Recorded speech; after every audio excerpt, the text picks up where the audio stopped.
That's what I love about hip-hop entrepreneurship. It prepares our students mentally, physically, and it helps them to understand what life is really about. We're excited to see where our kids are going to take us. So we have an idea of what we wanted this program to be, but it's also really student driven. So we have a lot of students who are interested in different entities within the music field. So we're excited to see what they're going to bring to the table as well and what they're interested in. Mr. Strader connects with the kids on multiple levels. He has been through the thick of it, he's been in the ups, he's been in the downs, and he's able to get on their level and really talk to them about what it means to be a leader.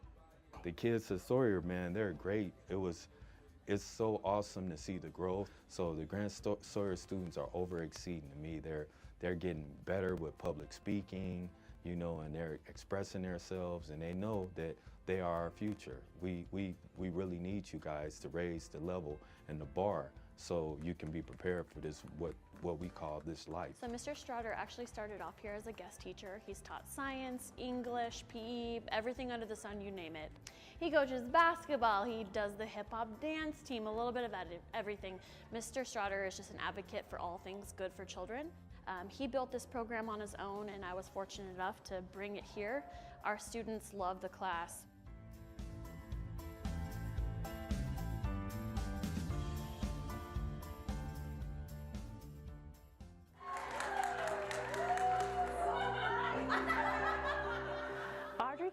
She actually has worked here a few years as an SBTA and finished up school last year, and the second she applied, we took her in. She's part of our family. She's so dedicated and committed to our kids, and I know that she just makes a wonderful addition to our staff this year as a licensed teacher. I was actually doing in-home ABA therapy with autism, and then this just kind of felt like the next step, and I started off as an aide, and then I just went to school, and here I am. Our primary autism students of special needs need so much. They need so much care, love, attention, somebody that's going to pour their heart into the classroom and make sure that they get everything they need. And with students in our autism class, they're at all different levels. Every day is like they pick up something new. It's a milestone, and it's excitement. I got to tell mom and dad, you know, every day is a new day, and we start off with love. And you know, if today we're just not feeling it, then hey, we're gonna save that for another day, and you know, we're just gonna take it slow. They've definitely taught me. It's very fulfilling. Yeah, I love these kids.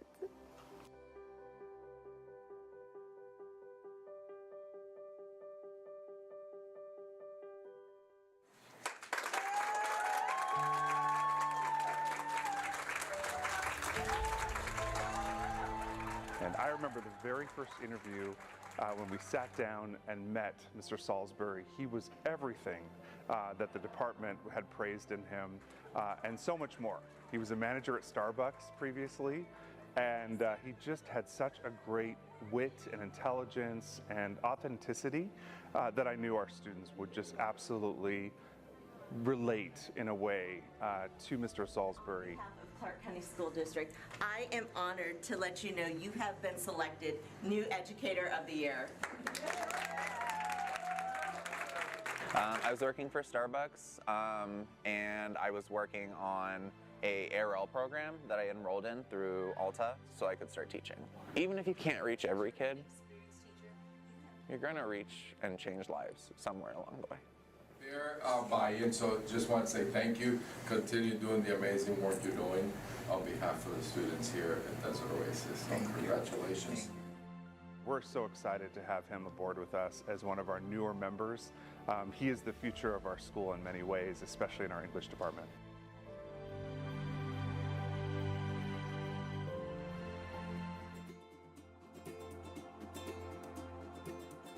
So Miss Day started with us a couple of years ago as a long-term sub, and we just saw she was natural at it. And so we worked with her and helped her get into the I Teach program, and she did that this year. She's just been phenomenal. She's so wonderful to have on our campus. The kids love her. She's got such a big heart, and she is really a natural. What is going on here? Hi. I wanted to recognize you as New Educator of the Year. I just received New Educator of the Year, and so I'm in shock. This year was challenging. We had a few ups and downs in our classroom, but we pulled it together. Other than that, they're funny. They are brilliant. I love my students. If you don't have the right heart to do this job, it's going to be very difficult. And so she definitely has that heart.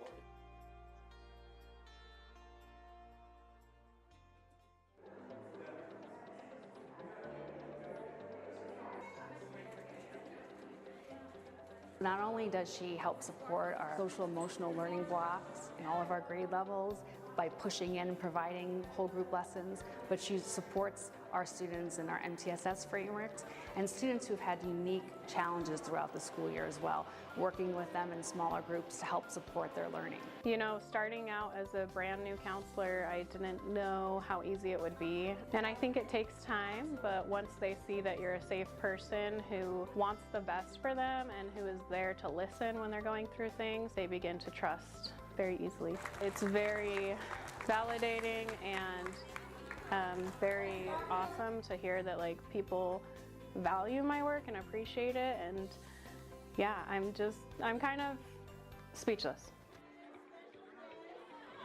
We are here to recognize Ms. Sullivan.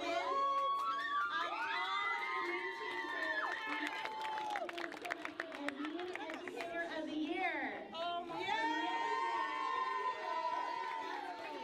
I am overwhelmed with joy. I was totally caught off guard, didn't even know I was nominated. Sometimes I just feel like I'm just working and going with the flow, and my students just helped me to make it come alive and make a difference, and I guess it all just paid off in the end. We are so blessed to have you as part of the CCSE community. Congratulations. My students are amazing. They believe in me. We have conversations. That's the first thing I did when I came in, is develop a relationship with them. If I can get them to trust me and they know that I care about them, then we go from there. They come in, I notice everything about them. If they got a new haircut, I want to know what they did on the weekends. I care about their family because that makes a difference in the classroom. I want to thank you for just coming into our school system, first year teacher, wonderful 6th grade class. When you see those smiles on the kids' faces, it will keep you pushing. There is a need, and those kids over there, they need us. Sarah is kind of unassuming. She's calm, she's quiet, and when she gets into the classroom, it's magical. She really enjoys the kids, and you can tell it right off the bat.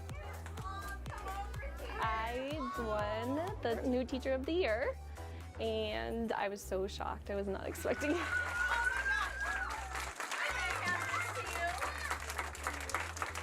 Congratulations. Aren't you guys so lucky to be here? There's still gonna always be that growth that needs to be made. But I feel like I have just become a little bit more confident in my teaching, and I can see the results in my students, and that's probably the most rewarding thing about teaching. She protects them, she takes pride in them, she helps them every step of the way just like a mom does. But she's very professional too, so she really is the whole package.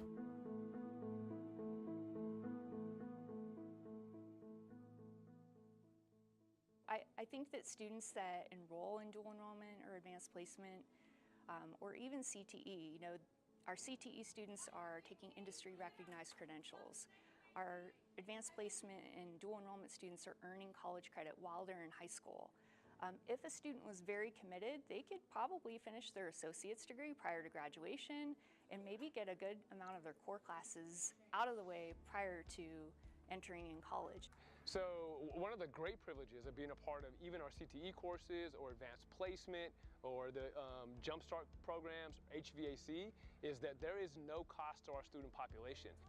And so I think it's really incumbent upon us to find what our students' strengths, talents, and abilities are, and to make sure that we're giving them those opportunities to build that toolkit as well as that blueprint to help them with whatever they decide to do once they leave us, college, career. When they walk across the stage, they are ready and a step ahead of most seniors in other places because they have the credentials or the credits at no cost to them.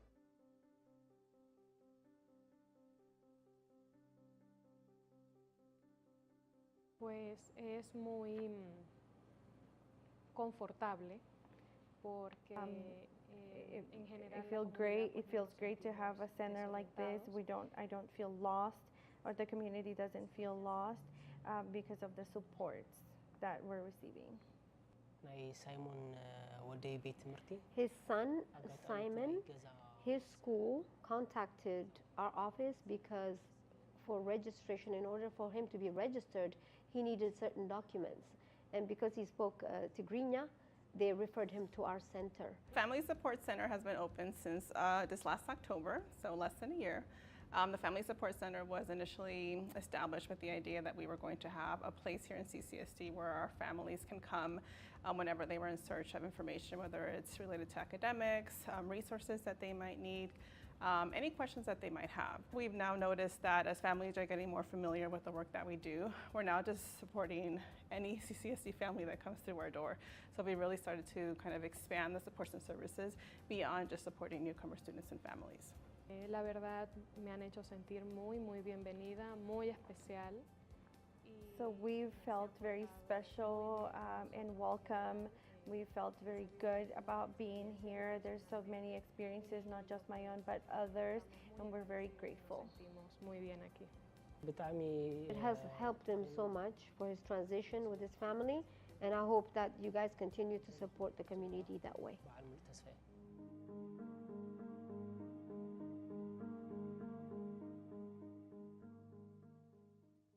The goal of the Transformation Network was to match the expertise of educators with the needs of students. We needed increased support. We needed increased professional learning to bridge that gap so that we could meet our students' needs.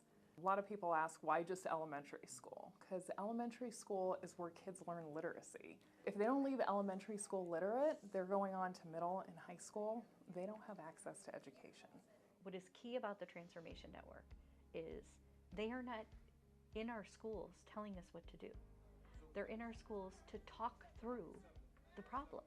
What I see from the Transformation Network is that they're looking at the school community as a whole, working with me to say, hey, these are mitigating circumstances that, no, you can't control them, but how can we address them? We have a coach that works directly with us, and he's available to come in and do professional development for us on our Tier 1, our basic instruction. They send in subs to cover those teachers so that they can actually go to professional development, which is something that we've never had in the past. What's beautiful about it is they're seeing what's happening in all of these other transformation schools. So, and at a very deep level, just like at my school, at a very deep level. But they can bring those fresh eyes, fresh ideas to individual principals. Hey, so-and-so had a similar situation, this is what they did, this is how they tried it. We have put together an amazing team. They are coaches. They are there to help, they are there to support, they are there to provide professional learning. They are there to meet people where they're at and help that school move a step forward to better serve kids.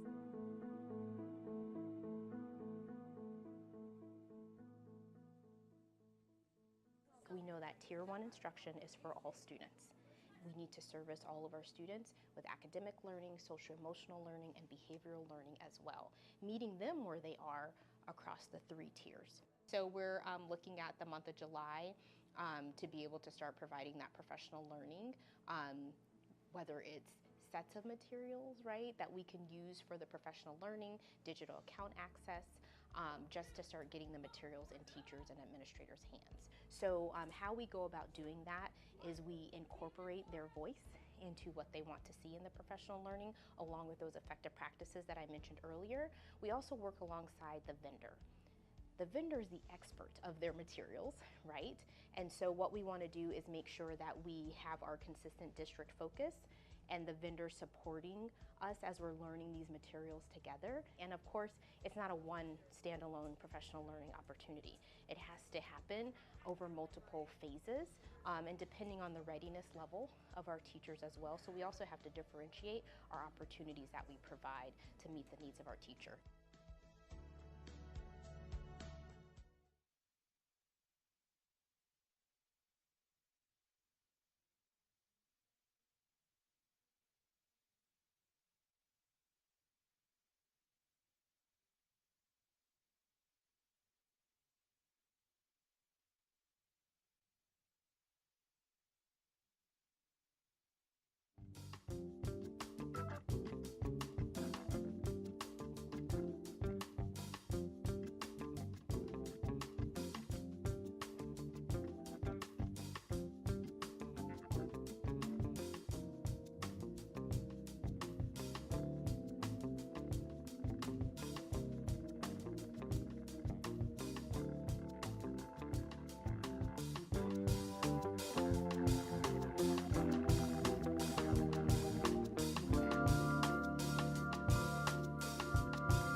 Today. I'm President Evelyn Garcia Morales, and I call this regular board meeting of November 9th, 2023 to order. The time is 5:02 p.m. I'd like to remind everyone to silence your electronic devices. I'd like to begin by acknowledging the land on which we gather is the territorial homelands of the Nuwu, the Moapa Band of Paiutes, and the Las Vegas Band of Paiutes. We're going to begin with the Pledge of Allegiance led by Trustee Zamora. The presentation of colors will be led by El Dorado High School, ROTC, Cadet Seaman Apprentice Alvaro Martinez, Cadet Seaman Apprentice Joshua Owawanuno, Cadet Seaman Apprentice Ana Lucia Villalobos, Cadet Seaman Recruit Isabel Morales, and Master Chief Russ Page, United States Navy Instructor, retired.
Thank you, everybody. Please have a seat.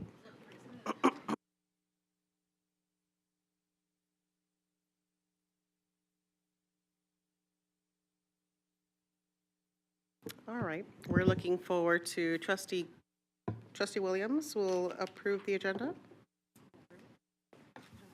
Excuse me. Trustee Williams will make the motion to approve the agenda. It's approved. No, I'm kidding. Just kidding. Madam President, members of the board, I'd like to make a motion to adopt the agenda with the following changes. Revised reference material is provided for item 2.29, purchase and sale agreement of joint escrow instructions for the purchase of 211 South 9th Street, 215 South 9th Street, 219 South 9th Street, 223 South 9th Street, 227 South 9th Street, Las Vegas, Nevada 89101. An additional reference material is provided for item 3.02, presentation of the annual independent auditor's report for the fiscal year ended June 30th, 2023. Thank you, Trustee Williams. Trustee Guzman? I second. Thank you, Trustee Guzman. Colleagues, we have a motion by Trustee Williams, a second by Trustee Guzman. Please cast your vote. Very good. That motion passes 7-0. Thank you very much. All right, we're going to move on to the consent agenda. And before we move forward, if there's anybody in the audience who would like to speak on the consent agenda items, you will be required to submit, or on action items specifically, you'll be required to submit a yellow card that looks like this. And because once we begin taking public speakers, we will not be accepting any more yellow cards. Okay?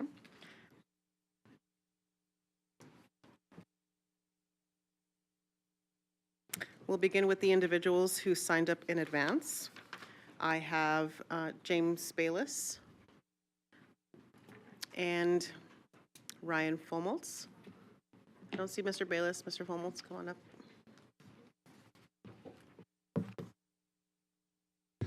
Good evening, Ryan Fomoltz for the record. Before I begin, I want to commend the CCSD Emergency Management Services for all of their help with us at Hardy Middle School on Tuesday with the unfortunate incident about the body being found. They were excellent, and we appreciate all of their work, and especially the work of Region 3 in order to get all our children unified and all the help they provided this week. But now, as moving on to items 2.14 to 2.18 about the cybersecurity grants. There are so many questions I have to ask, and I hope you don't shake me off. There's a lot of bad blood happening right now between CCSD and the community. And I think the questions that need to be asked is, why did this grant take so long to happen? Why didn't this happen in 2020, the last time a security breach took place, and a lot of us had to freeze our credit? And after this recent breach, we had to do it again. Why is CCSD always reacting after the fact and not being proactive?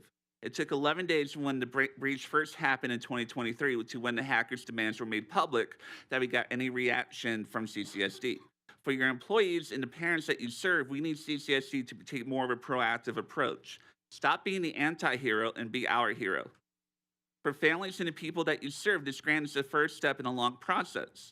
Many students still can't get into their Infinite Campus accounts more than 3 weeks after the attack. How do we get the personal information back that was published by the hackers? It seems that the hackers' karma is out to destroy CCSD. How do we guarantee to everyone that the business model of CCSD is that our data and information won't be breached again? How would he protect us? Will this grant be enough? But in order to have safety, but one of the things that many people have brought up as well in terms of safety and cybersecurity is the recent notification that staff must use their cell phones, their personal cell phones, in order to access Infinite Campus from here on out. It seems really obtuse that we as public employees, as teachers, must be required to use our cell phones and our own personal money and data to do our jobs when other employees of the county, state, and district have their own services and that their employer actually provides cell phones, data, Wi-Fi, and stipends in order for that to happen. Why should we have to be using our personal belongings to do our jobs? Majority of teachers can barely afford to live and pay their bills in Vegas, and this will add a little bit more to their cell phone bills. Add a little more to their cell phone bills, and that can force significant changes for their families. I hope this passes tonight, and I know it will mean a blank space for CCSD and for all of us, and this can be the first step in healing. Time will tell. And by the way, if you couldn't tell, I had 5 Taylor Swift references in this speech. Thank you. I have next Andrea Aguilar, who's speaking on item 2.02.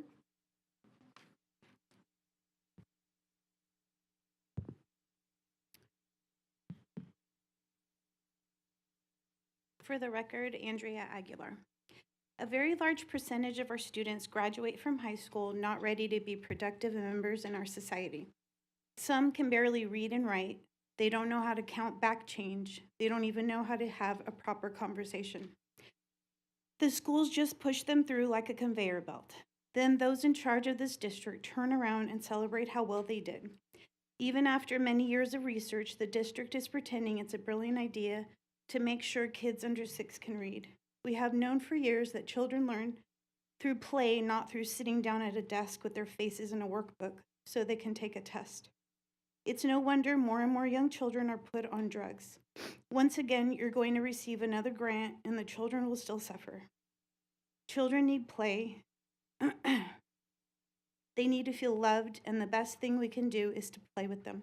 They need to explore with other children through play. Play is how they learn. Yet people want to ignore this fact.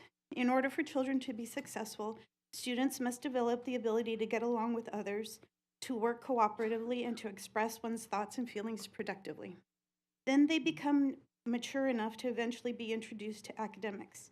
There is so much talk about social emotional learning, yet here we are trying to turn out little robots. I have heard the superintendent countless times say they are here for the children. That's a bunch of bull. That stinks. All we have to do is follow the money, because you don't actually do anything unless pockets get filled.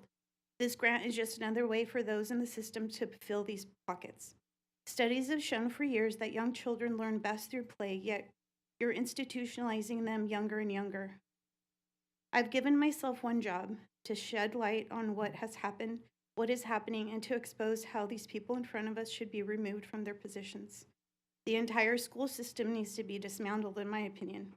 People speak of the underprivileged. Do you know what group is the most underprivileged, marginalized, and victimized in all of society? The children, every single time. I'm asking parents to wake up to the mess that these people in front of us have done and are doing. It doesn't matter if you lean right, left, or stand on your head. These people in front of us keep failing over and over. but yet we let them have more and more control over our children. A big fat F for fail. Cyrus Hojati? Cyrus? Cyrus, what item are you going to be speaking on in the consent agenda? Do you want to look at? Okay, there are some agendas in the front. I have it on. Oh, okay. What is the topic that you're speaking on? I wanted to do a public comment. I wanted to do one on the discipline, the thing that these people are. Please don't point at, are you pointing at someone specifically in the audience, or are you? No. Okay. There's a group there, and they're talking about the social discipline thing. I want to bring my opinion. I appreciate you. Maybe it's for non-agenda items. Is it something that's on, if it's not on the agenda, then I'll have to save your item or your card until the end of the meeting.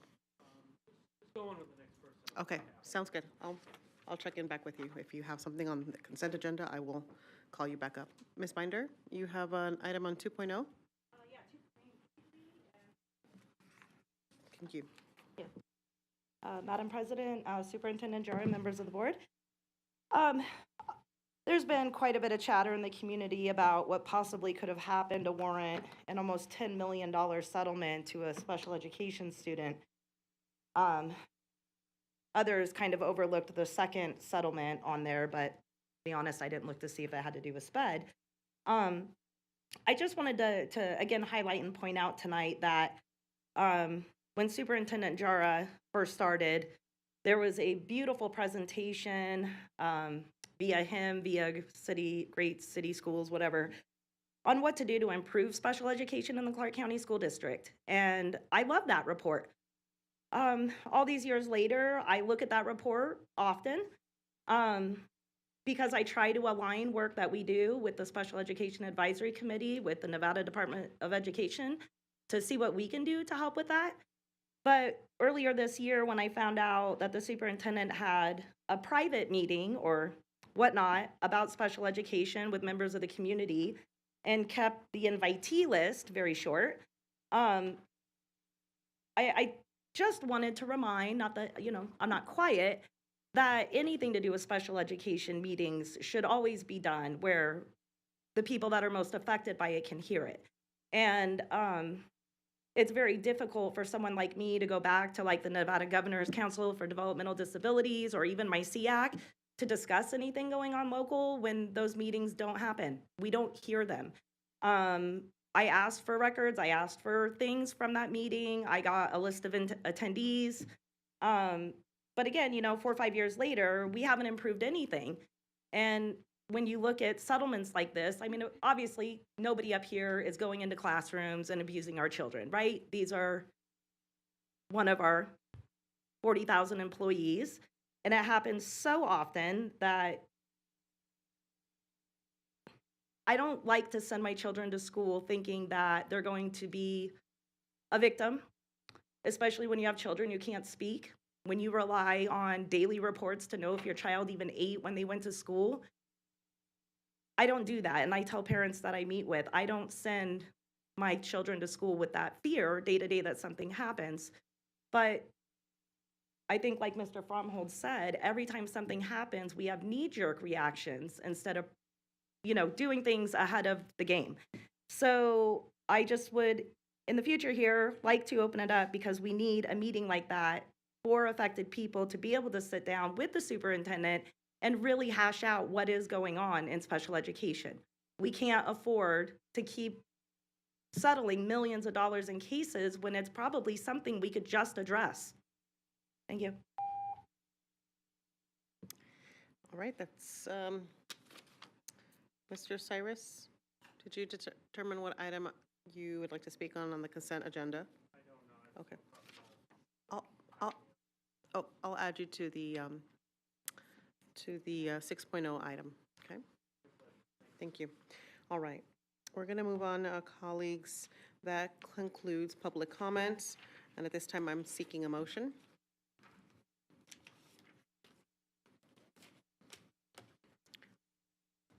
Trustee Guzman.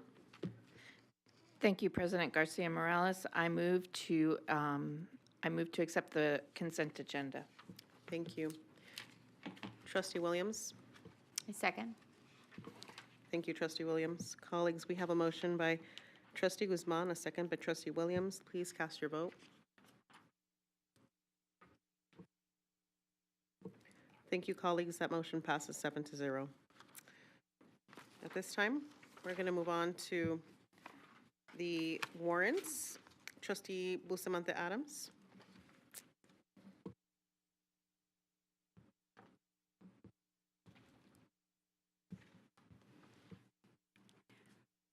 Thank you, Madam President. Ratified warrants as listed in the bills payable transmittal and board memorandum number 07-23-24 in the total amount of $135,389,321.92.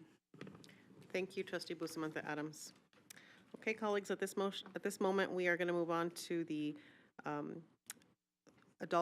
Audit Advisory Committee members meeting, the joint meeting with the Audit Advisory Committee, excuse me. Welcome to the Audit Advisory Committee members to the meeting, please.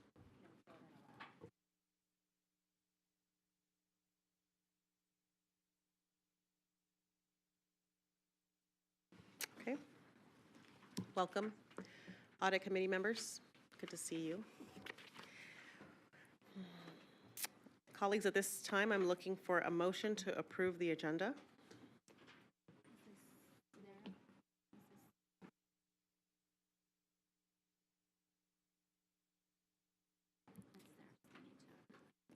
But I said trustee.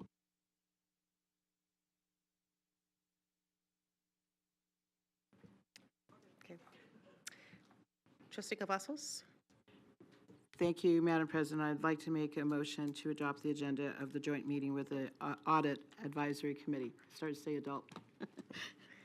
Thank you, Trustee Cavazos. Trustee Williams? It's a wild meeting. Second. I second. Thank you, Trustee Williams.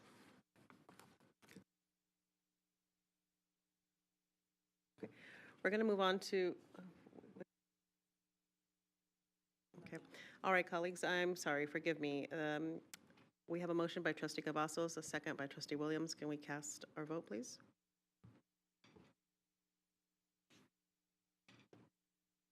Okay, thank you, colleagues. That motion passes 7-0. We're now going to move on to item 3.02, the presentation of the annual independent auditor's report for the fiscal year ended June 30th, 2023.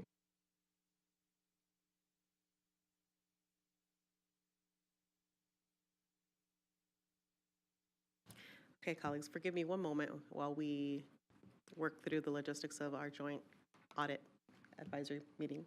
I actually am seeking council's advice. Luke, do we need to, does the audit committee need to, what did we say? Do they need to open their meeting? This is a joint meeting. Do they have to, no? No, they do not. They're fine. Thank you.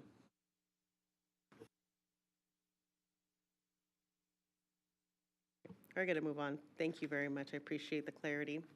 Item 3.02, who do I turn it over to? Mr. Gowdy? Thank you, Madam President. Jason Gowdy for the record. Tonight we will be presenting the annual,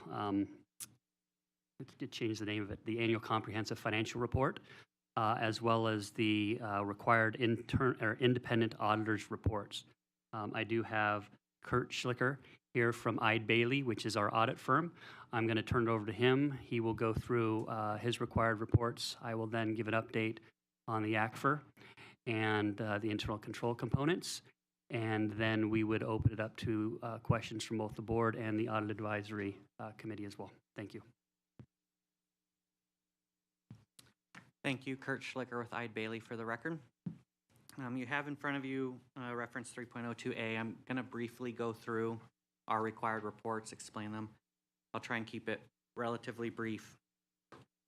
Pages 2 through 5 is our independent auditor's report. And in our independent auditor's report, we expressed an unmodified opinion on the financial statements.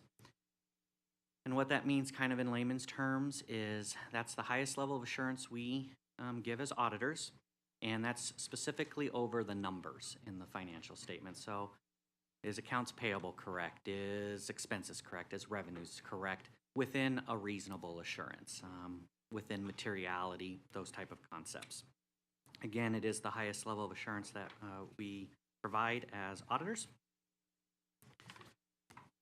On pages 6 through 7, this is our independent auditor's report on internal control over financial reporting and on compliance and other matters based on an audit of financial statements performed in accordance with government auditing standards. That's a lot of words, but essentially what this is this is a report on our observations of internal control matters that came up during the audit with respect to the financial statements. So kind of again in layman's terms, when we perform the audit, we don't give an opinion on the effectiveness of internal control. But if we see internal control matters that come to our attention during the audit, that's where we report these here. We did report 3 findings during the current year, 1 material weakness and 2 significant deficiencies. I'll explain those in a little bit more detail in a couple of minutes. But essentially what those items are is us during the audit saying, okay, we had a few corrections to the numbers, and these are what those corrections were and kind of the details behind them. Following that report is our independent auditor's report on compliance, and this is with respect to federal award programs. So we come in and we audit the district's compliance with what we call major programs. We select programs, federal programs, that are listed on your schedule of expenditures of federal awards, and we compare that to federal regulation, to grant agreements, essentially the rules that the federal government is imposing. And then we audit to those rules, and again, note whether we see any non-compliance issues or any internal control issues. So this year, we did not report any matters of non-compliance. So again, it's an unmodified opinion with respect to compliance, meaning no big breaking federal regulations or laws or anything like that, which again is our highest level of assurance. We did, however, report 2 internal control findings, 1 material weakness and 1 significant deficiency, which again I'll go over in just a minute. And again, just to be clear, that is our observations of internal controls while we're testing compliance. Following that is the district's schedule of expenditures of federal awards. And what this is a list of all the federal activity that the district had during the year that is subject to single audit or a compliance audit. $848 million this year is the total of your schedule of expenditures of federal awards. And we do a required assessment of that. It's set by the federal government, set by federal regulation on what to audit. It's very formula-based. And we go through that, and we ended up selecting 8 programs, 8 federal programs to audit this year. And I'll detail those, which are on page 20 of your packet. This year, we audited the Child and Adult Care Food Program, the Coronavirus State and Local Fiscal Recovery Fund, Title I, Special Ed, Gaining Early Awareness and Readiness for the Undergraduate Programs, Student Support and Academic Enrichment, the Education Stabilization Fund, or ESSER, you guys may be more familiar with, and then Public Health Crisis Response. These 8 programs total to approximately $690 million of your total federal expenditures. So essentially, we audited about 81% of your schedule of expenditures of federal awards for the year ended June 30th, 23. Starting on page 21 of the packet is where kind of the details of the findings that I spoke about just a few minutes ago are. Finding 23-001, labeled liability cutoff. This was essentially, and I won't read it to bore you with the details, but essentially what happened is license fees for particular software were for fiscal year 24. They were identified as fiscal year 24 license fees.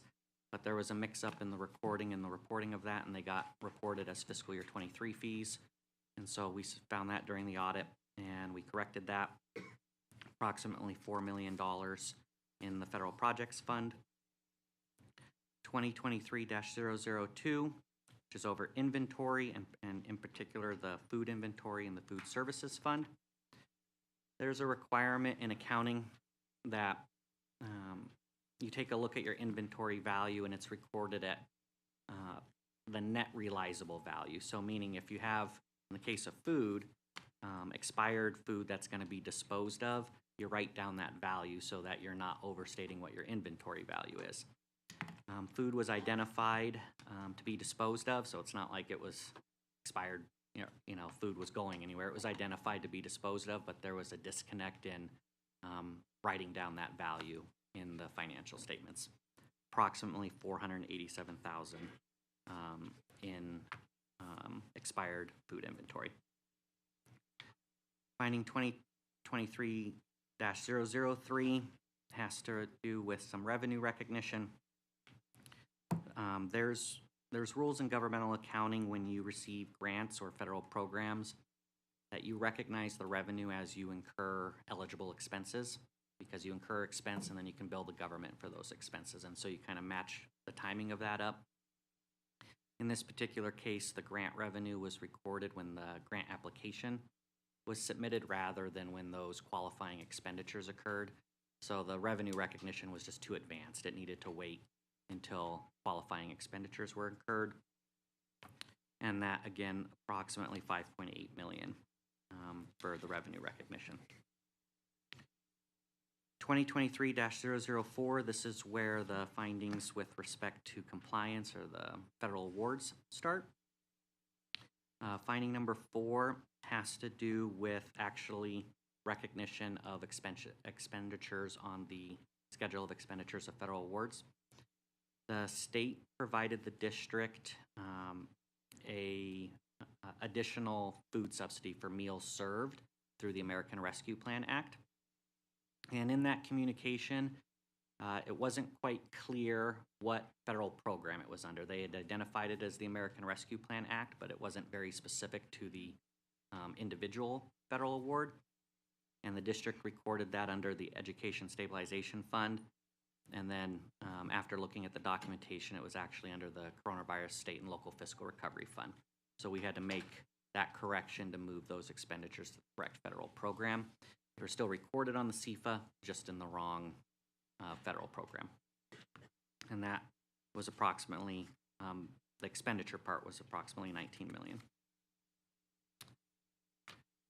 Finding number 5 has to do with Gear Up, and what we call gaining early awareness and readiness for undergraduate programs.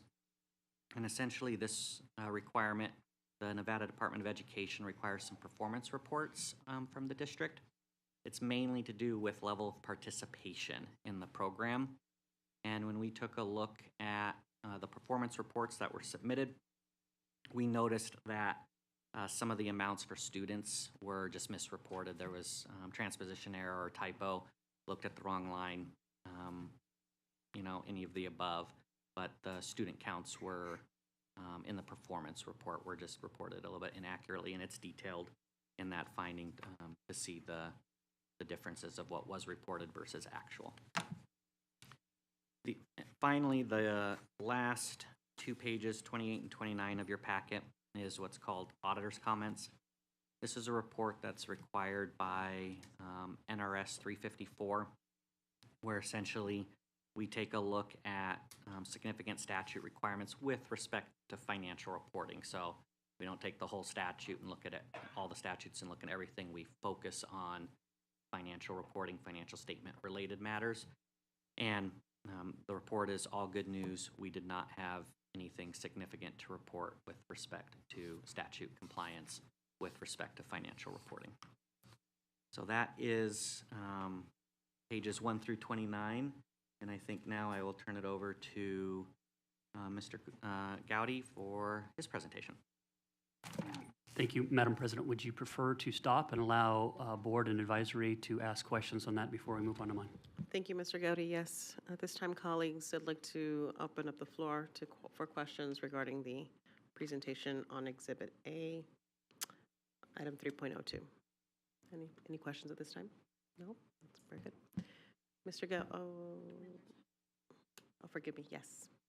Member Throneberry, question for the audit team. In regards to finding one for the software license, management response addresses the financial component. Could you expand on the causation for that finding? I wanted to make sure that there shouldn't be an additional recommendation to address IT, given that it's software related. Yes, thank you, Kurt Schlicker, again for the record.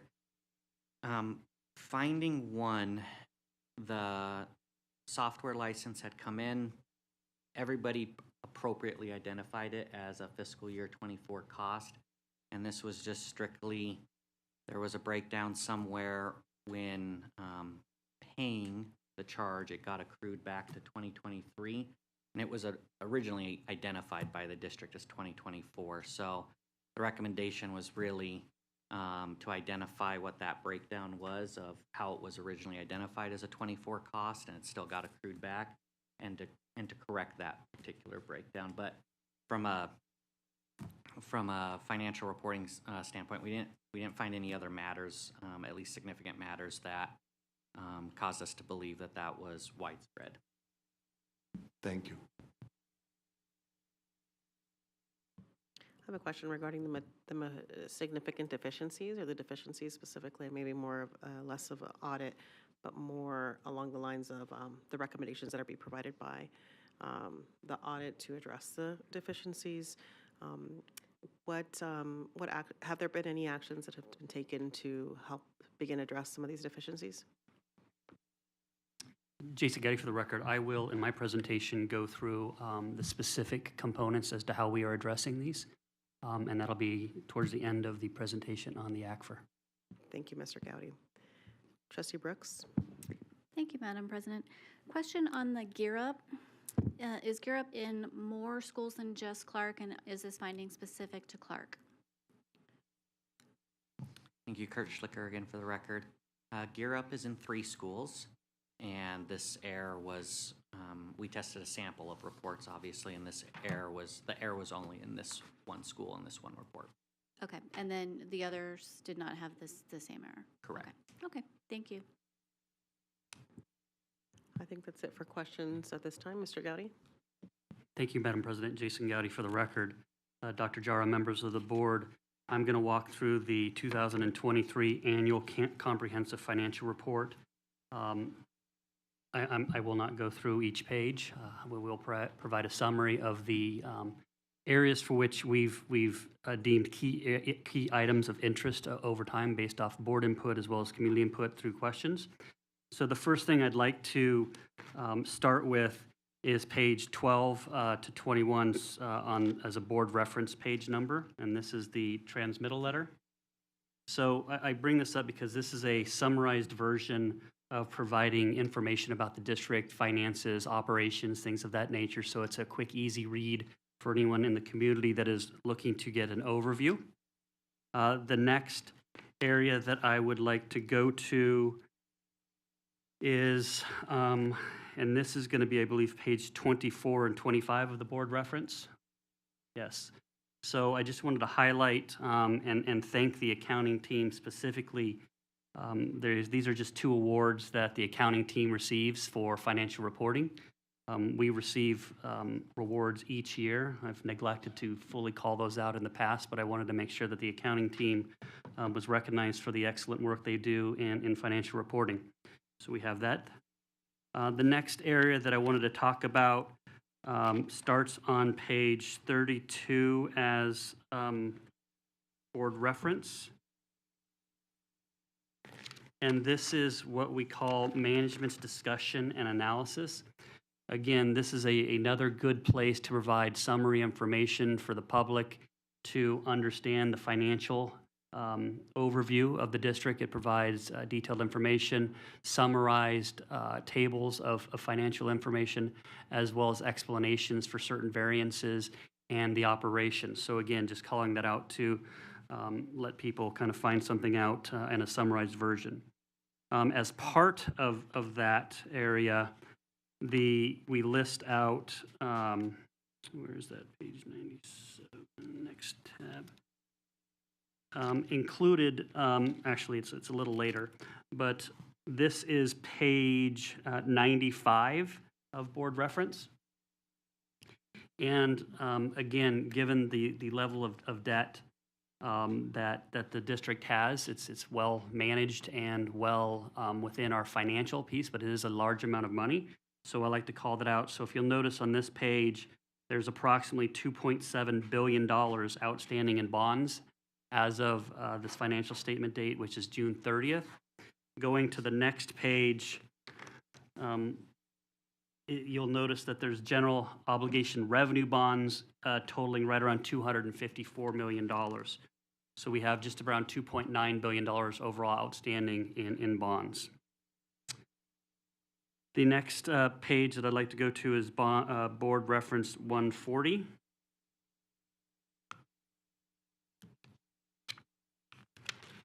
And this begins our major fund statements, and our general fund, as you're all aware, is the fund that provides the vast majority of our operations. And so we concentrate on this component. This has the most flexibility, meaning that it's not dedicated towards specific components like special education or any of the federal funds. So the pieces here that we talk about, obviously it shows our assets, cash balances, pooled cash of almost $500 million. Most importantly, we move down to the bottom to talk about our reserves. The unassigned fund balance is right around $121.5 million, which is in line with our budget of 4.25%. And so we've been able to manage that. Additionally, there is school carryover as it relates to supplies and net vacancy, and that number is right around $261 million this year. And additionally, we have right around $41.8 million for future initiatives. This is dedicated to a number of different ways that can be spent. One of the things that we had happen this year is we did have a significant overage in utilities. I'm sure everybody in the room had that same issue. However, ours was over in the $30 million range because of gas as well as energy prices. So these are the sort of additional reserves that are able to kind of help cover some of those things in the future. The next page is where we start talking about the schedule of revenues and expenditures. And I just want to call out the fact that we received we realized, or recorded actually, right around $19.6 million of revenues in excess of what we had budgeted. Virtually all of that comes for our investment income and loss. And I just want to remind the board that as I discussed last year, where we had unrealized losses, which were essentially not going to impact the district because we would hold most of the investments to maturity, a good portion of this amount of investment income is based off the exact opposite of that, that we may not realize the entire amount of these. So we have what we call unrealized gains in here. So we are well aware of those, and we will manage through that as well. But I wanted to call that out. Overall, if you take that out, we were very in line with the revenue estimates for budget and what we had in actual. The next few pages are the specific different programs as to how we spend money through the general fund. So I want to skip to the last page to where it summarizes it. And we'll look at that page is going to be, no, I don't have that up. I apologize. 151. I don't have that one, so you won't be able to find it. So anyway, I'll just call it out. So the total expenditure variance between budget and actual is right around $304 million. And I wanted to walk through some of the different components of that. The most significant component of that $304 million expenditure, where our budget was higher than actuals, our actuals came in lower than budget, is related to the $260 million of unspent funds in schools that carry over in a restricted balance in accordance with NRS 388G. Additionally, we had right around $26 million of school technology bonds. So we utilize bonds to obtain certain technology equipment for schools. As we're all aware, we're still not completely over the pandemic, and supply chain is not working as well as it can. So some of those items were delayed, and there's right around $26 million of additional funding that is restricted only for use for bond that relates to expenditures under the budget. And so that leaves really just a small amount of remaining components, which is typically our standard less than 1%, which means that we have anywhere between $20 and $30 million of unspent funds from the district in totality. And that is the extent of what I wanted to cover on that specific page. The next page that we're going to go to is going to be 233 in the board reference. And this is the legal rates at which we are funded through property taxes, consistent with obviously the last decade. We get 75 cents for our operating, which flows up into the state education fund. For those who've been around a while, we used to have that separate line of revenue in our income statement. It wasn't fun. Now it goes into one line. It's great. The debt rate, we get 55.34 cents for our debt. That helps, and that pays the vast majority of our general obligation bonds. The next page would be 234, and this is just a list of the largest 10 property taxpayers in Southern Nevada, compared it back to 10 or 9 years ago, 2014. You'll notice that the taxable assessed value has gone from right around $8.2 billion all the way up to $11.8 billion. So there's been a significant increase in property tax value. As most of you are aware, we don't realize all of that because of the tax caps that are in place, and so therefore we are restricted as to what we get. The vast majority of the largest taxpayers are hotel casino properties and the entities that own them.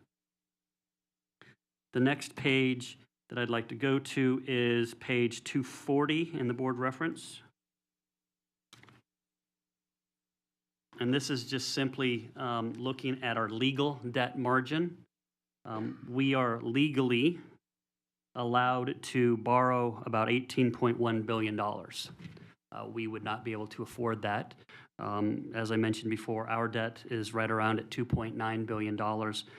The point of this is just to show that we're in legal compliance with our debt levels. Next page is going to be 243. This is just demographics. So this shows that population growth in Southern Nevada has flattened and actually gone down very, very slightly. A couple thousand people from 22 to 23 on 2 million, so it's a very small percentage, so it's flattened over the last several years. However, personal income has gone up dramatically, so therefore per capita personal income has gone up dramatically. We've continued to build schools to meet the demands of the growth and the fact that we're still not caught up from the 80s, 90s, and 2000s of super growth. School enrollment for us has flattened and started to decline slightly. There's a few different reasons for the student decline. There is still growth in charter schools. However, the growth has slowed to a more steady growth. 5-8 years ago, it was growing at a more exponential rate, and now it's more of a normalized, flat, straight line rate. Additionally, as we saw during the pandemic, a lot of students have moved online, and so that contributes to it. Additionally, during COVID and after, more students are attending homeschool. And then additionally, the change in the law related to kindergarten, the age at which they enter has impacted it. So those are some of the pieces that impact school enrollment. And I do want to remind everyone, because people do get concerned when districts start losing students, we would be concerned about that. But we are right now at overcapacity as you look at the district in totality based off our facilities. And so this actually, while not losing students is a good thing, it does help us operationalize this a little better and hopefully provide a little bit better services across the board as well. The unemployment rate has also dropped from a high of 16% in 2020 to a more normalized rate of just under 5.8%. The next section I will go to is page 244, next page, 44. And this is just a summary of the largest employers in Clark County 9 years ago in 2014 as well as today, just to show that Clark County School District is still the largest employer in Clark County with just around 40,000 employees. The next page, just on that, the next page over, so that becomes 245. This is just our summary of how many district employees. So we have continued to grow. We are just at about 41,800 employees. The other piece is the vast majority are sitting in the instruction, student support, and instruction staff support positions where they should be. Next section is 248 on the board reference. And so this is just kind of a disclosure on a cost per student.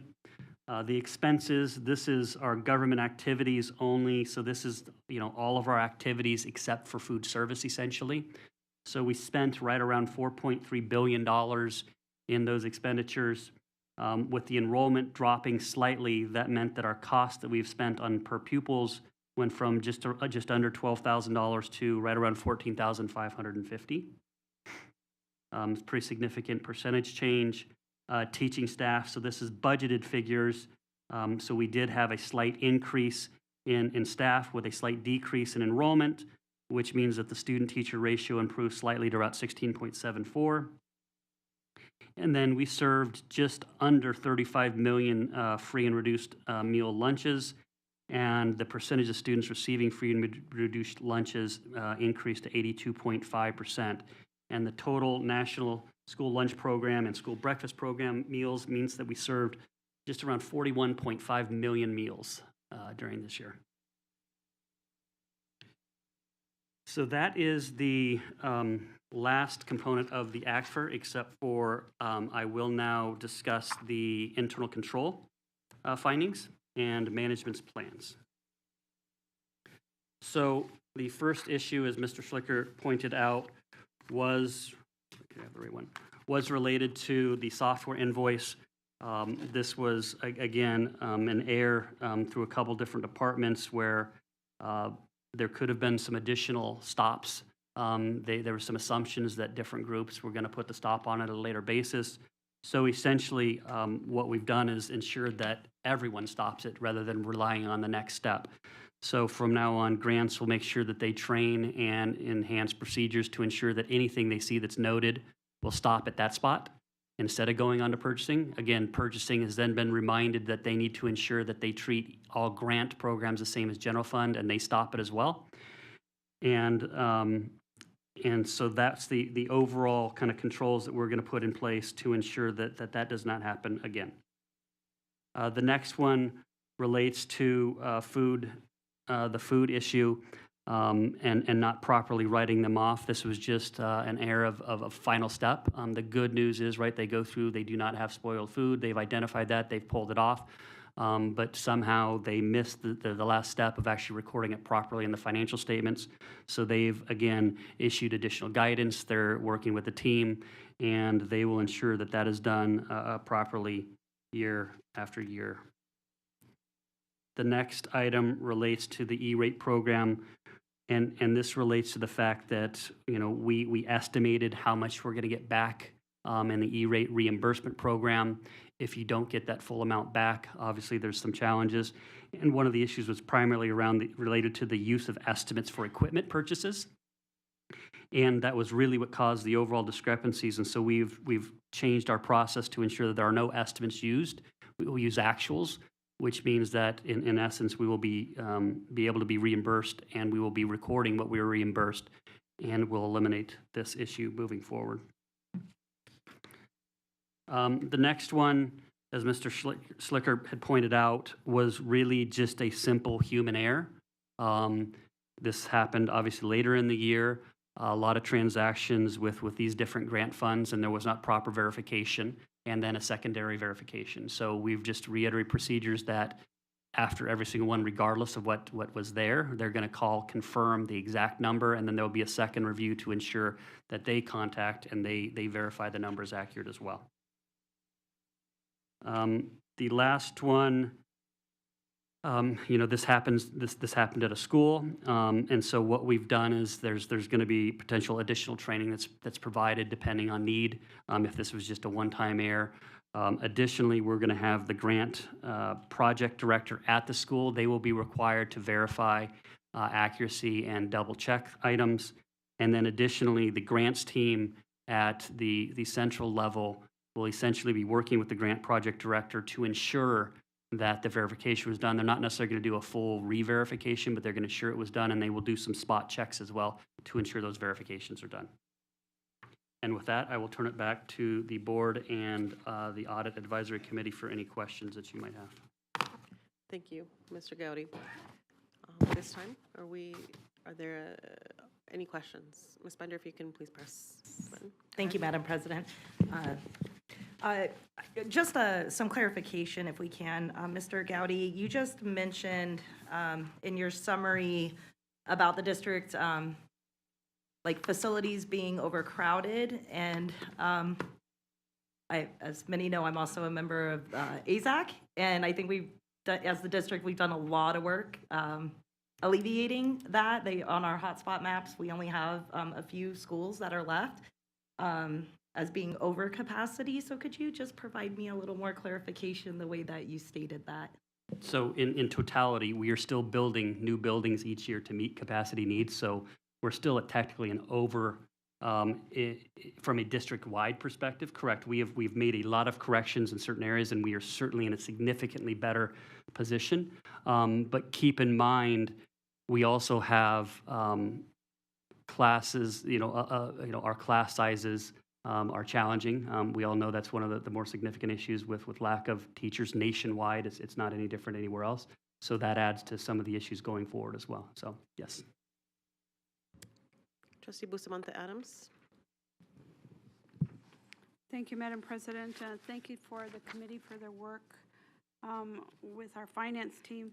My question, Mr. Gowdy, is in that carryover that you mentioned earlier, and I didn't write down the page number, but I know it's close to 244. And so my question is on the carryover. I think that what I understand is that under, you said NRS 388.6, each school is allowed a certain amount for their school, but now there is a cap on how much they're allowed and how much they have to spend. Do I understand it correctly? Jason Gowdy for the record. Yes, you do, Trustee. The current NRS 388G law, which is AB 469, as all of us that have been around a while call it, was a reorganization bill. Essentially what happened is required when we provide budgets to schools, all of that money stays with them. So if they don't spend it, they get to keep it at that point indefinitely. That number has continued to grow. When I first got here, it was approximately $30 million. It's now $260 million. And so a lot of what that growth over the last 3 years, though, was the fact that a lot of supplies and curriculum type ideas or curriculum items that might have been purchased at the school are being purchased with ESSER funds. And so it has grown. That did contribute to the issue. And then you're correct. SB 282 is current legislation that essentially for schools, they will only be able to carry forward 5% of their carryover. The law goes into effect, and I'm going to maybe mess up dates, I believe July 1st of 2024, which means that the first measurement date, so would be June 30th, 2025. So all of the schools as of June 30th, 2025 would measure their fund balance or their carryover balance against their expenditures, and anything over 5 years or 5%, they must develop a plan to spend within the next year. However, the law allows them to spend it over the next 2 years. So 2 years from then, June 30th, 2027, If they haven't spent that excess down, it reverts to the state stabilization fund. Thank you. One more question. Thank you, Madam Chair. One more question, Mr. Gowdy, and that has to do with the tax cap, the property tax cap. And so you stated that because of the lack of modernization of our tax code, we're still in that tax cap segment and we haven't been able to change it. But I know that there's been conversations. I don't know if that conversation continues, maybe in the Commission of Funding for students or not. I don't even know where the conversation is, but I'm just asking you as a member and a leader of in the finance area. Great, Jason Gowdy, for the record, I think you put a few words into my mouth to where I didn't talk about modernization. People know that I sometimes get a little aggressive, but that's not a bad term. It's exactly the term that we're using at the State Funding Commission, so we have used it before. You are exactly right. There are a number of components within both our sales tax structure as well as our property tax structure that the Commission on School Funding is looking at. The commission is tasked with, if they believe that there's more money needed for K-12 education, they are tasked with providing options for the legislature to consider in order to fund those. Nobody disagrees that we are $2 to $3 billion short and even getting to the average national level. It's just simple math. So we know that we're short. The two primary sources of funding that are large enough and sustainable, meaning more consistent, are property taxes and the sales tax. And so the term that you use, modernization, is really the exact term that the commission is using. We have not revamped our property tax laws in quite some time. We're one of the few states that uses depreciation. We also reset. We have this cap, which is not old, it's new, but it's been around for a decade or so now, which limits the available funds for both local jurisdictions as well as the school district for operations as well as bonds. And then sales tax itself, the modernization piece of that is that when sales tax was implemented, 85 to 90% of sales in the state were hard goods. Now it's, I think, 65-35, where services and downloadables, books are a perfect example. Nobody, I still do, but I know Ms. Larson Mitchell likes to buy real books. So very few people buy real books, and they download them. There's no tax, right? So the modernization piece, that is being still looked at. The commission is still in process of discussing and updating those recommendations that we will provide again to the legislature. Thank you, Madam Chair. Thank you, Trustee Bustamante Adams. I'm going to keep going with individuals in the queue. Ms. Binder, I see that you have another question. Can you hang tight to your question until we just check out and make sure have had a chance to weigh in? Trustee Guzman. Thank you, President Garcia Morales. I have a couple of questions, and they're just clarification questions, because I believe you referenced the ESSER program as just being placed in the wrong place. That doesn't mean that we aren't using those funds. That means that it just was put in a different grant column. Is that correct? Jason Getty, for the record, that's correct. And by the time we issued the financial statements, we've been able to correct it all. So it was incorrect. We noted it. It was noted during the audit and corrected. But yes, it wasn't about unspent or improper spend. It was simply, you coded it to A versus B, and we moved it. And you wouldn't happen to know the percentage of where we are with those ESSER funds, would you? I think it's 82, isn't it? I was thinking it was 83, but that would be very close.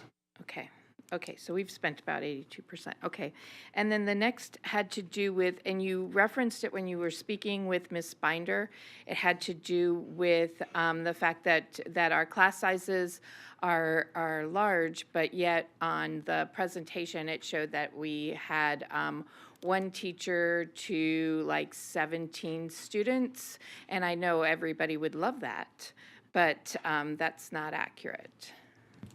Jason, got the record. It is accurate because that is, as I mentioned, that is budgeted positions. Not all those budgeted positions are filled. Okay. And so that's just the way that report is set up, and that's why I try and call that out because it is budgeted. You're right. We are not at 16.7, but that's also for the entire district in totality. including special ed, which would be at lower class sizes. So it's not a true representation. The point was, at least through a budgeted perspective, lower enrollment, there's making some headways, but from a reality perspective, you're correct, we're not there. Great, thank you very much. And I just, I wanted to thank our committee for doing such a great job, and thank you for the audit. I appreciate the time you put into it. There are a lot of things that I might come back to you with because the community is now seeing it. So thank you. Ms. Binder, I see that you had a question. Thank you, Madam President. It was in furtherance to one of Trustee Bustamante Adams' questions about the carry forward funds. When we sat here last year, we knew that none of the schools were looking at having to give back carry forward funds. And with that type of timeline, as we sit as of right now, do you have any estimate if we continue to sit at this spot, what the percentage might, or the risk of having to return funds might be at the end of that cycle? Jason Gowdy, for the record, we did that as part of the fiscal note, and I do not recall the number. It is a significant number. And so, one of the pieces with that law that we were happy with was that they actually delayed implementation until at least July 1st. And our point was, a lot of this growth over the last 2 or 3 years was ESSER funding. Give them some chance to basically take those ESSER programs we've identified and spend money in 24, 25 to bring that down. And then even then, they still have 2 more years after that. I don't have it off the top of my head, but we do have that number. We can provide it. And it is a significant number. Thank you. I have a question, and then I'll turn to see if there are any other questions from the committee or from the members. One of the things that I want to highlight is page 243. Mr. Gowdy, you went over this page, and one thing that struck me from this, last 10 years, over the last 10 years, is that we, from the number of schools have added an additional 15 schools, it looks like, from 2014 to 2023. And one thing I noticed as well is that our population has grown over 300,000, about 300,000 people in our entire community. And I just, there are some really positive things, like unemployment rate that's down from where it was 10 years ago. But I just wonder, thinking about less of a question, more of a statement that I have as we're looking at, the continued growth of our community. It doesn't have seemed to stop anytime soon. I wonder, here is my question actually, in 10 years from, can we continue at this clip? Right, as a community, can we continue at this clip of building, making space for 15 more schools every 10 years? It's less than a school. It's less than what's needed to keep up with the growth rate of growth. And it just leads me to some of the questions that Trustee Bustamante was asking in terms of the modernization of tax code to kind of ensure that we're funding our education system adequately. And I can't help but to think what it will look like in 10 years from now when we have more growth, potentially at least 300,000 people or more. And, what does it look like to have only built 10 more schools because of 15 more schools because of the capacity and just the funds that we have. So that struck me from the presentation today, and I just wanted to highlight that as a concern that we should all have as a community around the ongoing growth and the capacity that we have as a system to build because of limited resources. Trustee Brooks? Thank you, Madam President. I want to go back to the carryover fund conversation. I know a lot of times people do come before the board and express concerns in the community about not having enough resources in their classrooms. Can you please explain to the public primarily how carryover funds work and how what they could be used for at the school level and how they would access them? Yeah, Jason Gowdy for the record. So under NRS 388G, which was originally AB 469, the reorganization bill, it requires that when we provide funding to schools, they essentially get to keep it, any unspent funds. I mean, that's the simplest way to look at it. So if we give them $1 million and they spend $800,000, they get $200,000 that goes into this carryover amount. Currently, there are no restrictions on how that gets spent. So what happens is, use that same school. So they have $1 million in funding. They spend $800,000. They get $200,000. Let's say we gave them the same amount of money the next year, they would get $1.2 million that they would then essentially spend in their budget through supplies, personnel, trying to hire more teachers. If they're able to hire more teachers, that would help. We know that's a nationwide issue, so this is not a Clark County, it's not a Clark County School District, it is a nationwide issue that plagues everyone, and so that's a challenge. Additionally, as I mentioned, even if they wanted to buy supplies, we have spent, about $1.4 billion in investment over all the three ESSERs over the last few years that have helped. But there is still a significant amount, well over $100 million, sitting in supplies alone in schools at this point. And those can be spent on any different number of ways within the schools themselves. Thank you. I think it's important to note that the federal government invested a historic amount of money during COVID. The state is actually investing a historic amount. There is no reason for people to not have paper and pencils and things like that in classrooms. So if that is an instance, I implore people to really look at the fact that there's a lot of money in school carryover and that they have an obligation to spend it on the children that are in the schools at this moment. Thank you, Trustee Brooks. Dr. Jara? Thank you, Madam President, members of the board. I'd just like to close, if I may. I want to thank our external independent auditor that has been with us, and thank you for your work, and of course, our highly paid and skilled Audit and Finance Audit Committee. Thank you for your service to our community. I know we also have our internal auditor, and our finance team has done an amazing job, and really in partnership under our Chief Finance Officer.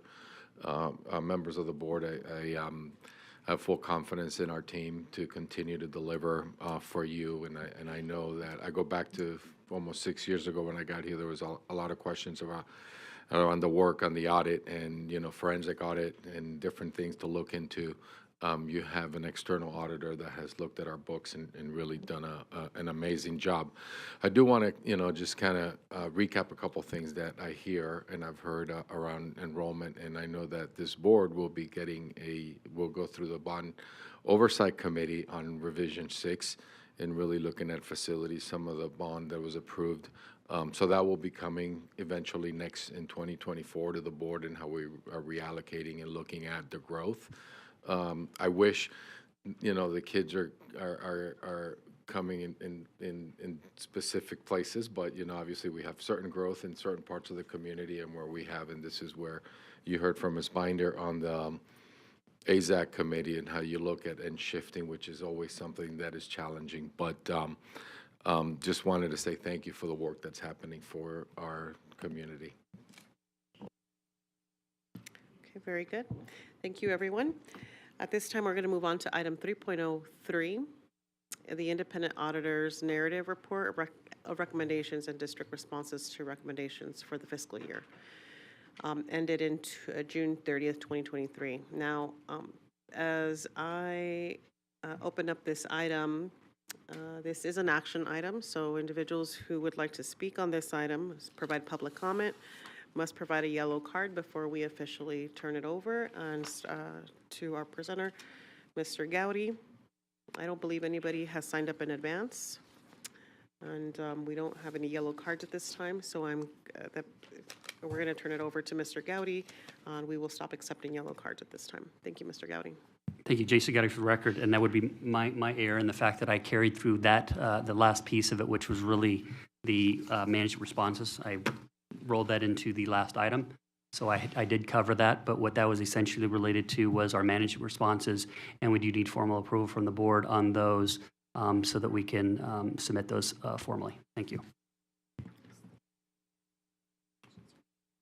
Okay, thank you very much for that piece. I'd like to ask the Audit Committee if you have any questions related to the last presentation / this current item, and or comments specifically. It's not just questions, and of course to members as well.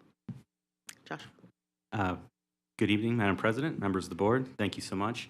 I want to begin by saying I myself have been deficient tonight because I didn't take the opportunity to acknowledge the members of the Audit Committee because I was so excited to get into the agenda. So if I can digress for just a moment. So the members of this committee, we are actually volunteers. We are members of residents of Clark County who volunteer our time to try to be stewards of public funds, to be a liaison between the board, each of whom have appointed us, and we are honored for that appointment to our positions for 2-year terms. One of the tenets of being on this board is that we are independent, we are from the district, we are objective evaluators of the financial results like we've spoken to tonight. And in addition to that, we serve at the behest of the board and in the interest of the public. So I wanted to just make that clear. In an effort to basically demonstrate our independence and objectivity, I'm going to ask each of the members of this committee to introduce themselves briefly and also tell us what they do as part of their day jobs, again, to confirm that we are not members of the district nor related to the district in any way. Starting with myself, so my name is Joshua Robinson. I've been serving on this committee since 2016 and the chairperson since 2020. I am an internal audit and internal controls executive at a private company based in Los Angeles, California. However, a proud, longtime resident of Clark County, Nevada. I'll turn it over to Ms. Binder. We'll go down the road, please. Great. Thank you, Mr. Chair. Madam President, members of the board, Superintendent Jara, the public that's joined us tonight. My name is Anna Marie Binder. Many of you all know me as a, really passionate mom. Years ago, I took that passion and decided that I, wanted to learn and serve and help. And I think most definitely provide always an objective opinion.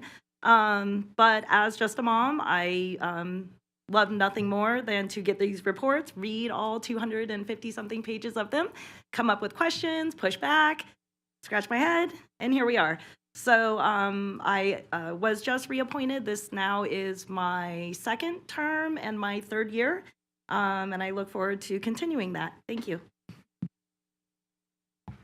Good evening. My name is Elizabeth Hammer. I was recently appointed to the Audit Advisory Committee 2 months ago. And I am a chief audit executive for a casino operator on the Strip. I am a certified internal auditor, and I have approximately 12 years of both external and internal audit experience.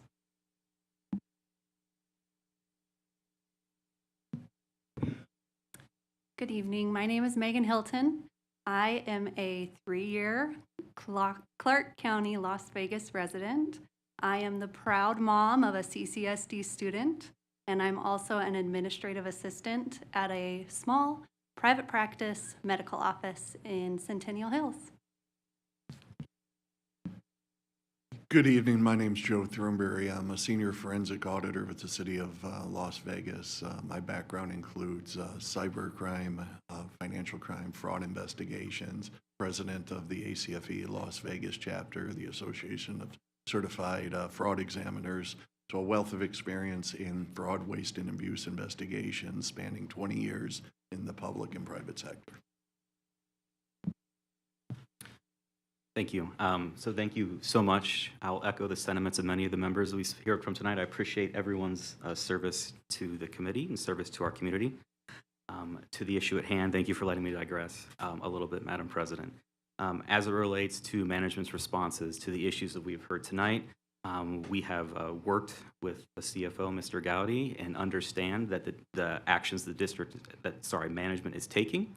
In addition to that, the impetus of this board will be to continue to monitor to ensure that those controls continue to be executed as Mr. Gowdy has stated in his plan. We do so by liaising with the internal audit professionals and external audit professionals that we've all met tonight. Of course, I do not speak for every member of the board. I will pause and see if there's any other questions or concerns in regard to my statement. Thank you. Member Thornberry, I concur with our chair, and as we move forward, taking a look at risk and protecting our financial audits, continuing to look at investing in CCSD's internal audit team, one area in IT forensic auditor would be of value and something to consider as you move forward into 2024. And that would be my recommendation is continuing that work. The team has made progress in financial and construction audits as they have grown. And I think adding additional resources, focusing on IT audits that are independent assurance under the internal audit team would be a good next step for that team. Okay, thank you. Thank you very much for the for those remarks and for the introductions, for your service on the committee as well. At this time, I'd like to ask, yes, Joshua. My apologies. Joshua Robbins for the record.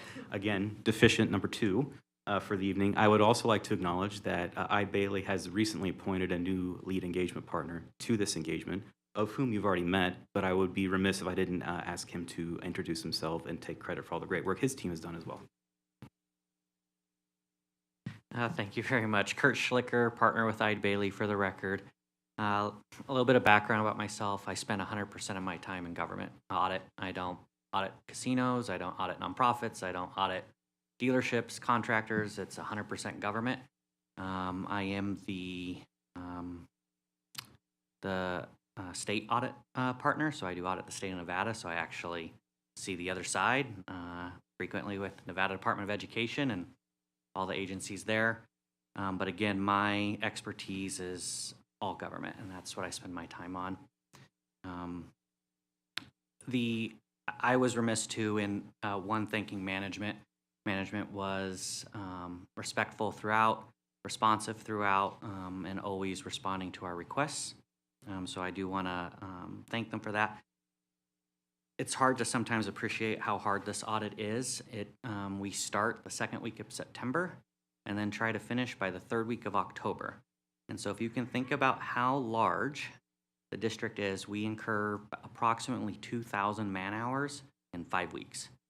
So if you think about 2,000 man-hours in 5 weeks to complete an audit, it is very stressful.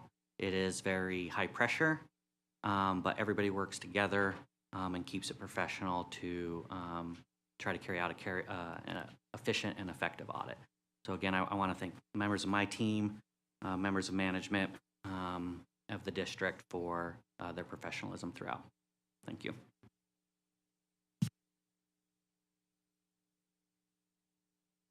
Thank you. Thank you. Ms. Binder? Thank you, Madam President. Because we haven't seen you guys until now, when he was presented to us in the spring as the new lead auditor, I was highly impressed with his resume. And when he was asked to speak about himself, he actually really couldn't summarize it. But I believe since spring coming into this, I know that Mr. Robinson and I were very much looking forward to his presentation tonight, and for how dedicated he is in governmental audits, we were very much, again, looking forward to this. So thank you. Okay. At this time, I see Trustee Bustamante Adams in the queue, and colleagues just want to encourage to see if there are any questions or remarks that you have and or specific questions of the Audit Committee as well. Trustee Bustamante Adams. Thank you, Madam Chair. Mr. Gowdy, just a question on the issues that you talked about, 2 and 5. You said that additional training would be provided to those findings. My question is, on the additional training, how does that get monitored to make sure that it's implemented? Is there a report that comes back to this committee, or is there somebody internally that does the spot checks? How does that work? So Jason Getty for the record. So on the first one, the food service, it's really managed within the group that would ensure that the team understands who's responsible for that. So when I use the term training, it's probably a very broad term. It's not as though they're going to go sit down in a room for a 6-hour course to walk through this piece. Anytime you improve the performance and try and help somebody understand what they're doing, we consider that training. The second one is related to the school themselves. And the additional, I think that was the one, 1, 2, 3. Yes. So that one, it'll really when they understand a little bit more what happened, and we'll utilize that project director who's going to be monitoring it. If they deem that this was just a one-time clerical error, then may not be tactical training. But if it's the fact that people didn't understand, then at that point, that program director within the school would be required to ensure that the people were properly trained. Thank you. Trustee Brooks? Thank you, Madam President. I just want to express my gratitude for your service. I know it's hard work. It's not something that a lot of people volunteer for, so I appreciate you guys stepping up. We definitely have a diverse group of individuals with a lot of experience, and I think that your service is often unrecognized. I think a lot of times people in the community think that there's no financial oversight, and that's the opposite. You have enough experience, you have enough insight, and I appreciate your dedication and your service. Thank you. All right, colleagues, at this time, I don't see any additional questions. I don't see any questions from at all. At this time, I think we are ready for a motion. Do we have a motion?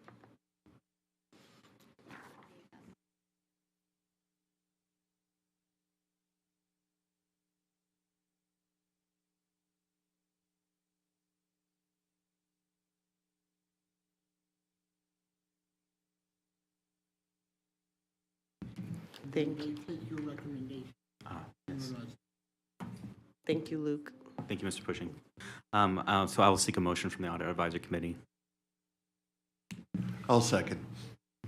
I have to say, Oh, Here. yes. excuse me, 1 second.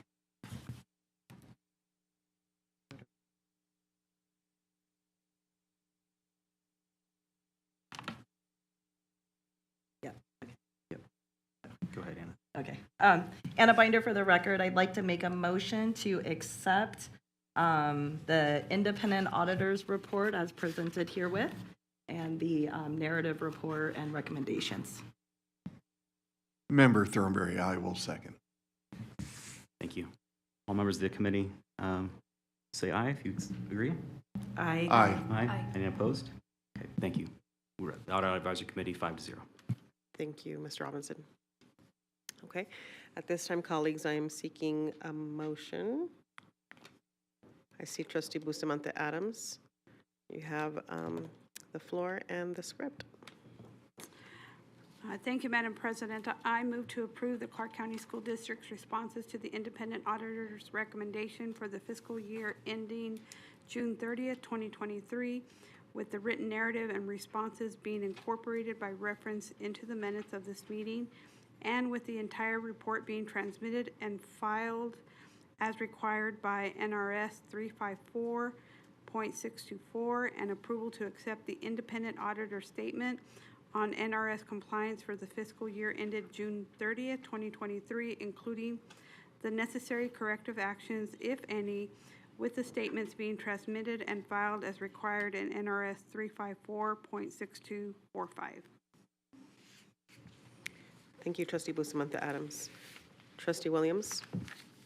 I second. Thank you. All right, I'm not reading the colleagues. whole thing. All right, colleagues, we have a motion by Trustee Bustamante Adams and a second by Trustee Williams. Please cast your vote. Thank you, colleagues. That motion passes 7-0. Thank you very much. Thank you.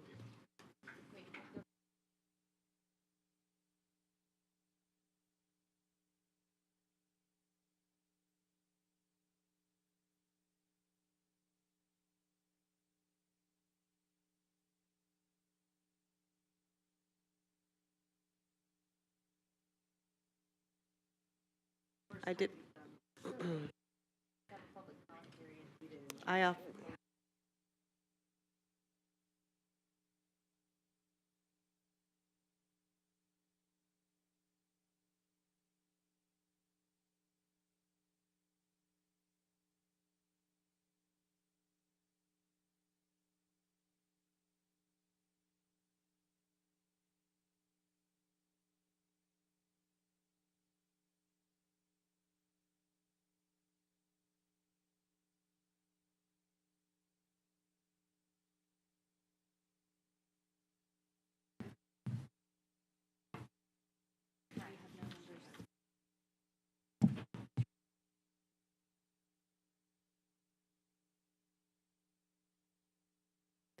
Okay, colleagues, I see that we have a 3.04, 2022-23 recap of budget appropriation transfers. Okay.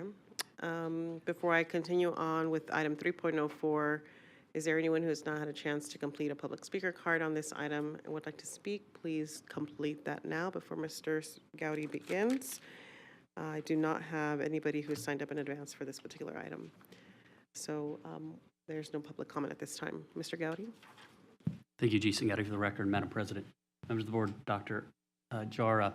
This is simply a summary document of the budget appropriation transfers that the board had approved at each meeting during the year. This is an annual requirement to include all of them in one document. And so that is the extent of my presentation.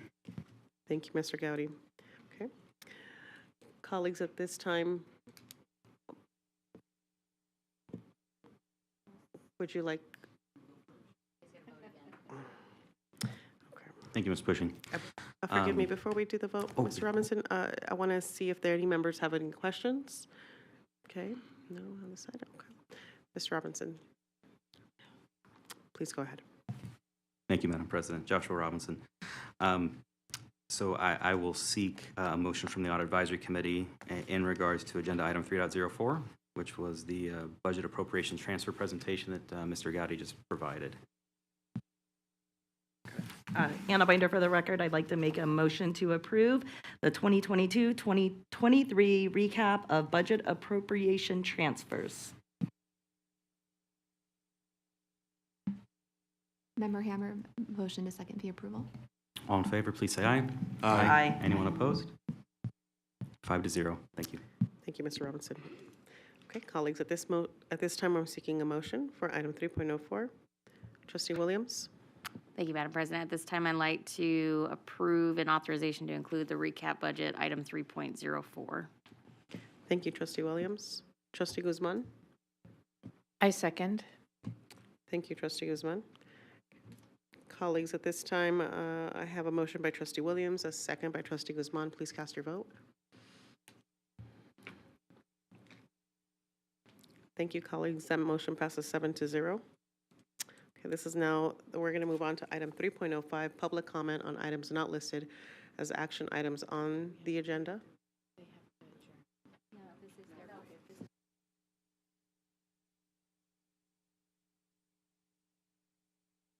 This item is 3.0.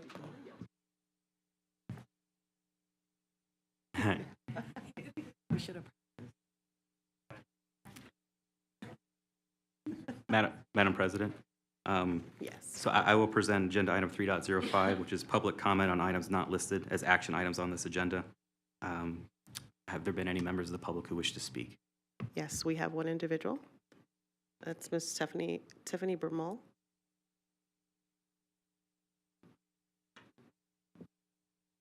Good evening, Dr. Tiffany Bemoll, for the record, Bemoll. This audit is extensive and much more than a mere high school teacher like myself could understand. But I wanted to comment on the ASAC and overcrowding comments made during the audit explanations. If we aren't teaching at overcrowded schools, why do schools have portable classrooms at most sites? Extra temporary classroom structures are not there because of teacher shortages. They're there because of a lack of space in school buildings. To keep up with our population growth and building new schools, as President Garcia Morales mentioned, it might be worth looking into alternate ideas for school buildings. A popular one being used nationwide is the Extreme Cube. They are adjustable, editable, and you can add on and expand as needed. They're bulletproof, climate-controlled, and permanent structures. Alternate methods, time to modernize, to keep up with our population growth potential more quickly than we have in the past. Just a suggestion to help with overcrowding and to get rid of the gross, outdated, unsafe portables. Thank you. Mr. Robinson, that concludes public comment.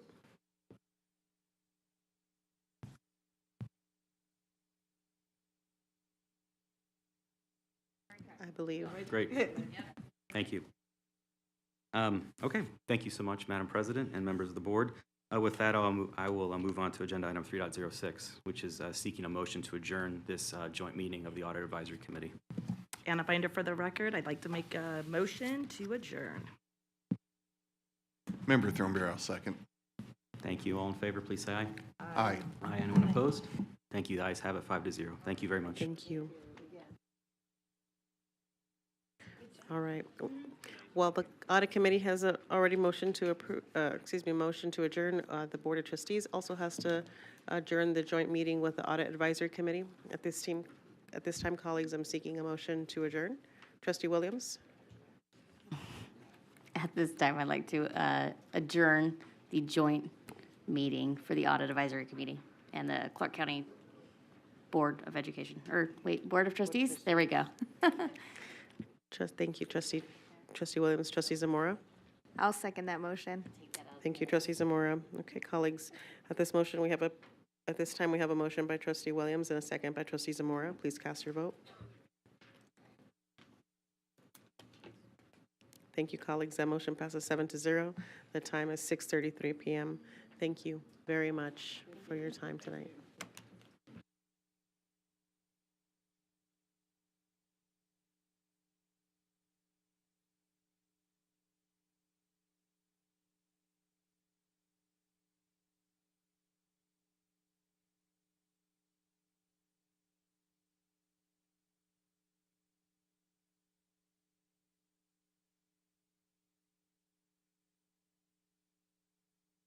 All right, we're going to move on to item 4.01.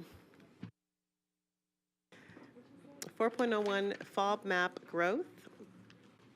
This is not an action item. We're going to turn it over to Dr. Mansell. Yes, that's it? Okay, great, welcome, thank you.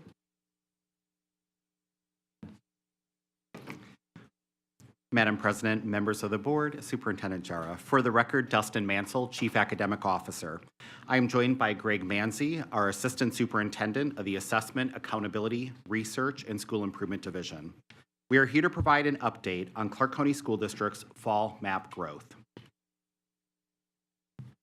Fall map growth results represent a formative measure contributing to the vision of the Board of School Trustees through the Student Success Priority Area, specifically achievement in core content areas. Student achievement was previously discussed during the October 12, 2023 regular board meeting. During the meeting, trustees received an update on several indicators from Focus 2024 for student achievement, including the annual state assessment results. These results encompassed the 2022-2023 state assessment data reporting of academic proficiency and student group gaps, using the Smarter Balanced Assessment, or SBAC, the ACT, and the State Criterion Referenced Test in Science. Within Focus 2024, key strategies are outlined in the areas of strengthen the instructional core and focus attention on students and schools with higher needs. MAP growth aligns to these strategies specifically by providing an interim assessment within CCSD's balanced assessment system. MAP growth serves as a formative tool used to guide and inform instruction, monitor student progress, and align professional learning opportunities for educators. Madam President, members of the board, Superintendent Jara, Greg Manzi, Assistant Superintendent of Assessment, Accountability, Research, and School Improvement Division, for the record. MAP growth is the signature test in the MAP suite, a collection of purpose-built assessment tools designed to support growth and early literacy for every student. With this aligned assessment, schools can conduct formative assessments in reading and mathematics for students in grades kindergarten through grade 10. MAP growth is a computer adaptive assessment providing a unique set of questions based on student responses to previous questions.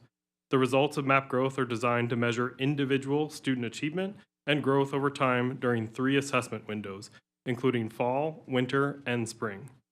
We'd like to take this opportunity to thank Superintendent Jara and the Board of School Trustees for the investment in a system-wide formative assessment. As a result, we now have 5 years of data for comparison, which we'll see on the upcoming slides. The continued investment in a formative assessment system allows for consistent monitoring of student progress and represents an area of stability for our district and educators, allowing for us to go deeper within our progress monitoring cycles. The MAP growth assessments in reading and mathematics generate a projected proficiency indicator for students in both the Smarter Balanced assessments and the ACT. As we reviewed in October, the Smarter Balanced Assessment System and ACT serve as the annual summative assessments in the Nevada System of Accountability. MAP growth projected proficiency contributes to the Focus 2024 indicator, increase the percent of student proficiency. At the bottom of the slide, you will find the reference for each related linking study conducted by NWEA. As previously presented for the Nevada Smarter Balanced Linking Study, NWEA utilized the spring 2019 results to derive the Roush unit or RIT cut scores that correspond to the Nevada Smarter Balanced achievement levels. For the ACT linking study, NWEA used over 500,000 test events from over 80,000 students to predict college readiness using an ACT cut score of 22. For the Nevada System of Accountability, students that take the ACT are considered proficient with an English language arts score of 17 and a mathematics score of 20. Each slide outlining progress and results will follow the same reporting format. The title of the chart describes the grades, content area, and measure. The metric, in this case, percentage projected proficient, is the scale presented on the left-hand side. The aggregation grouping is described along the bottom axis of the chart, including the student group categories. The legend at the bottom of the slide provides the school year indicator for the results. On the first slide, you'll find the projected proficiency results for grade 3 through grade 5 in reading. Here we observe improvement for the district and most student groups in the results from the 2022-2023 fall results to the 2023-2024 fall results, with the exception of the American Indian, Alaskan Native student group. In place of district comparisons, a link is provided to the study conducted by NWA released in July of 2023. This new paper continues the ongoing research by NWA examining the impact of the COVID-19 pandemic on student achievement and progress toward academic recovery. Using data from over 6 million U.S. public school students in grades 3 through 8, the study examined academic gains in the 2022-2023 school year relative to pre-pandemic years. It also tracked the gap in achievement between the COVID-19 pandemic year student group and compared to their pre-pandemic peers. Key findings show that while learning did continue, progress toward academic recovery stalled in the 2022-2023 school year. Significant achievement gaps persist at the end of the 2022-2023 school year, and the average student will need the equivalent of about 4 additional months of schooling to catch up in reading and 4.5 months in mathematics. NWA is one national perspective available to us as we contextualize the district performance. The district also participates in the National Assessment of Educational Progress, or NAEP, specifically within the Trial Urban District Assessment, or TUDA. This cycle of district participation will initiate in January of 2024. The prior results from 2022 and 2019 demonstrate that the district performs similarly to other large city, and some instances, like grade 8 mathematics, did not decline as significantly as large city comparison group.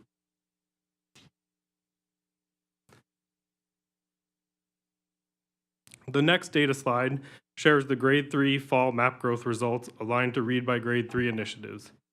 For grade 3, we continue to experience evidence of rebounding rates in all student groups, with the exception of English language learners remaining the same year over year.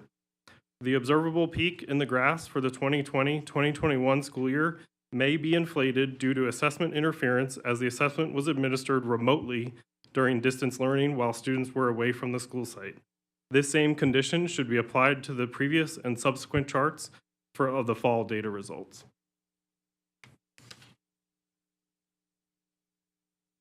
Students in grades 6 through 8 demonstrate a slight increase from last year in their projected proficiency for reading, with the most recent district rate of 41.3%.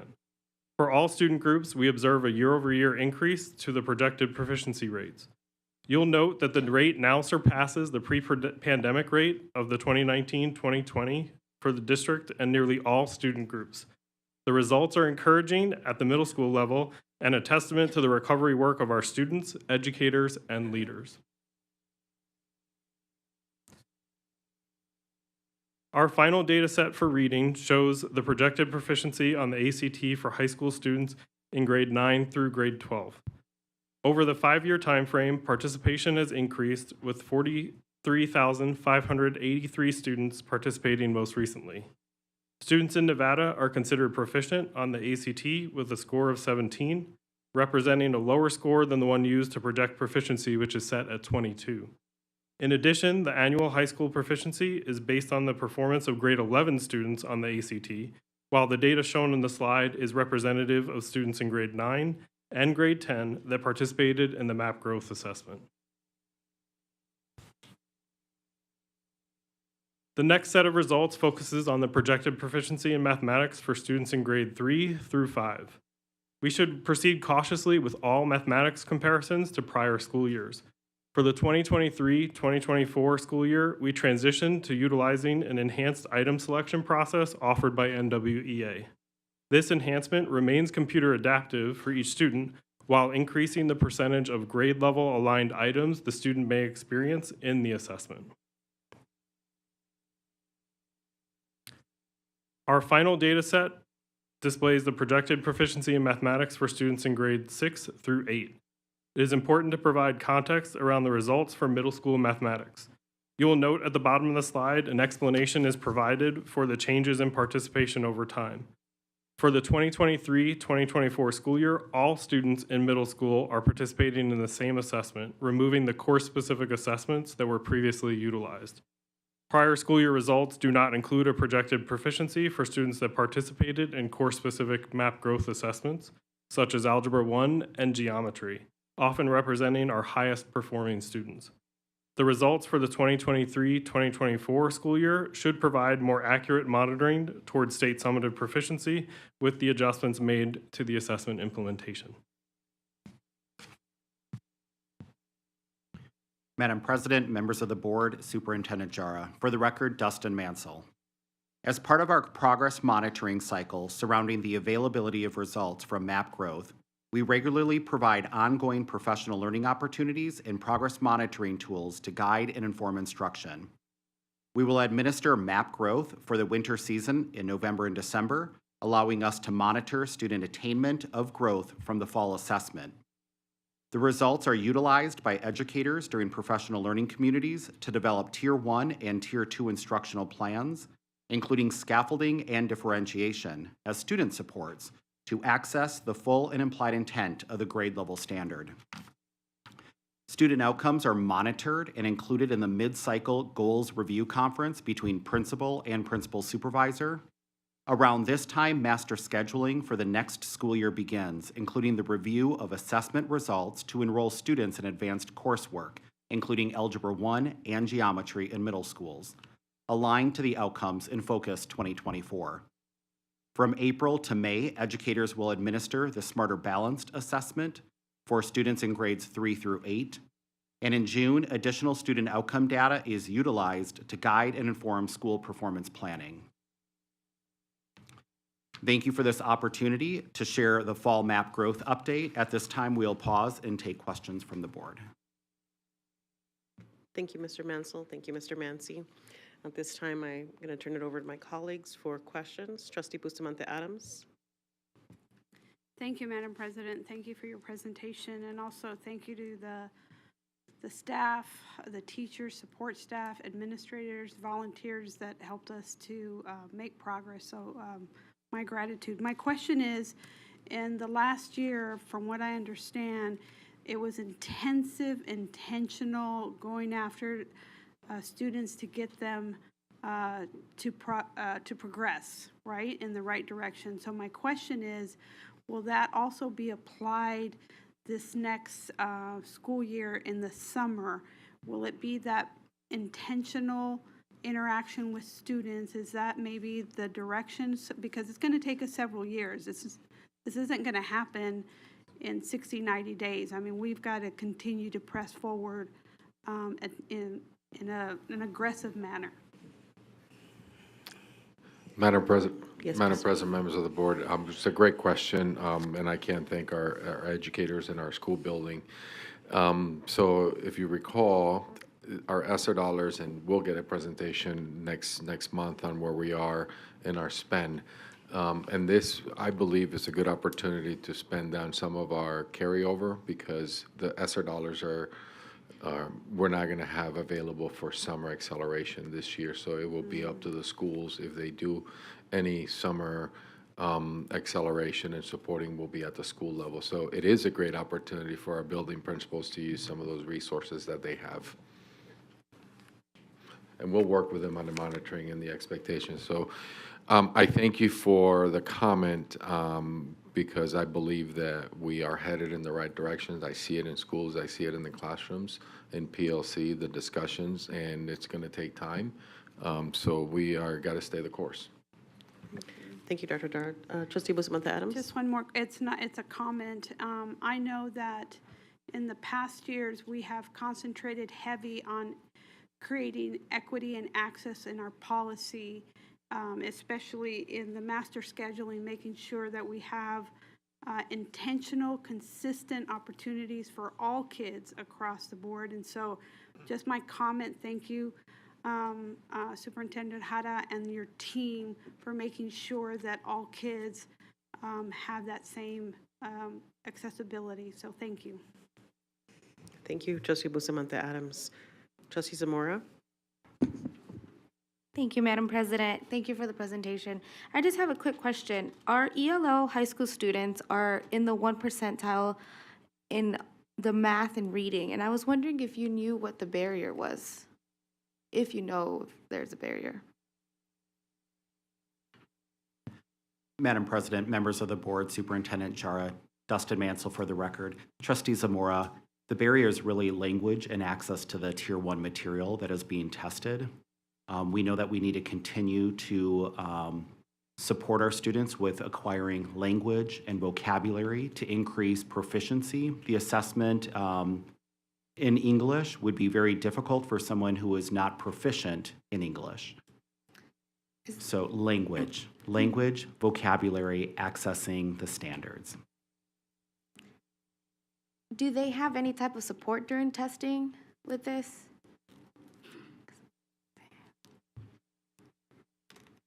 Madam President, members of the board, Superintendent Jara, Trustee Zamora, there are accommodations that are allowable during the assessment for this. It's a formative assessment, so we want the students to experience success. So those accommodations are provided in this instance.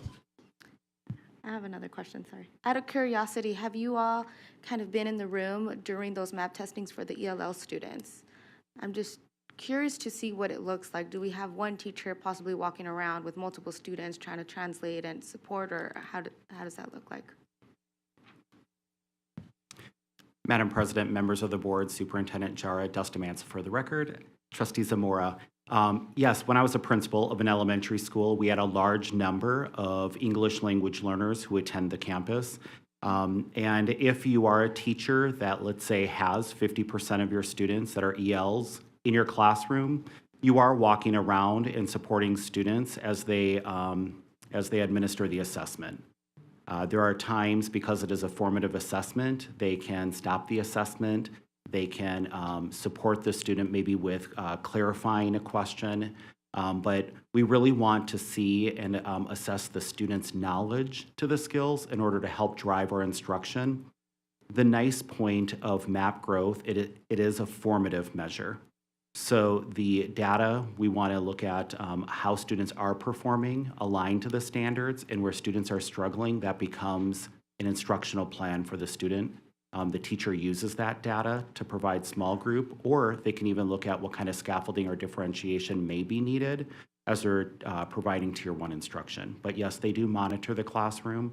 There's also a tool within the assessment measure that monitors how students are responding to help the teacher perhaps stop if the student is responding too quickly to answers. Okay, thank you. Thank you, Trustee Zamora. Trustee Williams? Thank you, Madam President. Thank you both for doing this. I really enjoy these reports. I have a couple questions. And maybe this is not for today, but I just kind of want to put it on your radar that this is where my head's kind of at.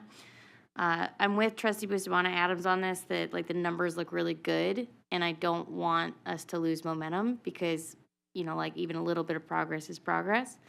My question is, when you look at grade 3 reading, grades 6 through 8 reading, and then automatically it jumps to 9 through 12, it seems there's a huge decline, and this is just over the last 5 years, right? I don't think it's any one thing. I guess I don't know what your guys' thought process are as to why that's happening, why there's this big, it seems to be like a learning loss between grades 8 and grades 9.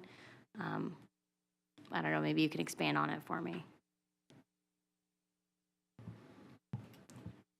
Madam President, members of the board, Superintendent Jara, Greg Manzi for the record, Trustee Williams. Part of what you're seeing there's a difference in the projection that's being done. You're looking at a projection of how the student may perform on an 11th grade measure for the ACT at a score of 22. So part of that is the progress monitoring we do with the work that happens at that assessment level, the different claim areas that are reported back, and how we help the students to obtain their individual goals as well as part of that process. Okay, thank you. And then my other question was kind of like, what are your guys' biggest challenges that you're seeing? Because even though it seems like you guys are making a lot of progress, I don't see, normally you guys put on like the Focus 2024 briefs, you put like, these are our biggest challenges right now, and I don't see that slide. And I really like that slide because it tells me that you guys are at least aware of the challenges and you're trying to like make them better. Dr. Jara. Forgive me, Dr. Durham. So, Madam President, members of the board, Trustee Williams, when we looked at this presentation, this is in alignment to Focus 2024. I know that the template the board approved on the challenges, the success, lessons learned, that was not included because that was a template for Focus 2024. But I think our biggest challenge, and I'm going to go back to, I think, your question at the high school. If you recall, the State Department just approved the college readiness assessment. Our high schools have not had MAP growth as long as our elementary schools and our middle schools. That was something that it took us a little bit longer. The other component that in high school has been a challenge because of we haven't been able to find a partner, if you will, to be able to differentiate instruction. That's been something we've tried some things that haven't worked. So I would say that now our high school principals and our teachers are really having the access to the data at that level to be able to use in the PLC, and the monitoring is taking us a little bit longer at the high school. That's why our focus has been on ACT. You're going to get a presentation following this one on the great story on AP, dual credit, where the focus has been at our school level. So now they have the resources. And it's just taking us a little bit longer to address the high school need. Thank you. Those are all my questions. Thank you, Trustee Williams. Trustee Guzman? Thank you, President Garcia Morales. I just want to talk a little bit about some of the things that we learned at the Council of Great City Schools that is reflected in this presentation. And one of the things that the Los Angeles County School District was so excited about was having one assessment tool for the district.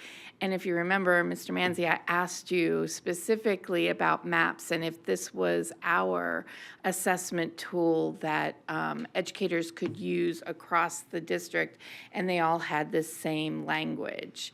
Am I correct on that? Did I interpret that right? Madam President, members of the board, Superintendent Jara, Trustee Guzman, Greg Manzi for the record, yes, that's correct. This is our system-wide formative assessment tool in our district. Okay, and so this is what we base our tiered instruction on, right? Okay, so the projections that you have in this presentation, those projections can only get better, right? This is just your baseline of what you're predicting we're going to see when we have that presentation. Is that right? Madam President, members of the board, Superintendent Jara, Trustee Guzman, Greg Manzi for the record. This is our baseline fall. We do the window at the very beginning of the school year, and we see that opportunity to now have the impact of instruction come the winter, where we see higher results typically in our trend data and an increase in that projection towards the spring. Okay, so based on that, how are we looking at our new curriculum that we just rolled out this year for ELA? Are we looking that it's going to increase how we do, or are we going to have like a lag year because this is our first year of implementation? Madam President, members of the board, Superintendent Jara, Dustin Mansell for the record. Trustee Guzman, it does take time to learn a new curriculum resource to support standards-based teaching. We are seeing great things out there in classrooms as we do instructional rounds or walks through campuses, but we are also hearing the challenges. And there are challenges to using a new resource. We are seeing great things right now. We hope we can just get better at using those resources to support our instruction, and then also using the formative assessment to identify which students need additional support, and then moving into that Tier 2 instruction. And by having this MAP assessment, we're all using the same language when we're talking about that? Correct. Okay, thank you. I appreciate that. Thank you, Trustee Guzman. Trustee Cavazos. Thank you, Madam President, and thank you, gentlemen, for this presentation. We really appreciate the updates. I was wondering, when you were talking about, as far as the professional growth and the training and everything, if you could, I had a question from a constituent asking to elaborate on that a bit.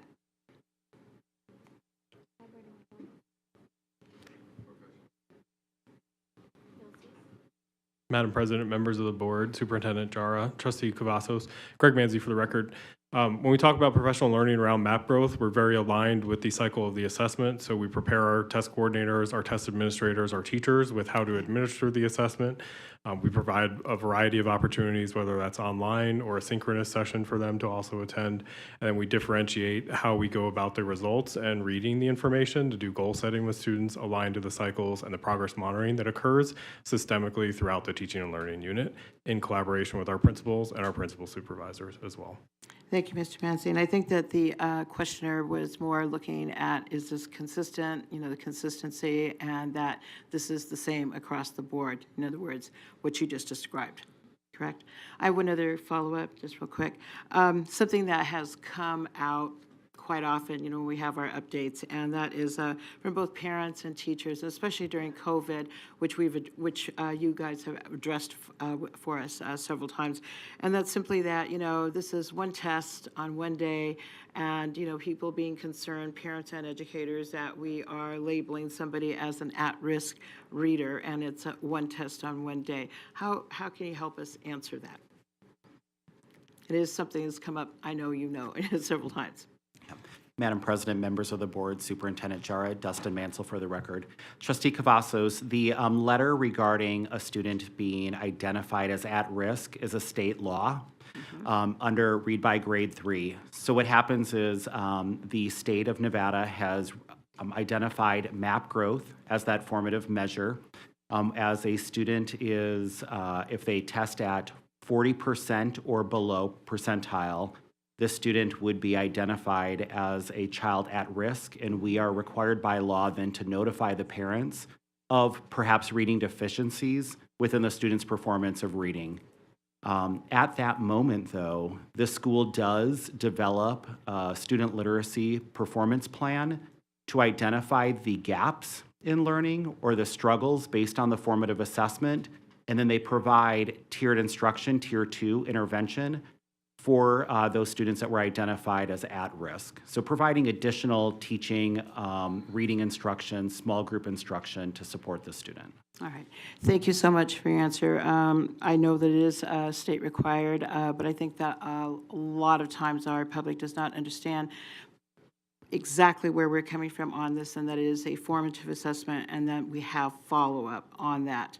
But I think that there is still some concern because they're looking at the one test, one day, and maybe not the follow-up steps. But I do appreciate your elaboration on that. Thank you so much.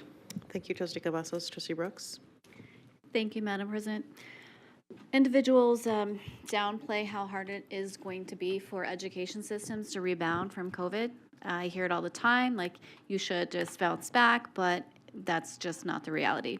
So in your opinion, what is a reasonable timeline for significant outcomes from things that we have implemented, like pacing guides or having curriculum purchased for the first time in many decades. How long does it take to actually see impressive gains? Dr. Jara? Madam President, members of the board, so I'll answer the question. How long would it take so I'll go back and I think it was reported, I think what Trustee Guzman and shared with the Council of the Great City Schools when they did the NAEP, looking at 10 years worth of data and urban districts pre-COVID, and I preface that with pre-COVID, it was about a 10 to 14 year when you have consistent curriculum, when you have our teachers who are in the classroom with set of expectations.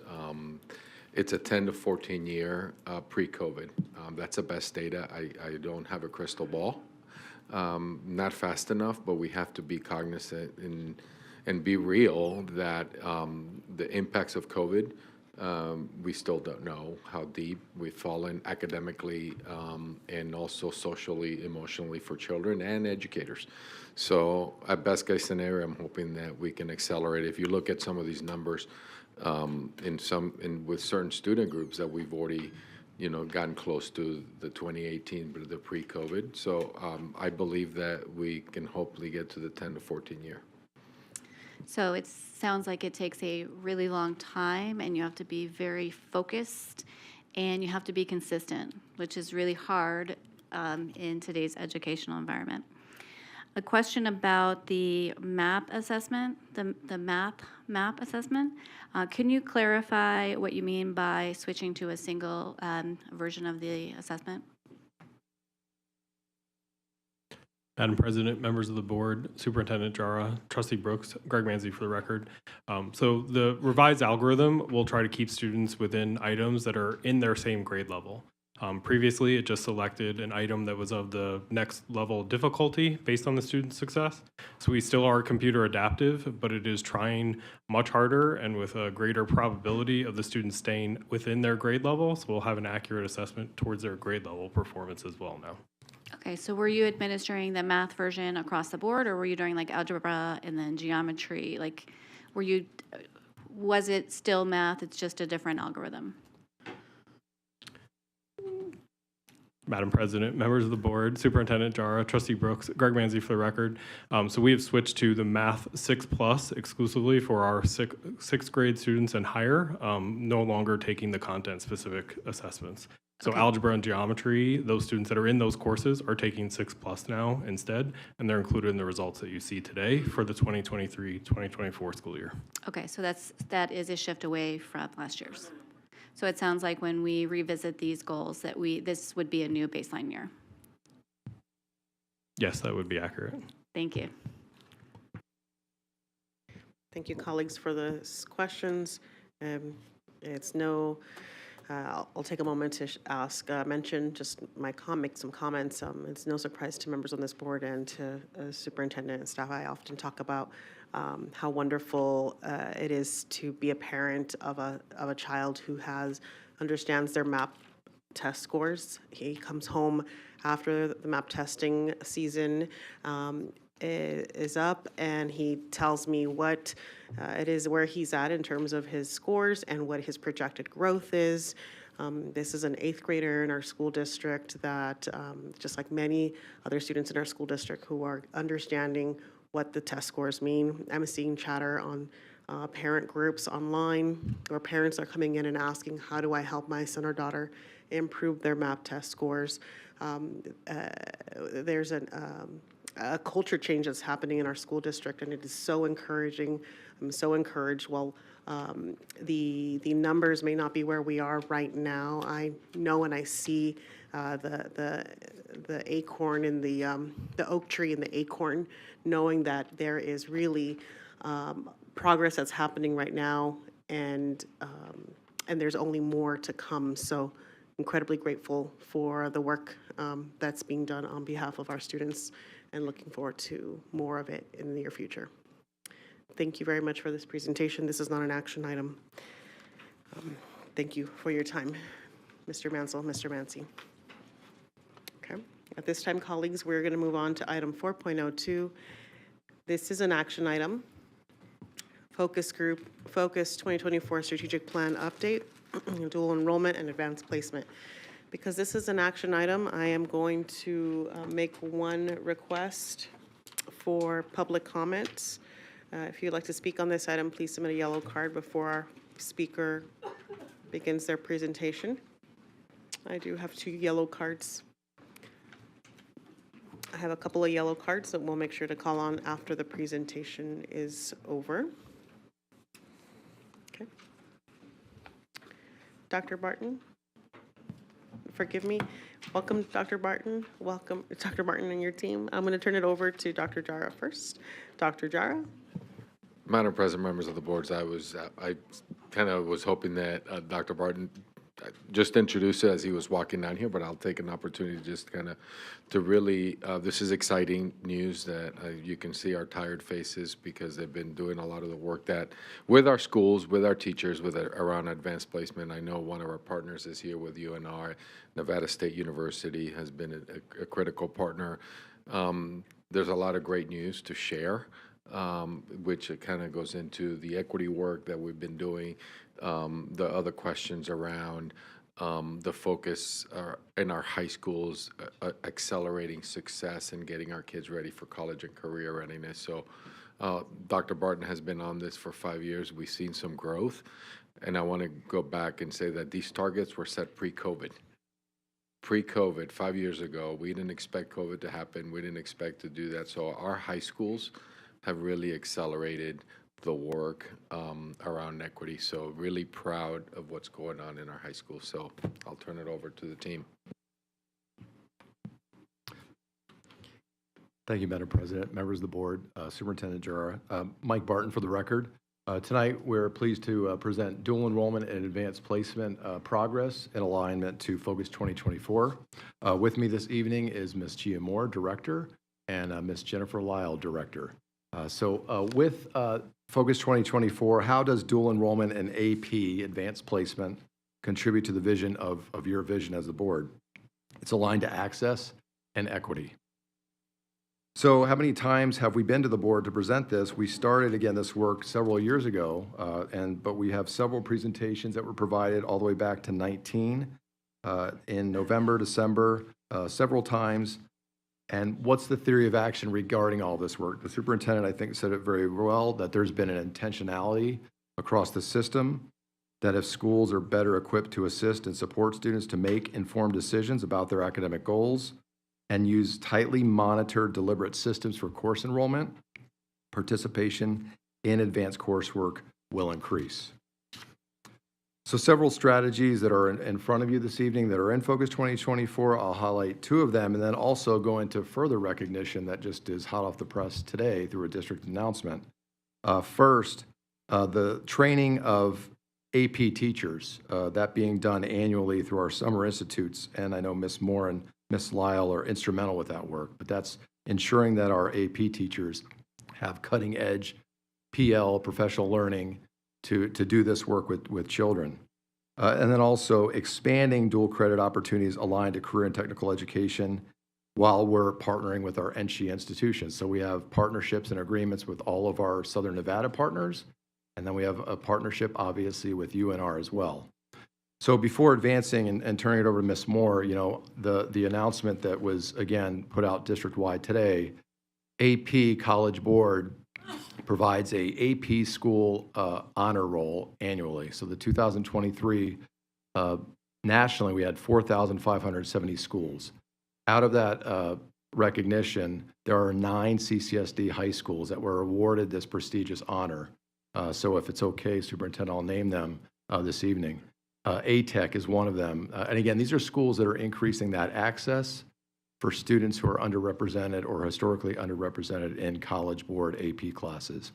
ATEC, West CTA, Las Vegas Academy of the Arts, Veterans Tribute CTA, Coronado High School, Southwest CTA, Sierra Vista High School, Northwest CTA, Rancho High School. So all 9 schools being recognized by an outside external partner that's recognizing the great work that the system is doing. So with that, Madam President, members of the board, I'll pass it to Ms. Moore to review the data for you this evening. Thank you, Dr. Barton, Madam President, members of the board, Superintendent Jara, Gia Moore for the record. We are proud of the work that we are doing with our schools and our higher education partners. And we're proud of that work that they're doing to help us engage in and assist us in meeting our targets for our students. As you can see, we exceeded our goals for each student subgroup as well as our enrollment. So our target was 4,430 students, and we exceeded that target with our current enrollment and dual enrollment with 15,182. So very proud of that work and thankful to our NCHE partners for helping us meet those goals. Next is the average variance between subpopulation enrollment rates in dual credit classrooms and subpopulation enrollment rates in the district is 4.06 percentage points. And so through the lens of equity and access, we seek to ensure that all students have an opportunity to participate in these programs, and we'll continue with the implementation of our practices to eliminate bias as it pertains to course enrollment and preparation.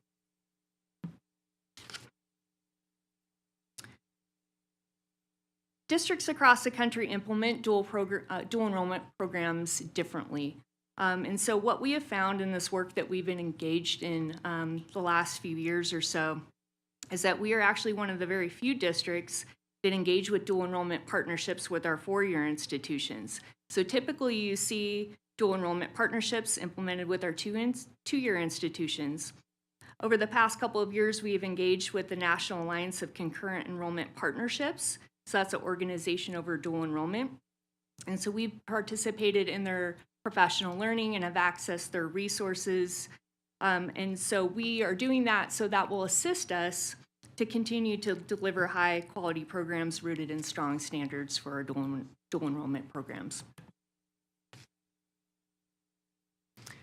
So next is our challenges, successes, and lessons learned. And I want to highlight some key areas. First, we do have ongoing challenges with credentialing our teachers. We have made progress, but we have a significant way to go, particularly in areas for building our dual enrollment opportunities for our career and technical education pathways. Our other challenges include ensuring coursework aligns with students' college and career ready plans to make sure that one advanced course option doesn't negate the other, and maintaining the quality of rigor in dual enrollment courses. As for our successes, we have increased the number of schools we have partnered with in terms of our NCHE institutions. And as you saw in those enrollment numbers, we have increased enrollment in dual enrollment by 249% since the fall of 2019. And I want to say that a key factor in this significant increase was the implementation of the Collegiate Academy program within the University of Nevada, Reno, with a primary focus of increasing access to our underrepresented student groups, particularly those with being the first in their families to go to college. Master scheduling support meetings, which we're in the middle of concluding that right now, with principal and principal supervisors has also been a very critical piece. That's helped us move the dial in implementing these programs mindfully as well as strategically. And we'll continue to cultivate and expand higher education partnerships that have the ability to support our educators teaching these courses and implement systems of support that can guide our students that face barriers in going to college. In terms of our lessons learned, we're ensuring that educators and students receive the appropriate resources and support. That's key. Ensuring that our students and families are aware of dual enrollment opportunities. So we have been working very closely with our NCHE partners to create a lot of parent information sessions so that parents understand the value of dual enrollment and really giving them the toolkit to help their families navigate, especially if they're first generation in their family to go to college. The implementation of a secondary master scheduling monitoring timeline, the implementation of our SMART goals for our individual schools, and then requiring professional learning and requiring our counselor professional learning. So it really has been a multi-tiered approach in terms of ensuring that our students have access to advanced level coursework and to ensure that we are addressing the needs of all of our students and meeting those students that may not have otherwise have had those opportunities. And so, Madam President, with your permission, I am going to pass it over to Ms. Lyle for her portion of the presentation. Thank you, Madam President, members of the board, Superintendent Jara, Jennifer Lau for the record. I'm pleased to give you an update on our advanced placement program. As you know, this is also our other college level coursework option that we have for our students. When we look at the AP program overall, what we really look at are two things: participation in the program in terms of course enrollment. Who is enrolled? What demographics do we have? Are we mirroring our school population? And the second thing, of course, is our performance data in terms of the actual exam. What level of rigor are they meeting, ensuring that our teachers are offering that collegiate level experience for our students. So as Dr. Jara mentioned, some of these goals were set pre-COVID. However, we have rebounded. As you can see for our enrollment, we met our target overall as a district. So within that time frame, we have met our target. We have 17,000 unique students in an AP classroom.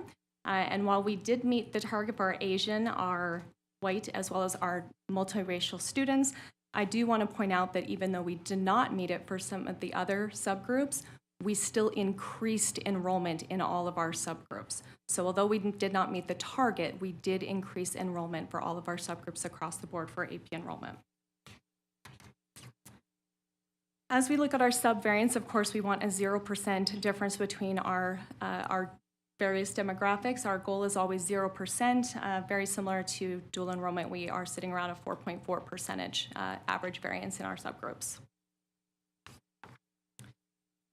So in addition, as I mentioned, to looking at the enrollment in the courses, we want to look at the fidelity of the course. How are our students performing on an AP exam? So the scores out of a 1, 2, 3, 4, 5, students who score 3 or higher have the opportunity to earn college credit and advanced placement in a college level course.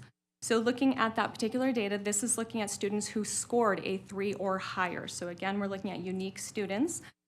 We did not meet our overall target. However, we did expand access. And I want to point out that although we didn't meet our overall target, we are still meeting our national benchmark, if you will, which is roughly around 50% pass rate.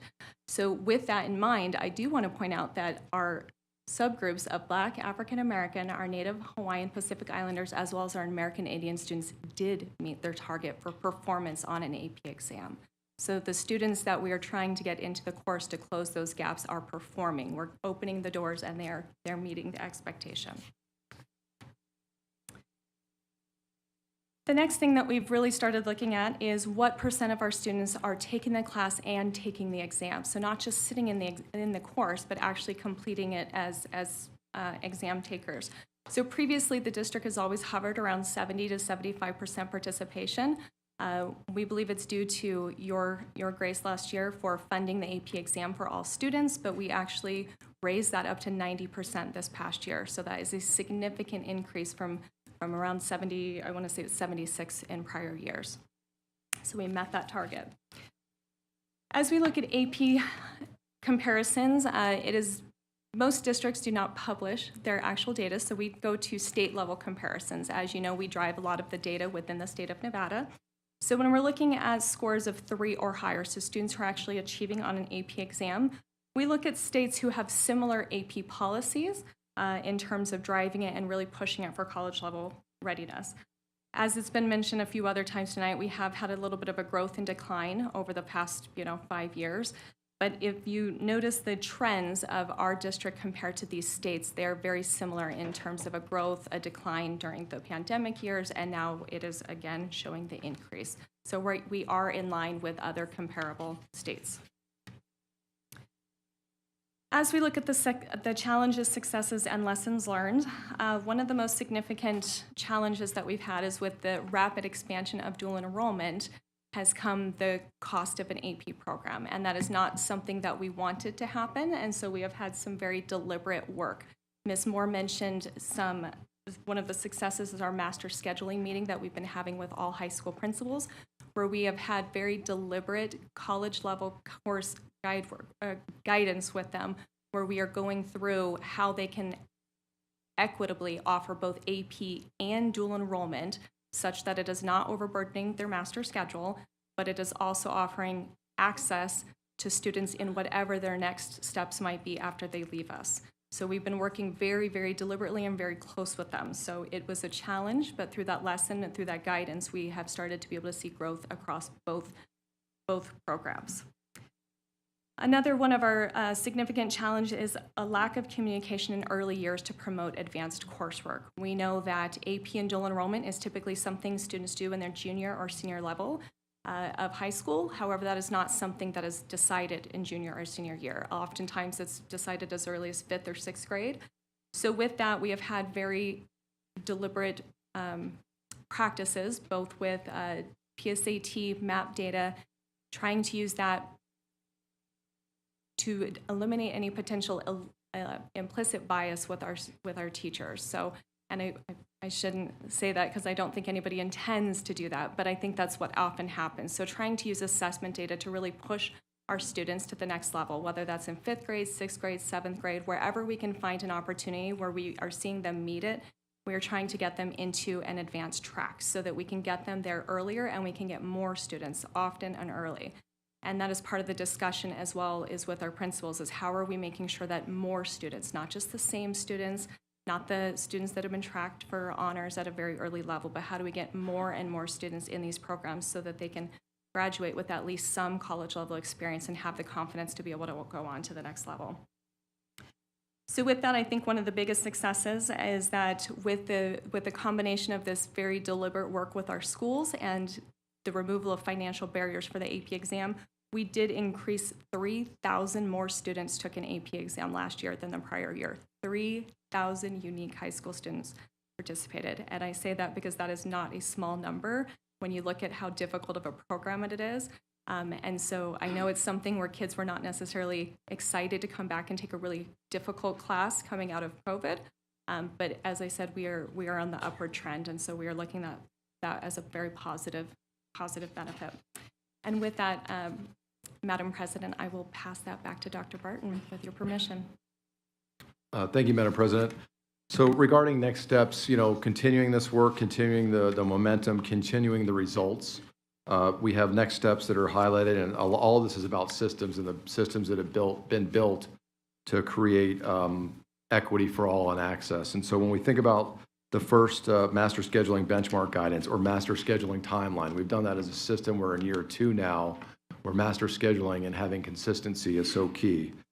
Ms. Lyle talked about those conferences that we're doing with principals and principal supervisors. That work has been phenomenal, and we're in the 2nd year of that implementation as well. Continuing to use ad hoc reports for all courses and grade levels, course enrollment guides, ensuring that students who have that ability to do it, that they get in that class. And then utilizing a process for closing and adding CTE programs. CTE aligns greatly with dual enrollment. You'll have a more comprehensive report in December on CTE, but we have a process that's been built centrally to assist schools with the addition or deletion of CTE programs, monitoring student enrollment in those courses and rigorous courses. It starts early, as Ms. Lyle said. So as I get to the third to last bullet, looking at the advanced coursework at middle school, ensuring that students are in fact enrolled in algebra and or geometry if they show that aptitude with their metrics. And then what we do is by the beginning of the year, we monitor this. We do all of this work in August. School starts, and teaching and learning unit looks at every school and works with every principal to ensure that every student that has that capability should be in that class, that they have that right to do so. And we even do course corrections or schedule changes at the beginning of the year. That does conclude our presentation this evening, but the team is prepared for any questions you might have. Thank you. Thank you. Dr. Jara? Madam President, members of the board, I just want to publicly thank our team under the very capable Deputy Superintendent and region staff, and all the way down from principals down to our classroom teachers. 33,049 students have completed a college level course, unique students. So kudos to our schools, 751 ELs, 271 students with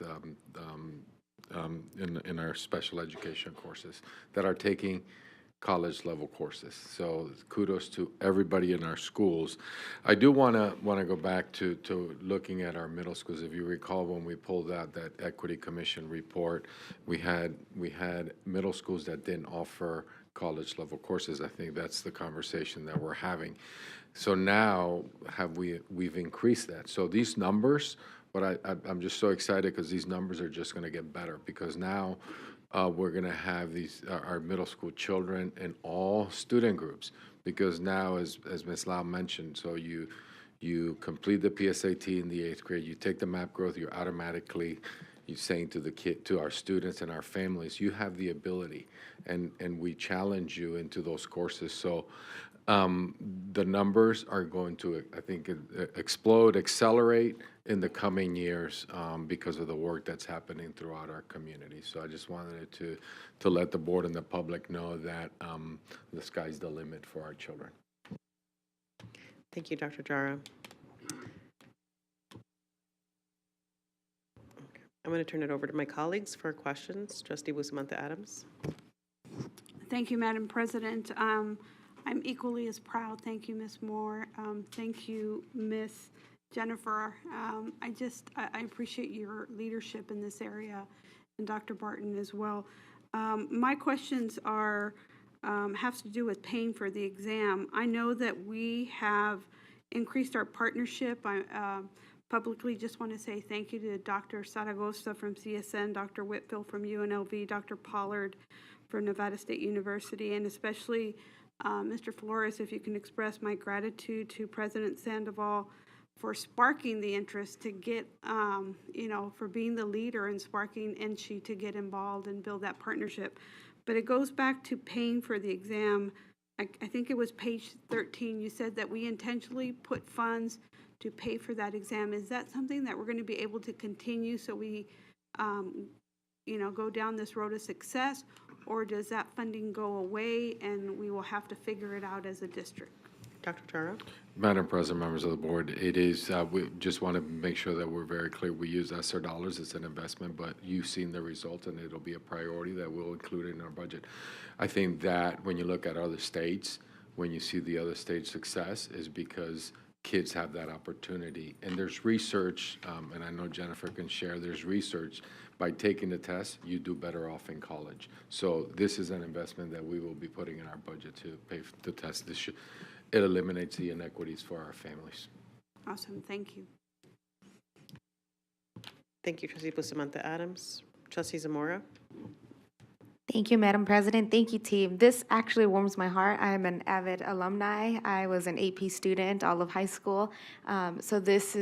I'm excited to see how much this continues to grow. I know one of your lessons learned from the beginning of the presentation was that informing students and families about this program. And on, these Facebook groups we have going on, there has been a lot of disinformation about it. So I am hoping to see maybe some type, I don't want to say community meeting again, but maybe a community meeting so people can learn about the program and, hopefully make it inclusive for our Spanish speakers, because that's I remember my parents had no idea of how this works. I was the first one to go to college, so it's important. So I hope to see that soon, Superintendent. Thank you. Thank you, team. Thank you, Trustee Zamora. Trustee Guzman? Thank you, President Garcia Morales. I wanted to go back to the dual enrollment numbers. If I could, our goal was 4,430, and we have 15,182 students in the program. How did we do that? Madam President, members of the board, Superintendent Jara, G. Moore for the record. That happened out of very strategic partnerships and a lot of work in collaboration with our NSHE partners, particularly where we saw the largest growth is with our UNR Collegiate Academy program. And the success of that, kind of going back to what Trustee Zamora said, is really about the entire student. So typically with dual enrollment courses, we make an arrangement so that school is credentialed to be able to teach that dual enrollment course, and then the course is taught. With this program, and I think where we have a lot of desire for more schools and teachers to be a part of this program is that they get that support that they don't typically get. So they are working in tandem with a college professor, so they get that added support, they get that guidance, they're working on assessments together, so they get that added support. And then with our students and our families, one of the barriers, and because our target group in this growth that we're seeing here is our first generation underrepresented students, is to make sure that our families understand the meaning of this option and that we're giving our students a toolkit so they can navigate through those barriers. And as someone that was a first generation in my family to go to college, I didn't have that toolkit. I didn't have the vocabulary. Those things were foreign. So for us to eliminate those barriers, create that vocabulary in the family, and give them that guidance that they wouldn't otherwise get has helped us really expand that and to encourage more families to want to be a part of that. So I really attribute it to that, really looking at the whole student as well as engaging the family in those decisions. But also with our advanced level coursework discussions that we're having with our schools that we're in the middle of right now, that has been instrumental in terms of us increasing those numbers. As Ms. Lyle said, we are looking strategically at every single master schedule.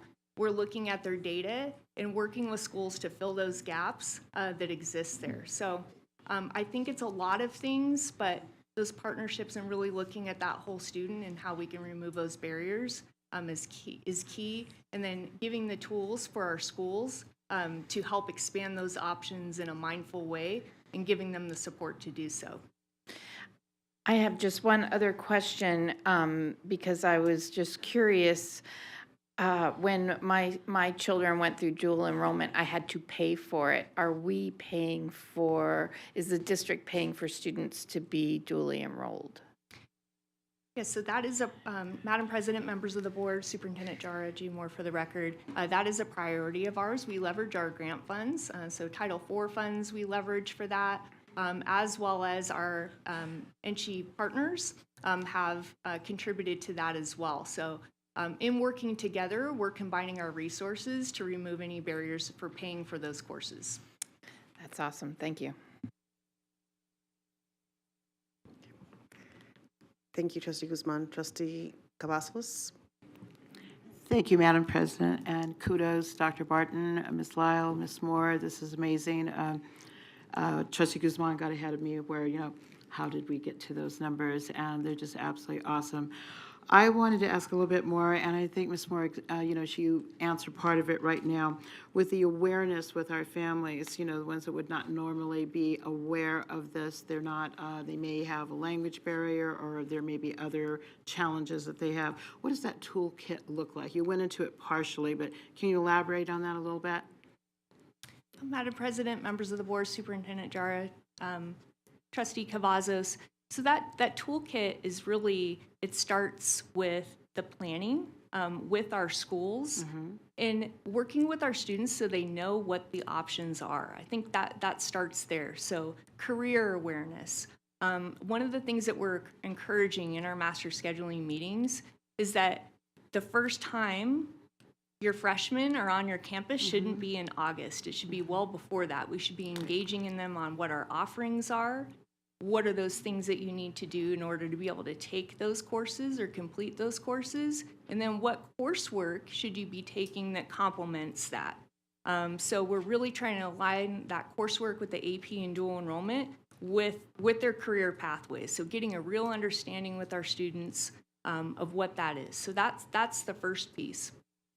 And then with the partnership of our NCHE partners, one of the things that we are requesting from them, so when we're expanding those options, the deal in terms of that partnership is that they have to commit to having a presence on that campus. So they're doing FAFSA workshops, they're working with students on when do they need to apply, how much it costs, tuition, and how can you apply for grants and those kinds of things. So just to how to navigate to pay for it. And that also is crossing over with the work with our families as well, because that's always a big barrier, and we don't want that to prohibit our kids from going on, especially when we know that they have the ability to do that. So It really kind of starts at the school level and then engaging with the students, and then just ensuring that our NCHE partners, when they're committing to collaborating with this, they're also offering those other services to our students and our families. Thank you so much, Ms. Moore. That's really helpful, and I was just really thrilled to hear that, that we're looking at, fifth grade, fourth grade, fifth grade, starting actually a lot earlier. Just one quick follow-up. I was really interested in what you were talking about as far as, lessons learned and the challenges, kind of putting that together as far as training, our counselors to be able. Can you elaborate on that a little bit, just briefly? Madam President, members of the board, Superintendent Jara, Gia Moore for the record, Trustee Cavazos. In terms of the counselor piece, that has been critical in terms of our master scheduling meetings with our schools. So we have our Director of Counseling, Monica Martin, there to work with schools to figure out what those barriers and those gaps are in terms of access to this coursework, and then putting together a plan of how we can close those gaps with the counselors. And then in addition to that, providing ongoing professional learning that continues with that work that we've been doing with the schools with those counselors.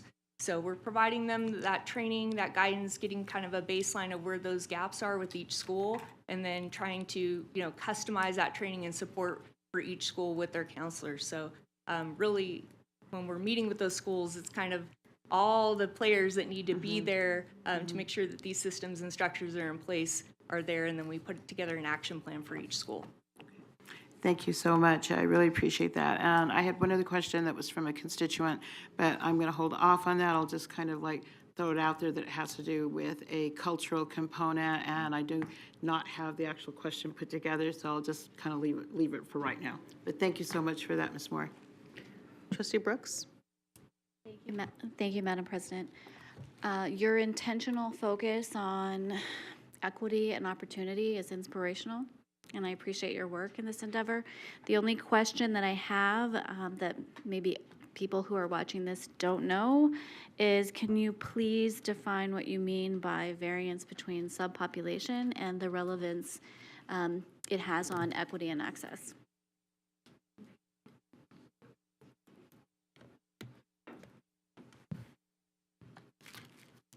Madam President, members of the board, Superintendent Jara, Trustee Brooks, I think that this data point shows we're not there yet, frankly. So just keeping it very simplistic, that as we continue to try to close these gaps, we've made improvements, we've increased the access, we're removing testing fees as an obstacle.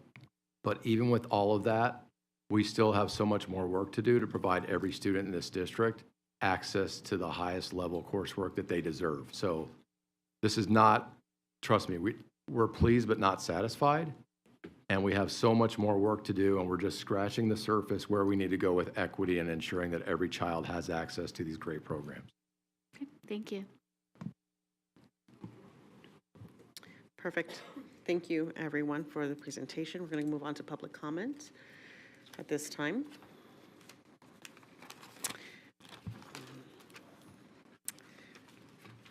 Two cards that have been submitted in advance, Dr. Tiffany Beamel,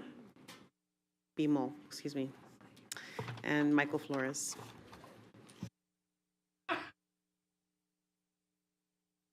Good evening, Dr. Tiffany Beamel for the record. The data for AP and Dual are interesting to look at, especially when compared to similar large districts. Huge kudos to those CTE schools for another awesome recognition in AP growth and pass rates, I think, Dr. Barton said. I love getting those elated emails from students in July when they're super excited about their passing scores. It's the best feeling, and it makes those 2 weeks I spend reading the exams in June totally worth it. Some facts about these programs that might add explanation to this data and that some people might not realize are: AP classes do not have class size caps, where dual enrollment classes do, with the exception of AP Seminar and Research. I personally have had as few as 10 and as many as 58 enrolled in one period of an AP class. To get college credit for an AP class, a student must pass a national exam. To get college credit for dual enrollment, they just have to pass the class. If they fail an AP exam, no big deal, they just don't report it to their college. If they fail their dual enrollment class, they start college on academic probation. Dual enrollment teachers follow college-required grading standards and policies, whereas AP classes follow CCSD guidelines and policies, and every school implements these differently. If parents don't like the rigor of an AP course, they demand their student be removed and placed in honors classes. It's trickier for a student to drop a dual enrollment class because it's tied to their college transcript. And admin are not allowed to change grades for dual enrollment classes where they are allowed to change grades for AP classes as parents demand. Dual enrollment teachers are required to attend extensive trainings and hold upper-level college degrees to teach their designated courses. AP courses do not have any such training requirements from College Board or CCSD. And in fact, we have long-term subs covering AP courses at some schools due to teacher shortages. As rigor and expectations continue to decrease in our classrooms, students are not prepared for the rigor of actual college courses as evidenced by the extensive freshman washout rates we are seeing nationwide. We need to remain focused on rigor, relevance, and relationships to ensure that the fidelity of these two programs help our students in the days after graduation. That should be our #1 goal in increasing our numbers in AP and dual enrollment. Thank you.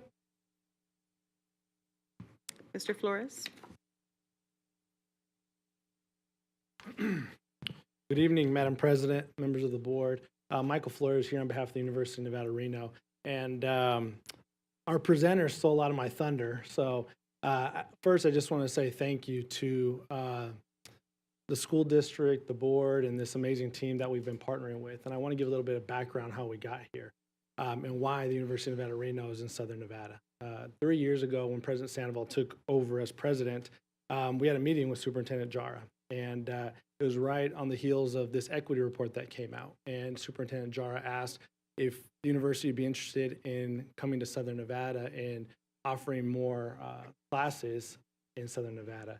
And we had not been in this space before, but the president in his prior job as governor had done a lot in dual enrollment around the state and passed legislation to create a better environment so that more students had more options. So this is a natural fit. We went back to the university, the president talked to our team, and within a couple months, we started at 2 schools. We're at 17 schools this year, and we're serving over 4,000 of your students. And they're our students too, and they have our school IDs. They're part of the Wolfpack. And we know that all of them are not going to come to our university, but they're going to go on to higher ed or be ready for the workforce. And we're really looking forward to continuing to work with you all. President Sandoval is going to be here on Tuesday and we'll be visiting one of our new schools. And we are in the schools. We bring all of our professors down, as Ms. Gia Moore mentioned. You know, the rigor is intense. You know, the faculty are working with your teachers, who are teachers and instructors as well, on a weekly basis. And we're really proud to have them part of the team. And we're just looking to continue to serve as much as we can. So we want to thank you for the opportunity. It really is an honor and privilege to be working with your students. And yeah, looking forward to continuing this partnership. Thank you. Thank you, Mr. Flores. And thank you for your partnership as well.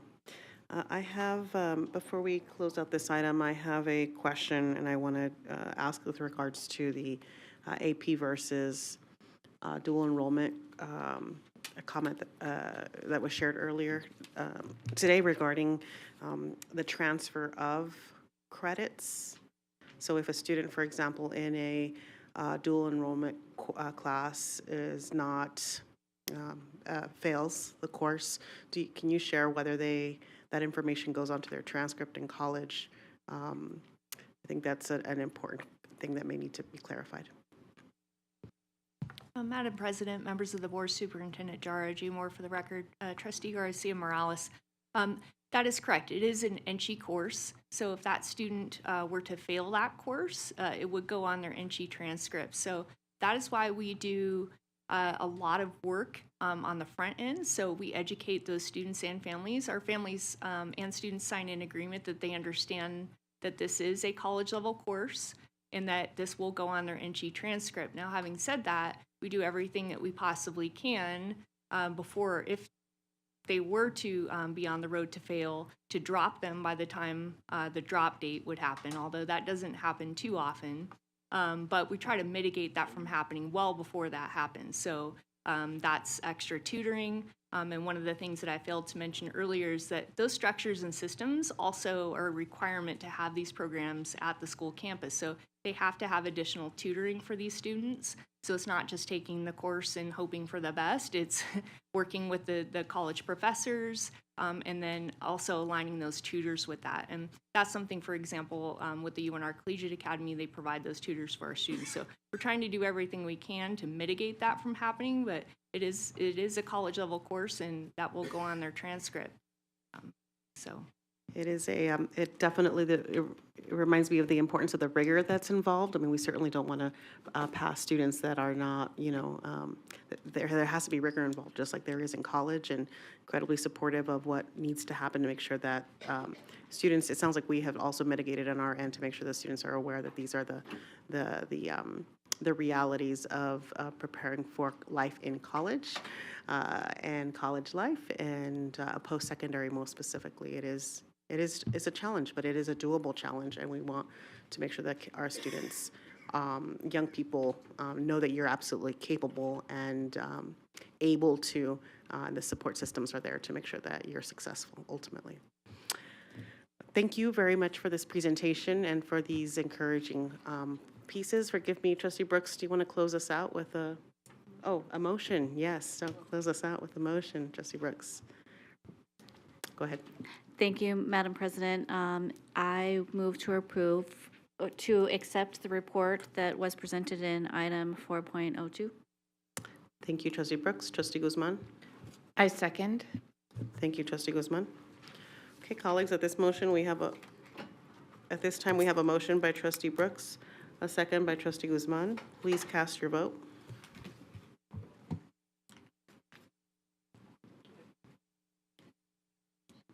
Okay, colleagues, thank you. That motion passes 7-0. Thank you very much for your presentation today.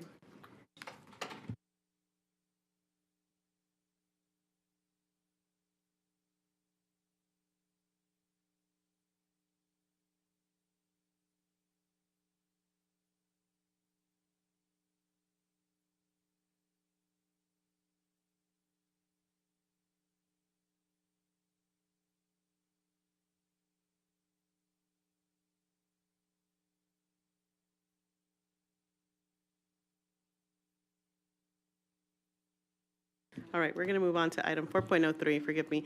4.03 is an action item, and before we continue on to 4.03 and begin the presentation, anyone who would like to provide public comment on this item, please, you must submit a yellow card. It looks like we have a couple for 4.03. So if there are no more yellow cards, let's go ahead and turn it over to Dr. Martin, who will be providing us a presentation. Welcome.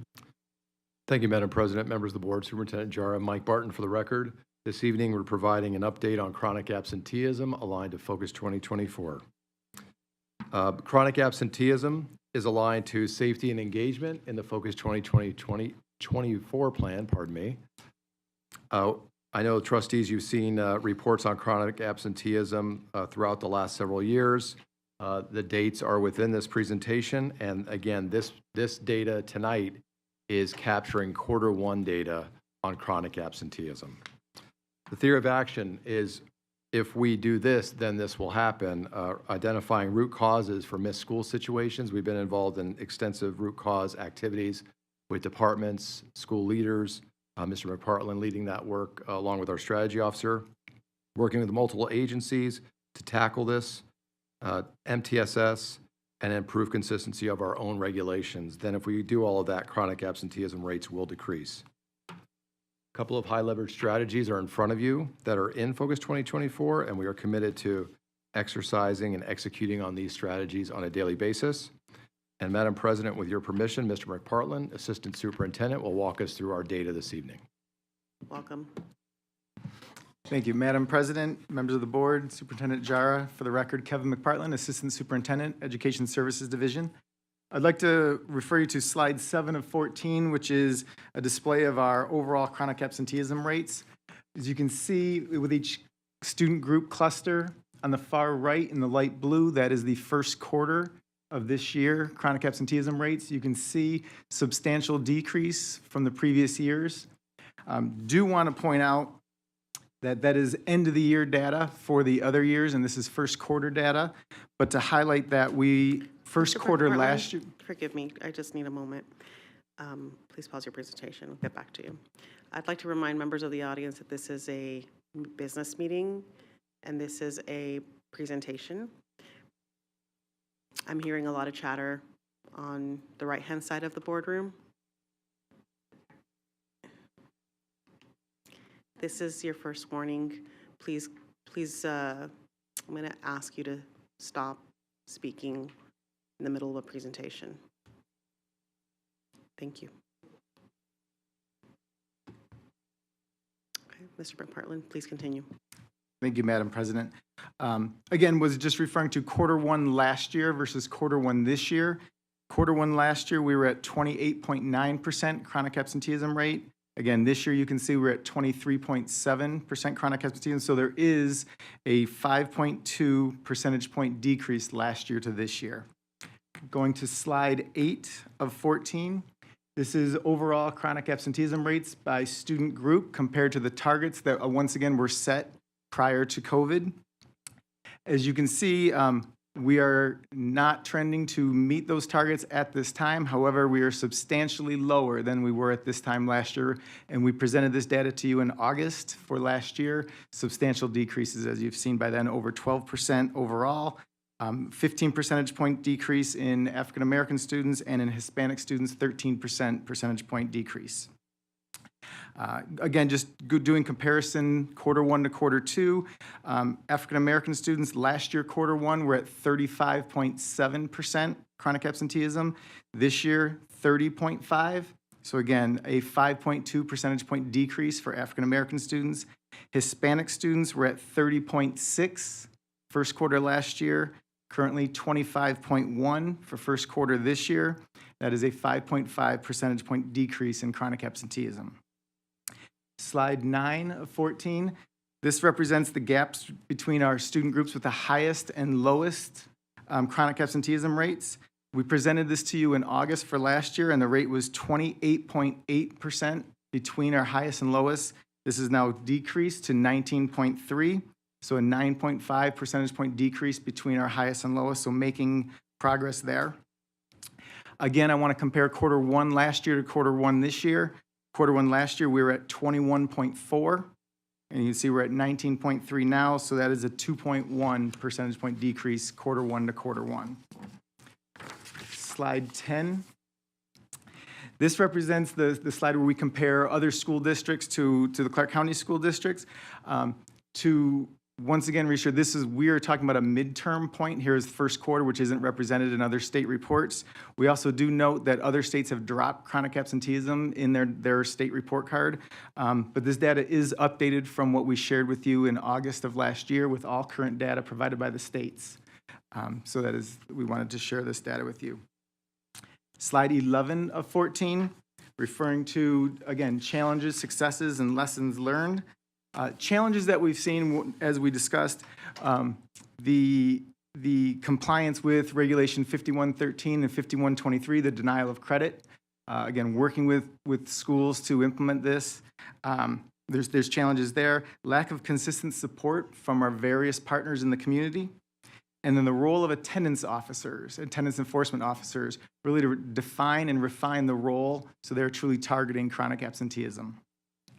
Successes, we have been able to this year mobilize attendance officers at our schools with the highest chronic absenteeism rate, including mentorship programs to work with students and families.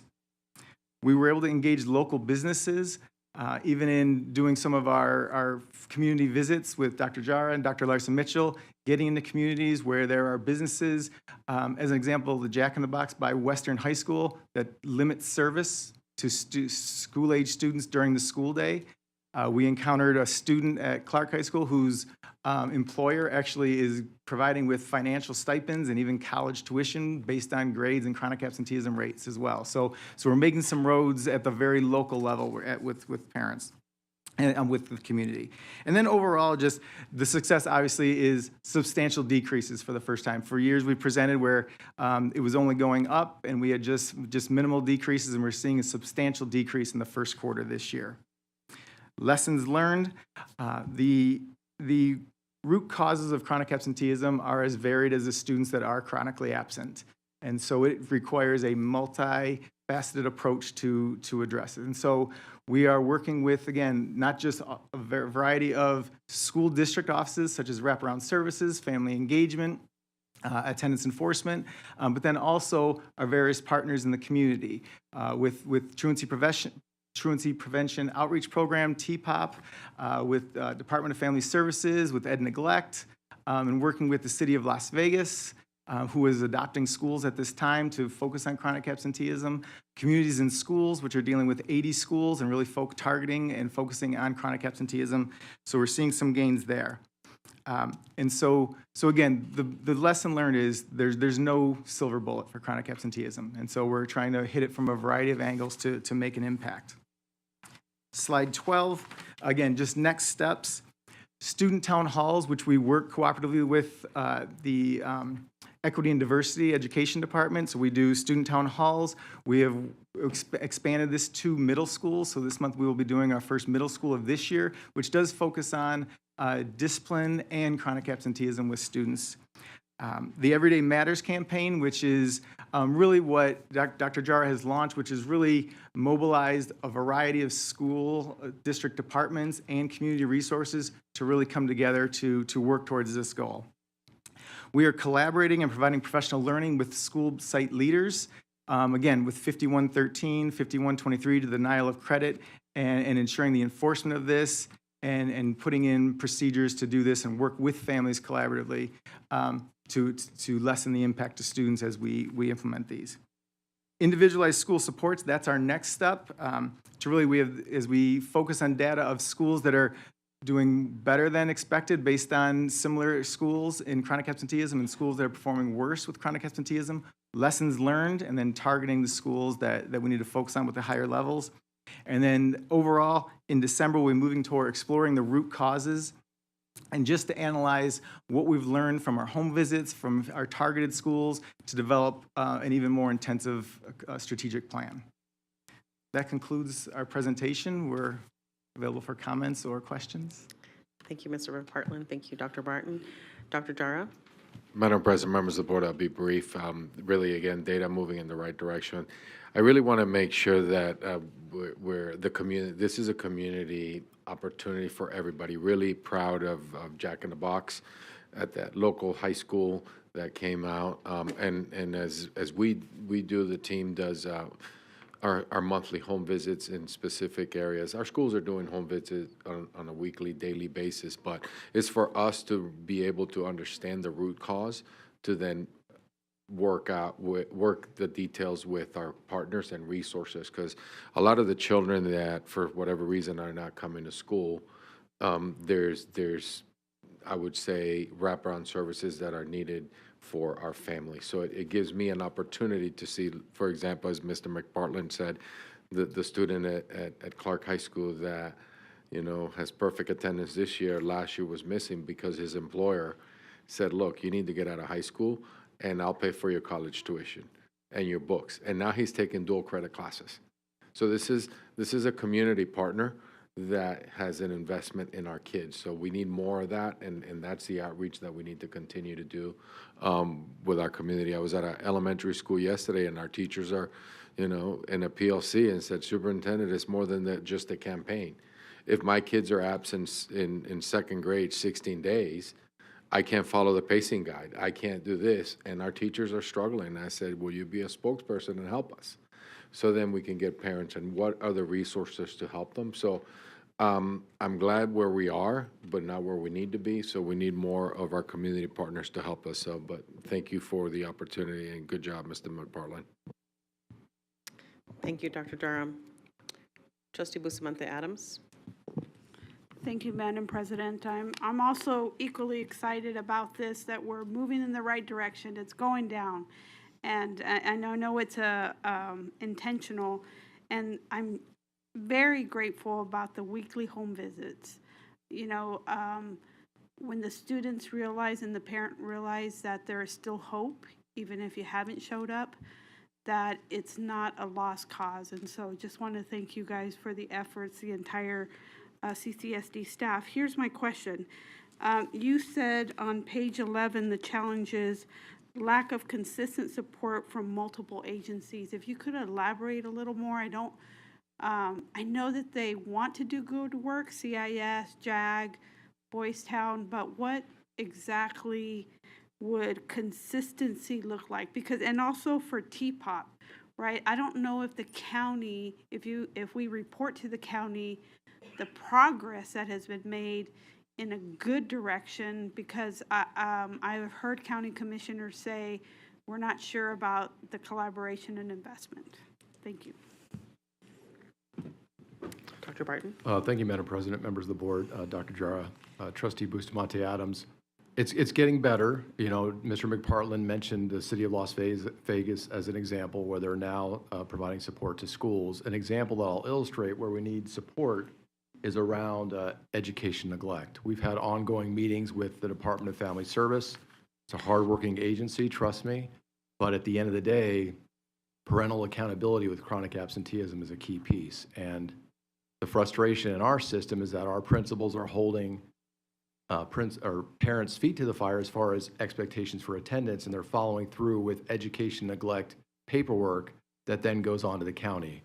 We're collaborating with the county on a monthly basis, describing for them that our system continues to do this paperwork, but at the end of the day, our principals have indicated that there are no teeth at the end as far as consequences for parents that may be not having their kids go to school, frankly. So the ed neglect is just one example that we're going to continue to collaborate on, and we need that multiple agency support to tackle this issue, and frankly, in some instances, hold parents accountable for having our earliest learners in school. Thank you, Trustee Bustamante Adams. Trustee Zamora? Thank you, Madam President. Thank you for the presentation. In an interesting way, I found out about the partners, the businesses. I was just trying to get Starbucks, and they questioned me a few times. So out of curiosity, how many businesses across Clark County do we have that we're in partnership? Dr. Barton? Excuse me, Dr. Jara.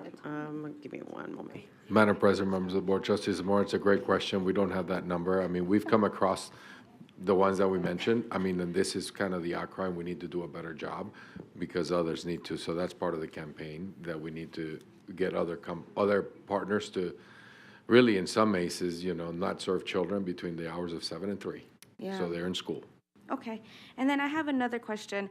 And I'm only speaking at elementary level because that's where I've heard it from, where teachers are required to reach out to the parents if the student is sick. Even if they're sick for 2 days, it's 2 days of notifications to the parents. Is that something that's happening? It is a requirement.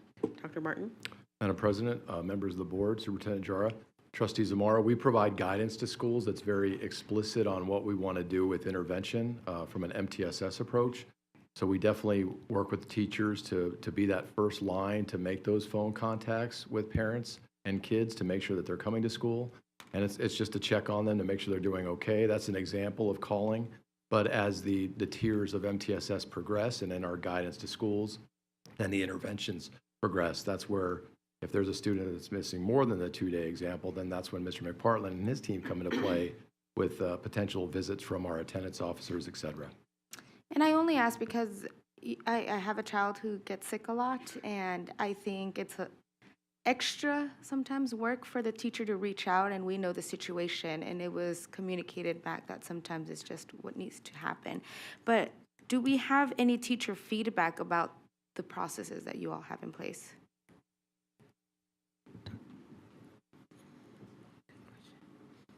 Mr. McPartland? Madam President, members of the board, Superintendent Jara, Trustee Zamora, so we do have feedback through our advisory groups it is principals getting feedback from their teachers and bringing back things that are working well, things that are not working well. So it is at the principal level that we're getting that feedback. Is there any future thoughts of maybe doing a teacher advisory? Okay, teacher feedback, thank you. Dr. Jara?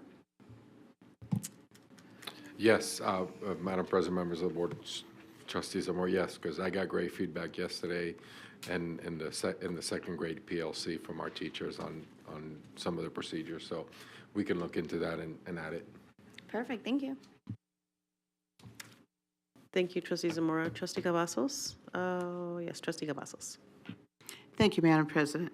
I wanted to, I think this would be for probably Mr. McPartland, and thank you, Dr. Barton and Mr. McPartland for this report. And I'm very glad that we're not one of the school districts that has dropped chronic absenteeism as a factor here. I wanted to find out about, I'm always very interested in these student town halls when these are brought up, and I know that they're not open to the public, but you guys have been getting some great, response on that. And I believe it's the principals who ask, is it the principals who ask to have these, or I'm not sure how these, in other words, how the schools are chosen to have the next town hall. Thank you. Mr. McPartland?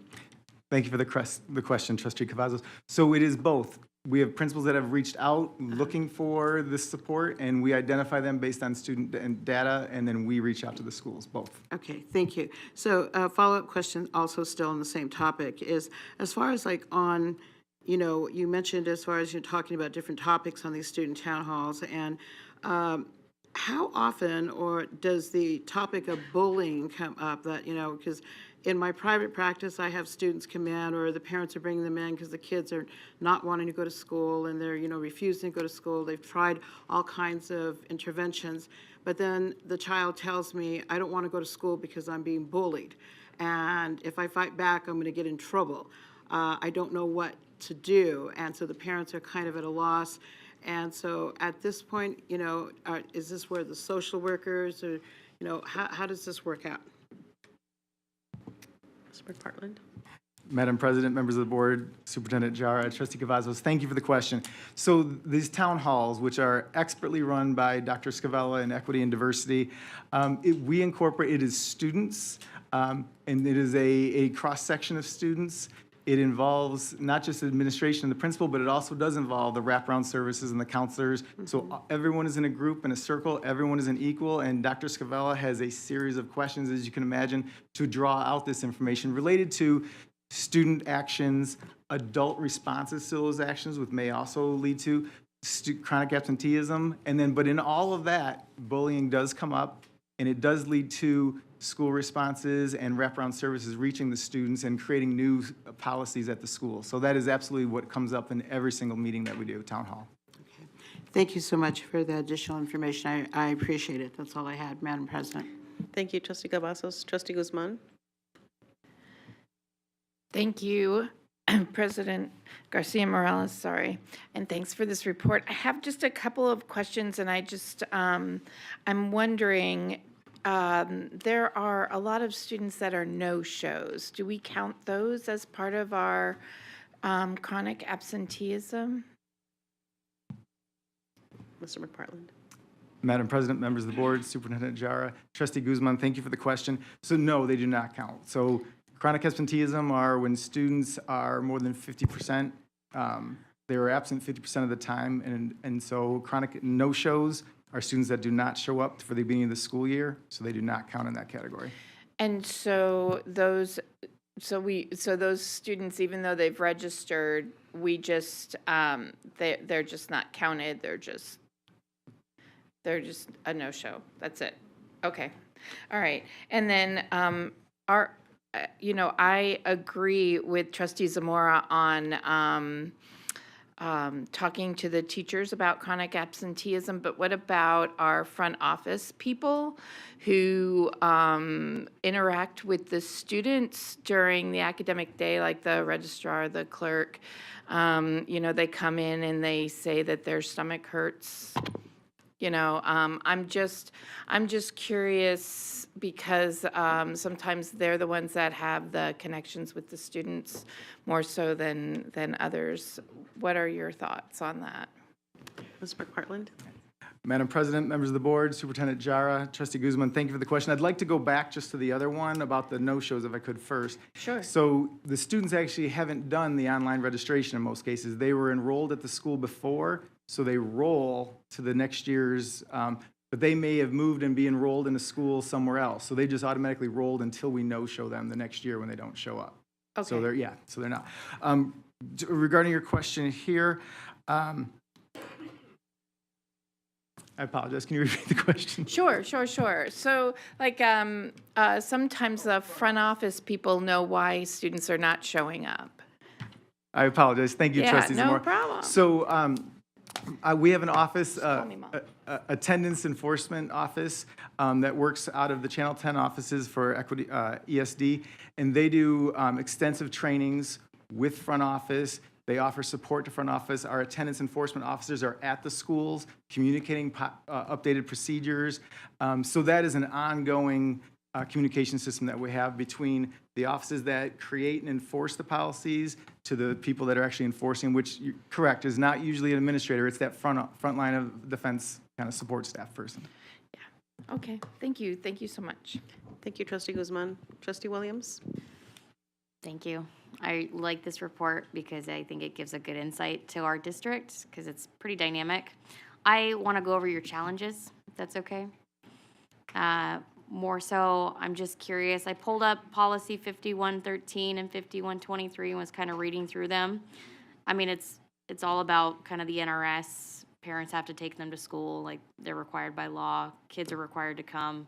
There's really not a lot of enforcement in that because it's pretty tough to like go through all that. But my main question is the role of attendance enforcement officers. When you guys say having those roles clearly defined, are you saying that like maybe the schools are using these people in dual statuses, using them for other items? I mean, I'm just kind of curious as to how your verbiage is. Dr. Barton? Thank you, Madam President. Members of the board, Superintendent Jara. Trustee Williams, it's a great question, and I got to give great credit to Mr. McPartland as he came in and explored the work of what the attendance officer does. A term that I use sometimes is they were involved in some things that were beneficial for the district overall. It's mission creep in a way, but they were doing some things with, delivering bags from a third-party agency to school for food and food insecurity, which is a great thing. However, we looked internally in the district. There's another shop that can do that.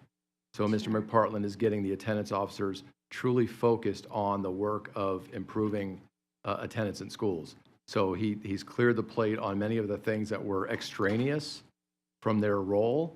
And so I give him great credit. He really has charged them to stay focused on this mission to improve these numbers. Okay, thank you. Yeah, I was just wasn't sure. I guess I don't know what the role of an attendance officer is, like what their day looks like, going through reports, seeing missing children, trying to find them. So I thank you for giving me that. Then also the community challenges that impact the families. Is that what you're talking about with these businesses and the families just not necessarily being able to keep in contact with their children? Dr. Barton? Madam President, members of the board, Superintendent Jara, Trustee Williams, I think the intent of that challenge is really that sometimes as a district, we are viewed or perceived to be solely responsible for this metric, right? Which we know that there's parental accountability, parental responsibility. I use the DFS example that students, having an agency that should be helping us, which they're trying, and there's a resource issue over there, but making sure that this complex issue is a result of multiple factors that don't start in school. It starts outside of school, and it's in the community. It's related to so much that's not in our responsibility, frankly. And sometimes, as a system, we're held to move these numbers, but we need help with this, and that's why the Everyday Matters campaign really started. Help us move these numbers in the right way. Yeah, the numbers are going the right way, right, which is a good thing. And so it's not bad. I guess to me, I'm like, okay, well, how can we get 1% better, 1% better, 1% better every day? And I just have one more question. I apologize. I'm curious what consistent support looks like from multiple agencies, because you wrote lack of consistent support. What agencies are we talking about, and what does it look like for you? I guess, what do you envision as consistent support? Dr. Barton?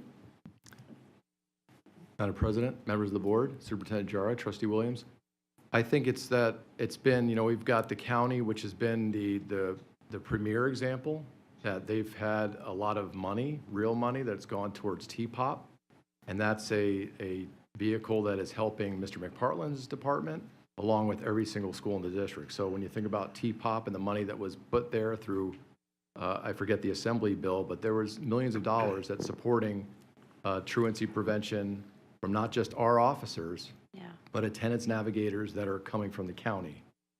The city has recently provided us with support at particular schools with mentorship. We're continuing to work with the county on not just TPOP, but the DFS part of the work with Department of Family Services. And so we need support from every agency at a level that if we're going to recover from the pandemic numbers that we heard a number earlier about a decade of getting back to where we need to be, it's going to take all agencies having support, dollars, resources to help us get to where we need to be. Thank you, Dr. Barton. Oh, sorry, go ahead. If I can add, Madam President, members of the board, Trustee Williams, on the collective and partners, Dr. Barton mentioned 2 municipalities. The county has been the leading, and it was AB 309 2 sessions ago, where they allocated $12 million for the TPOP, the premier partnership, City of Las Vegas, City of Henderson starting, and I think this is going into our relationship that's going to grow in our work together when we're presenting to the municipalities, City of North Las Vegas as well. So it's how do we get everybody, I would say, rowing in the same direction to help our kids. So that's, some are ahead, others are catching up. If I can go back, and I think part of the other one on the engage, Dr. Barton just moved the challenges. On the community challenges, I think, and these are the things that we're seeing in our Saturday visits. But there's been some heartbreaking situations for our families. I mean, we have kids that, parents, dad is alone and is paralyzed, living on the second floor, so the kids are staying home to take care of dad. So how do we then connect social services from the county, from this community to help? That's not what we do. Our teachers are focused on teaching reading, writing, and mathematics. So when we go out and do the outreach, is then for us to connect. I mean, we've had kids that stay up late at night, in some cases doing laundry every night because they only have 2 or 3 clothing to get to school. So then we connect Project 150, we connect others that our teachers are trying to help. So these are some of these societal challenges that our families are facing, and kids are staying home to take care of the community and to care at home. So I think those are some of the things that we need to get some other folks at the table with us. Yeah, I appreciate that, Dr. Jara. I think that's a really good point to bring up right before we enter into election season. And I want us all to stay focused on kids, because I know that it tends to get pretty crazy in these seasons. And I don't think people realize that the district, although not perfect, is usually charged with the state's problems. And that's pretty tough to do. So I really appreciate this report, Dr. Barton and Mr. McPartland. So thank you very much. Thank you, Trustee Williams. Trustee Brooks? Thank you, Madam President. So I want to talk about the educational neglect component. It sounds pretty punitive in nature, so is denial of credit. And I'm not saying there shouldn't be punitive actions. I agree there have to be consequences for decisions, but I do also get the sense that there's a large number of parents struggling with school avoidance due to post-COVID anxiety. So are there partnerships, or is there an opportunity to invest in some of these challenges? A lot of these parents, I don't think, are purposely neglecting their children. I think they're at their wits' end. I think they need support. I think they need resources. I think these are real struggles. So what are we doing to address those specific challenges? Because I would bet a significant chunk of these secondary children are related to this type of challenge. Dr. Barton? Thank you, Madam President, members of the board, Superintendent Jarrett, Trustee Brooks. It's a great question. A couple of things. With denial of credit and our policy, there's an appeal process built in. So it's very clear that this is not one size fits all. So schools are aware, working with Mr. McPartland and a working group of principals, that there may be cases of an appeal that's granted because of some hardship in the family. So that's one example. The other is that we have avenues in our schools. Every school has an MLT, a multidisciplinary leadership team. that all of these cases and again, MLTs are required to meet on a weekly basis at schools, where they're reviewing at the elementary level, for instance, with educational neglect.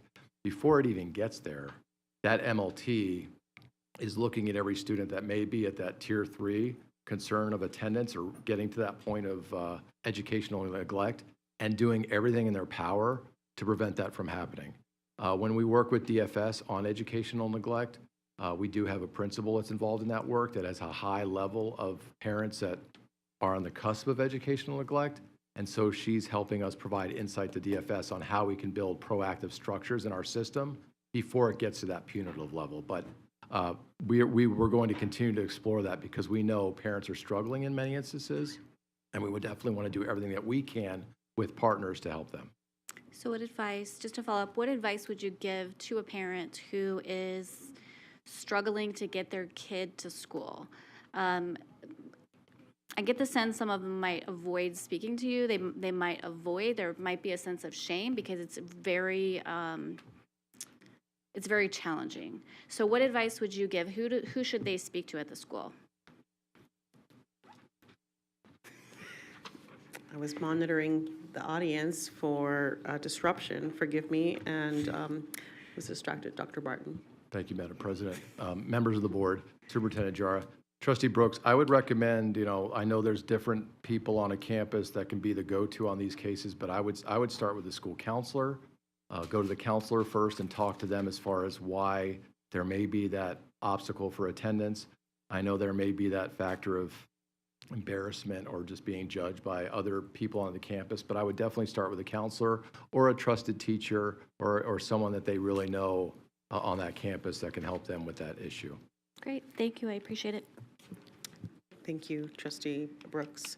Trustee Zamora. Thank you, Madam President. So I had asked a question to Transportation a few meetings ago about absences, if they had numbers because of the bus, sometimes when the bus is late. So I guess this would also be kind of part of your department. Do you have, any numbers of how many students are actually, absent because of the busing issue that day? And then are you partnering up with Transportation Department to probably do some efforts of even hiring more bus drivers? Dr. Jara. Madam President, members of the board, Trustee Zamora, we don't have that number, but we can look and see if we can get the tardy, and I know that's a concern.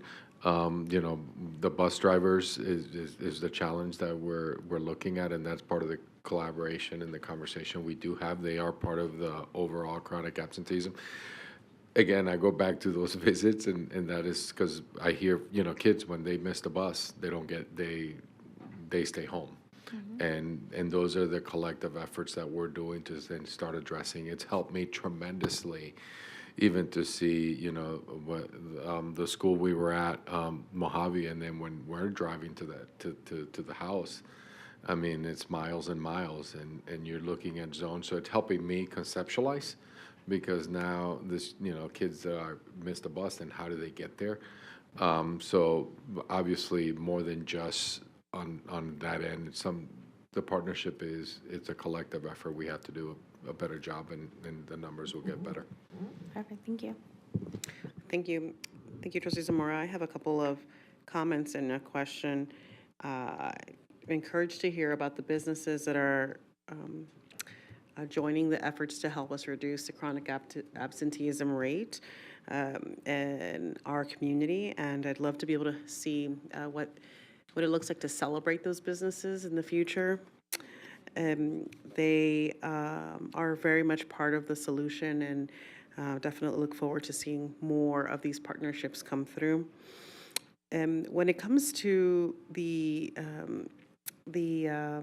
parents and students and partner organizations, I mean, this is a very heavy lift, and that's what I'm hearing us being presented to us, and this is one of the reasons why the campaign has begun. I understand that, and I appreciate the acknowledgement that we are not where we want to be, but there is progress and growth, and that has to be celebrated to the degree that we know that there's more to do still.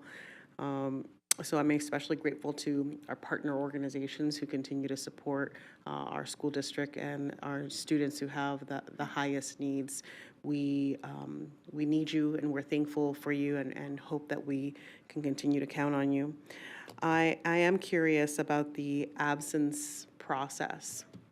I ground a lot of my experience based off I ground a lot of my questions and my experience based off of being a parent of a student in our district. One of the things that I've learned recently as we're preparing for high school is that schools have different absence processes. And just the other day, my son was absent from school. I took in a paper note. I gave him a paper note, and I said specifically, take this to the front office. He does not take it to the front office. I find it in his backpack several days later. And so I'm the parent who turns around in the middle of the ride home and says, hey, we need you to take this back to school. Luckily, school was still open, and we hand delivered this piece of paper to the front office, right?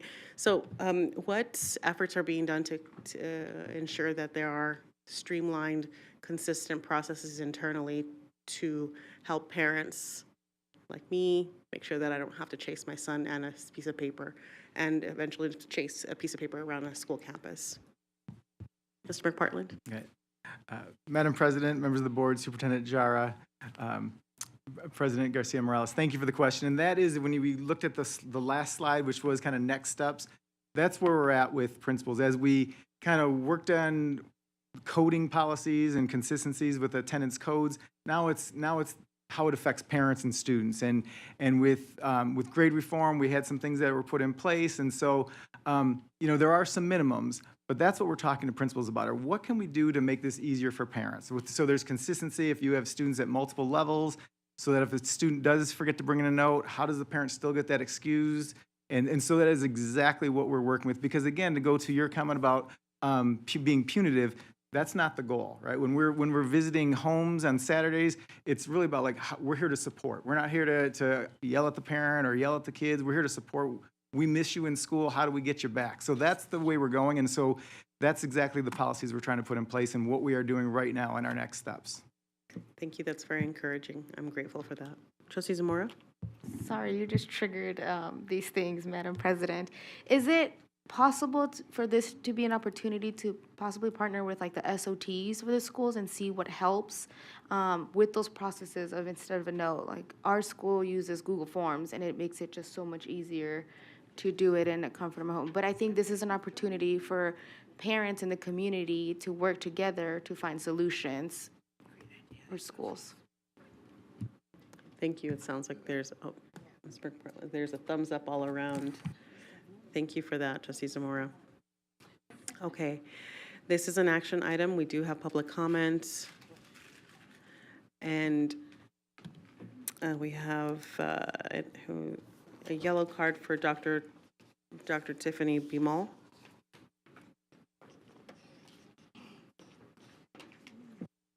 Sorry, I'm talking today. Dr. Tiffany Beamel for the record. In order to tackle chronic absenteeism, CCSD first needs to define an absence. I have a student who misses first period because he has to walk his baby sister to school.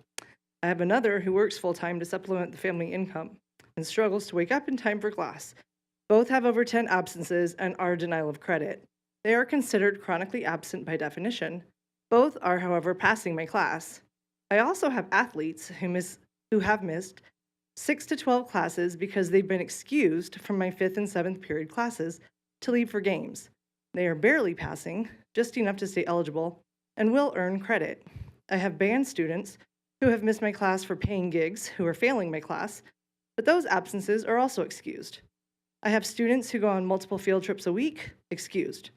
Students who are excused for student council, activities, multiple campus presentations, college visits, blood drives. I think you get the picture. On block schedule, missing one period is like missing 2 classes, and sometimes I don't see these students for a full week because of these absences that are excused by the school. The definition of absence doesn't make sense and seems arbitrary when it's dependent on who gets to decide what's excused and what isn't. Seat time is either important or it's not. Being present every day matters or it doesn't. Who are we to decide which is more important? Excusing a student from world history to play sports, or excusing a student to get their kid's sister to school on time? Working to keep a roof over your family's head, or working to pay for band uniforms? Sitting in class is either important or it's not. Does every day matter? Thank you. Thank you. That, before we move on to a motion, colleagues, I have a question that was sparked by that public comment. Dr. Barton, Mr. McPartland, where does the definition of chronic absenteeism come from? Dr. Barton? If I may, Madam President, members of the board, Dr. Jara, Mr. Manzi's provided the definition explicitly to the board.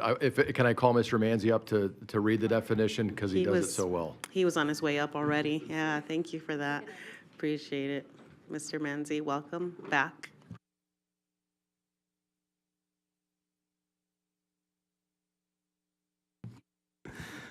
Madam President, members of the board, Superintendent Jara, Trustee Garcia Morales, Greg Manzi for the record. The definition of chronic absenteeism actually is defined federally. We have some pieces here locally in legislation and NRS that allow for flexibility that is specific to the Nevada School Performance Framework calculation, not the pieces of data that are in front of you today. Mr. Manzi, can you say something a little bit more? Can you say a little bit more about the school performance framework? How much does chronic absenteeism play into the school performance framework? Madam President, members of the board, Superintendent Jara, Trustee Garcia Morales, Greg Manzi for the record. The chronic absenteeism measure is worth 10 points on the elementary school and the middle school framework. Schools receive a bonus point in that instance if they reduce their rate by 10% from the prior year. Your high schools are have the measure worth 5 points, and their bonus point is worth half a point as we look at the framework if they do reduce by 10%. One more question around that theme. Does do excused absences count towards chronic absenteeism rate? Madam President, members of the board, Superintendent Jara, Trustee Garcia Morales, Greg Manzi for the record. So an excused absence, so the way chronic absenteeism looks at this is missing instruction is missing instruction and you're considered absent. We have a few codes that are considered exempt where the student is engaged in instruction or an instructional activity, and that would not be counting against the chronic absenteeism calculation. But in the eyes of federal calculation of chronic absenteeism, absent is absent and missing instruction does attribute to that calculation. So no matter whether you have an unexcused or excused absence, that counts towards the federal definition of chronic absenteeism. That would be correct. Understood. Okay. Thank you for this insight. Appreciate it very, very much. Colleagues, at this time, I'm going to seek a motion if there are no more questions. Trustee Guzman. Thank you, President Garcia Morales. I move to accept the Focus 2024 Strategic Plan update on chronic absenteeism. Thank you, Trustee Guzman. Trustee Zamora. Thank you, Madam President. I second that motion. Thank you, Trustee Zamora. Colleagues, we have a motion by Trustee Guzman, a second by Trustee Zamora. Please cast your vote. Thank you, colleagues. That motion passes 6-0. And noting that Trustee Williams will be joining us on the phone here shortly. Thank you very much, gentlemen.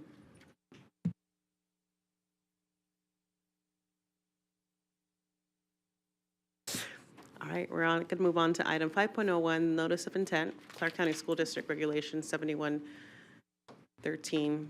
Mr. Gowdy, welcome back. This item is an action item. And members of the audience who'd like to speak on this item are welcome to submit a yellow card now before Mr. Gowdy begins speaking. Once he begins speaking, I will no longer take public comment cards. Gracias. All right, Mr. Gowdy. Thank you, Madam President, members of the board, Superintendent Jara. Jason Gowdy for the record. As part of our normal processes, we are actually going through reviewing regulations, policies, and updating them for those that have not been updated in a while. While reviewing some of those, we noted this specific regulation And ultimately, there's one change to eliminate the final paragraph to make this essentially match what is included in NRS related to the requirements of the school board for closing a school. Can we scroll down to the bottom of the page, please, to see the edit specifically? Okay, a little higher, a little higher. That's it. Okay, very good. All right. If there's nothing else at this time, colleagues, are there any questions? If there are no questions, I will take public comment. There is no public comment, so we can look for a motion. Trustee Brooks?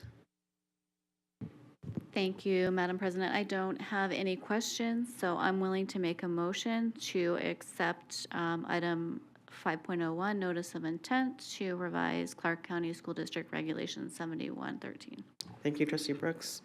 Trustee Cavazos? Thank you, Madam President. I will second Trustee Brooks's motion. Thank you, Trustee Cavazos. Okay, colleagues, we have a motion by Trustee Brooks, a second by Trustee Cavazos. Please cast your vote. Okay, and that motion passes 6-0. Thank you. Thank you, Mr. Gowdy.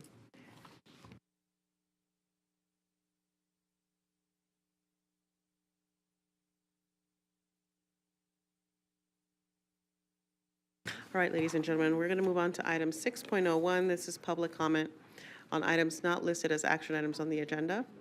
Before I invite the first person who signed up in advance to speak, I am going to ask members of the audience who'd like to speak on this item to please submit a yellow card if you'd like to provide public comment. If you are once we begin the first person in public comment, I will no longer accept public speaker cards. Okay. Mr. Underwood, are you here? You signed up in advance. You'll go first. Followed by Mr. Bayless. I don't believe that he's here. Followed by Crystal McLaughlin and Devine. Forgive me, Divine McLaughlin. So, Mr. Underwood, welcome. Thank you.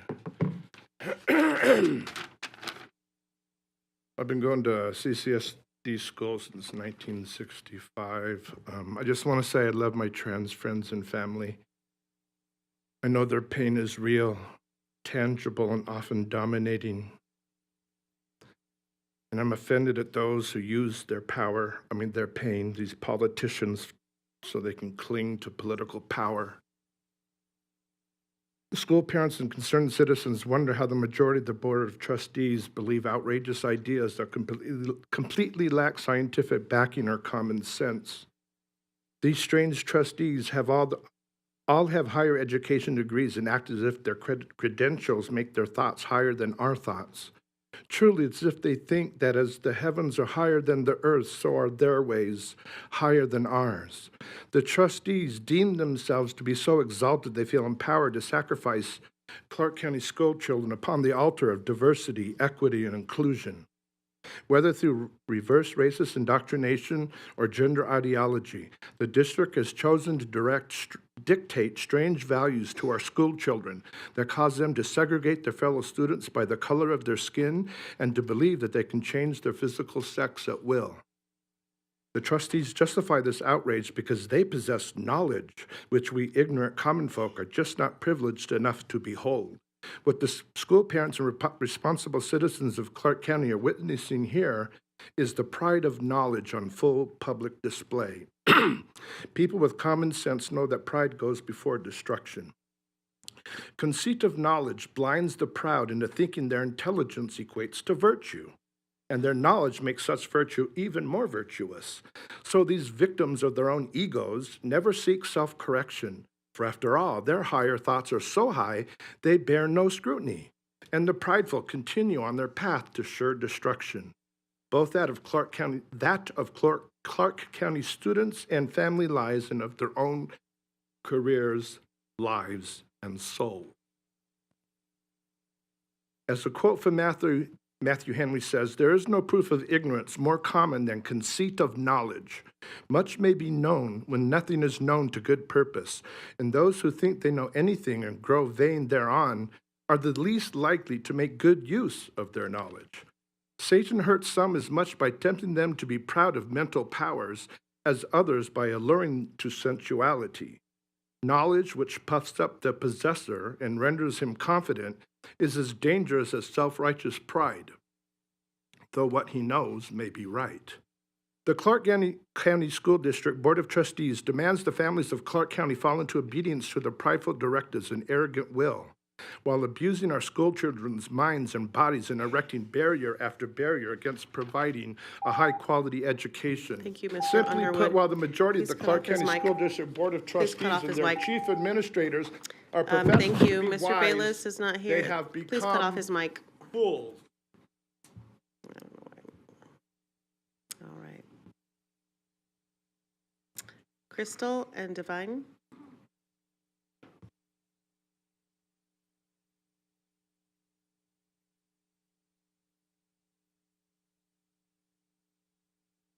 After Crystal and Divine, I'll have Leslie Calalano, Madeline Childers, and Brandon Summers. Please state your name for the record.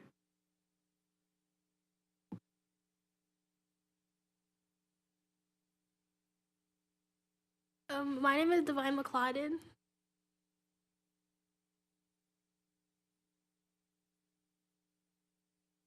Good evening, Madam President, Board of the Trustees, and Superintendent Jara. I have been harassed by a group of girls at my school since September 2022. There were a few times this harassment and bullying that happened between Halloween, Thanksgiving of the same year, and then sometime in December around my winter formal. I remember in December 2022, I was performing at Palo Verde High School's winter recital. My mom got me an Uber home while I was in the Uber ride. My driver asked if everything was okay because it looked like we were being followed. I looked back and noticed some of the girls that have been harassing me and bullying me were following in their parents' gray Charger. It was usually the same thing every time they bothered me. They talk about my body, call me names, tell me that that's why my brother got killed, record as they were asking to fight, and they posted on Instagram saying I was scary. I went to the student success office so many times telling them these girls were trying to fight me, and the staff would tell me I'm always in trouble. I should choose better friends. That's when I first asked my mom, can I transfer schools? At the end of my junior year last year, one specific girl who I didn't know at all kept trying to fight me after school. She was saying, one of my friends don't like you, so I need your fade. I kept telling her I didn't know her, so why would I fight her? To the point I couldn't escape it.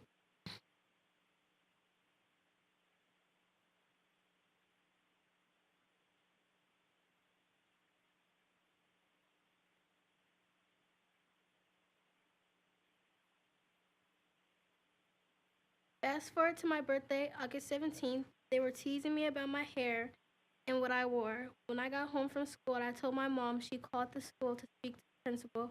A couple days later, the same girls that had been harassing and bullying me were involved in a fight. Once it was getting broken up, one of the girls ran up to me saying it was my turn. I resisted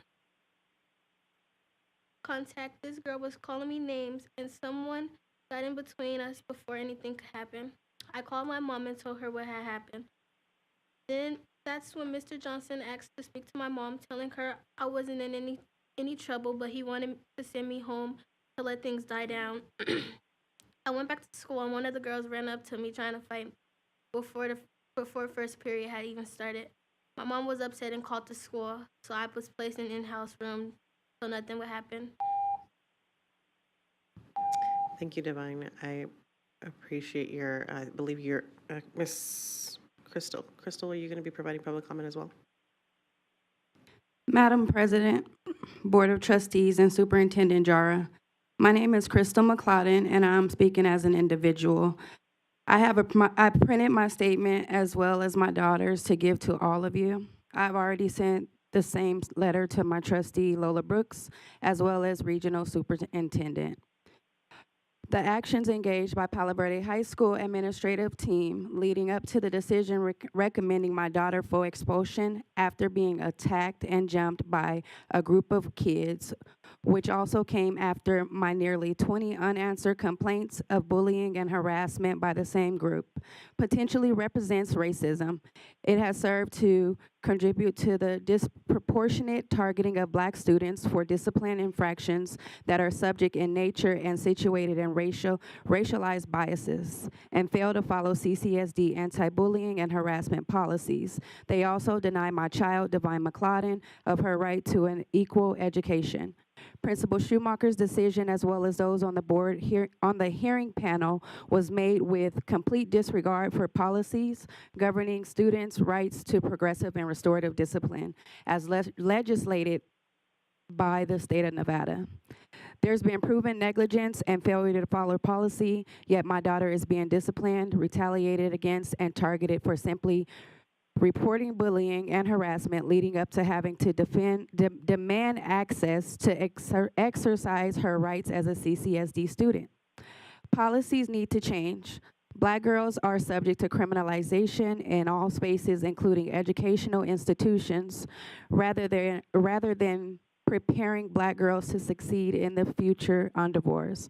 Schools are over-policing Black girls, including mine, while simultaneously neglecting their needs. There's no such thing as mutual conflict in standing up for yourself, nor defending yourself against an attack by a group of inimical bullies while already feeling hopeless of being protected by those in charge. Thank you. Thank you, Crystal. Okay, Leslie Canalino, Madeline Childers, followed by Brandon Summers and Lorena Cardenas. Madam President, Dr. Jara, Trustees, Dr. Larson Mitchell. My name is Leslie Caliano. I'm a mom, a grandmother, an employee of CCSD, and a board member of Moms for Liberty. I have a bachelor's degree in communication, certified in temperament counseling, and a master's degree in Christian counseling. I am not a terrorist, nor am I a cancer, as is the opinion of some of the trustees. We are here to demand that regulations 5138 and proposed regulations 6150 and 6161 be repealed and removed from CCSD's regulations.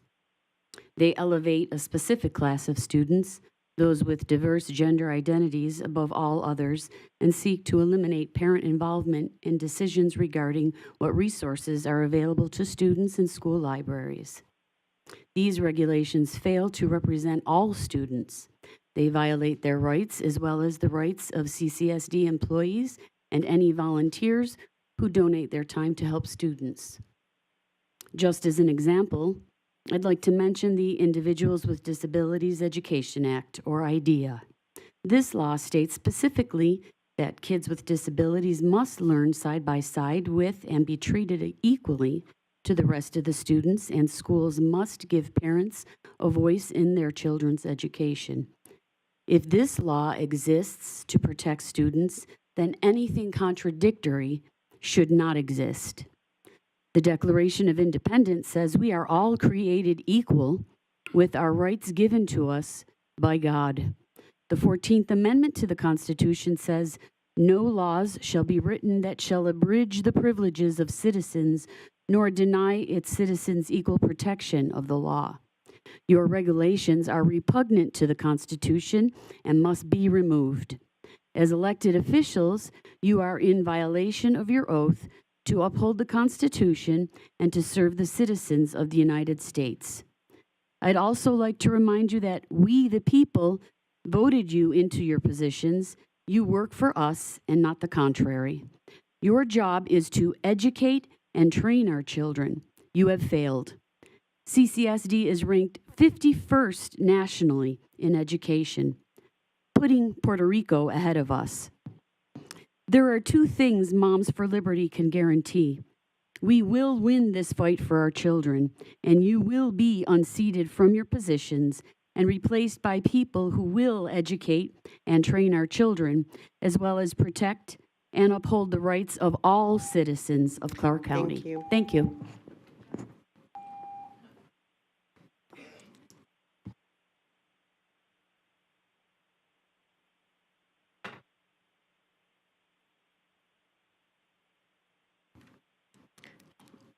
Madeline, hi.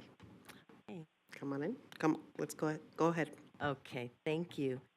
Thank you, Madam President, trustees, and Dr. Jara. I'd like to address this esteemed Board of Trustees concerning Regulation 5138. As Nevada sits at number 49 out of the 50 states in education, the Clark County School District Board of Trustees is spending a tremendous amount of time, resources, and money into transing students. Nevada has been at the bottom of the educational rankings for years, and this board has been completely ineffective in raising the quality of Nevada's education. And now in 2023, CCSD can't find or keep teachers.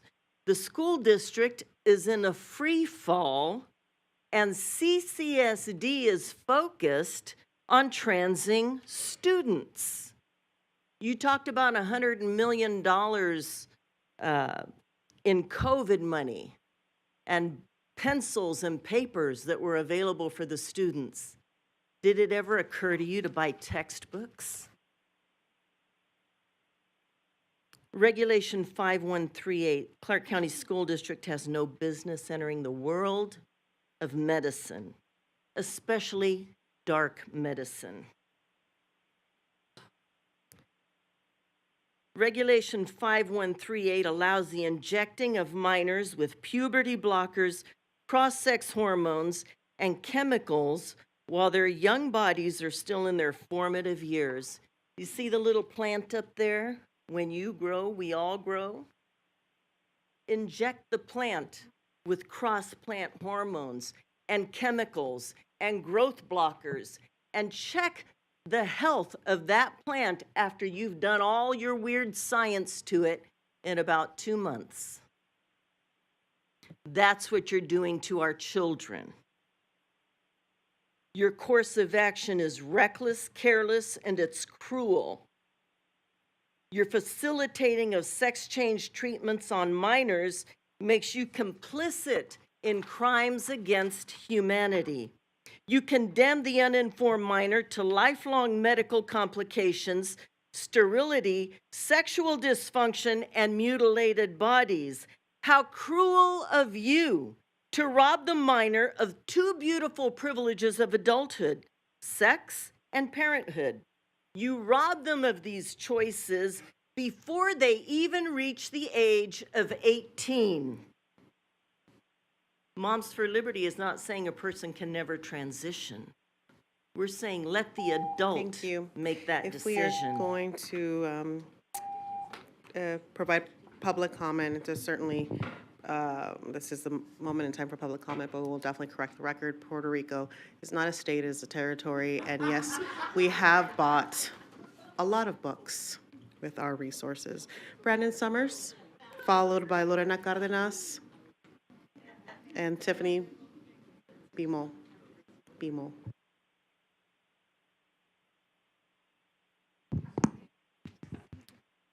All right, good evening, trustee, Superintendent Jara.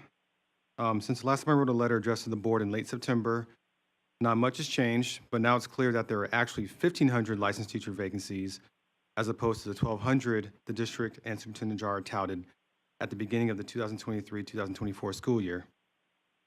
On November 1st, 2023, Nevada Assembly Speaker Steve Yeager called on Superintendent Jara to resign in response to Jara's poor leadership and on the heels of a major data breach. That being said, my letter today is to address the poor rollout of the transformation network to substitute teachers. On September 18, 2023, CCSD subs received an email outlining a new pay structure for subs who worked at a select number of schools with high vacancy rates. The pay at elementary schools in the transformation network was $225 a day, and the pay at certain middle and high schools would be $215 a day. This decision by the district was well-intended and considered the ceiling, and was great considering the ceiling for Title I, Tier 1 schools at standard locations was $180 a day. But CCSD has a habit of doing things prematurely and half-baked, and that is currently what has been reported by substitute teachers.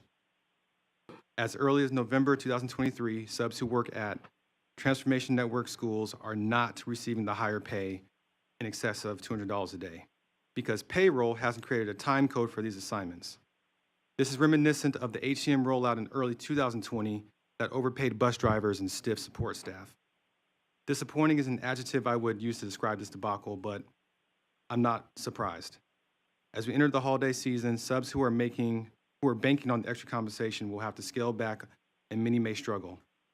This economy has been unkind due to months of hyperinflation, and it's troubling that CCSD has dropped the ball yet again at a critical moment in time. Just an update, we got an email today, subs got an email today saying that there will be a time code for the Transformation Network assignments, but it won't be effective until, I believe, the 21st. Sorry, it won't be effective until Monday, the 13th. And they'll have to do retroactive pay for the people who started at the announcement. Thank you. Lorena Cardenas, followed by Tiffany Bimol, Allison Toney, and Tanya Walls. Hi, good evening. My name is Lorena Cardenas Biasotti with Moms for Liberty. Despite your pats on the back to each other, you're failing and attempting to block the sun with one finger. Failures of school districts, much like this one, have created a vacuum. Moms for Liberty was created by parents who got sick of seeing this failure. But too many in this particular district and school board have a very twisted notion of what we are and what we do. We're called toxic and hateful. Let's list some of the reasons Moms for Liberty is so full of hate. We don't want boys to participate in girls' sports. How mean is that? Let's see. A female high school volleyball player who was injured while competing against a male player last year testified Tuesday to the mental and physical trauma she's dealt with since the incident. Speaking during a committee hearing of the North Carolina legislature, Peyton McNabb, a senior at a local high school, recounted the lingering injury she suffered from since she was struck in the face by a ball that was spiked by a male competitor in a match last September. She said, "I suffered a concussion and neck injury that to this day I'm still recovering from." Other injuries she's still living with include impaired vision and partial paralysis on the right side of her body. She's also experienced anxiety and depression. Unfortunately, this girl won't be the last. And what is this board waiting for to change that? Another $10 million lawsuit? Because I guarantee you, if you don't repeal or revise 5138, it's coming. So we believe men competing in women's sports is dangerous, not to mention stupid, and it's cheating. In another recent event, a male player who identified as a female reportedly knocked out the teeth of a female player at an all-girls field hockey high school game in Massachusetts. The poor girl reacted with repeated screams. Everyone stared shocked. The officials said she had the exact same rights, to participate as any player on any team. Does all that sound fair for our girls? Are we going to ignore that boys and girls don't have the exact same physical capabilities? Unfortunately, Lombardo addressed this issue by calling for NCAA transgender athletes to do a policy change for adult students, not for children. That makes no sense. Another reason Moms for Liberty is so scary is because we want to ban books. What books? Well, besides the obvious propaganda of gender confusion in books like All Boys Aren't Blue, that are wanting to leave our children scarred, mutilated, and sterile, we're horrible because we want to ban books from our schools, such as 13 Reasons Why, where a few years ago in Colorado, they mourned the loss of 7 students who killed themselves, and they ordered librarians to temporarily stop circulating this book. That's the basis for Netflix's popular new series, 13 Reasons Why. which some critics say romanticizes suicide. Maybe that school official was just another Nazi. Thank you, Lorena. Tiffany, Allison, and then Tonya.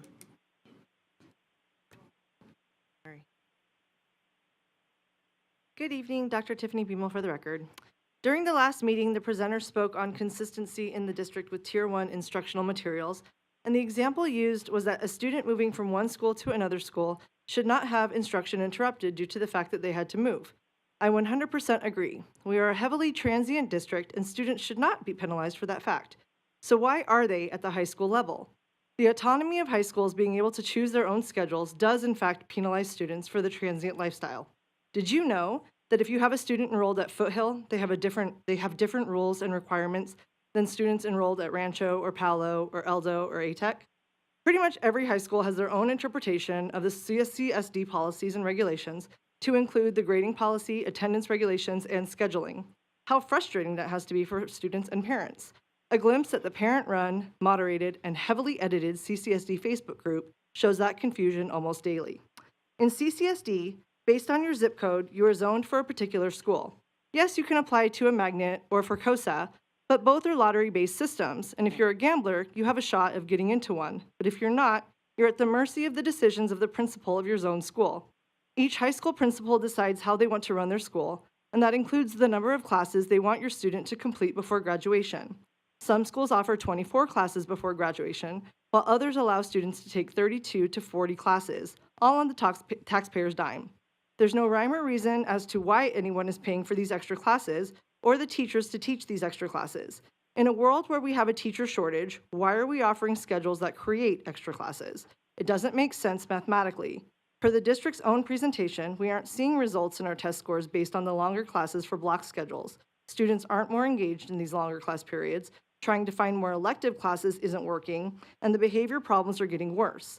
Let's not even talk about students who transfer from traditional schedules to block schedule schools and have to sit in classes for no credit for the simple fact that they do not get enough seat time to earn the credit at their new school. Yeah, that's equity, right?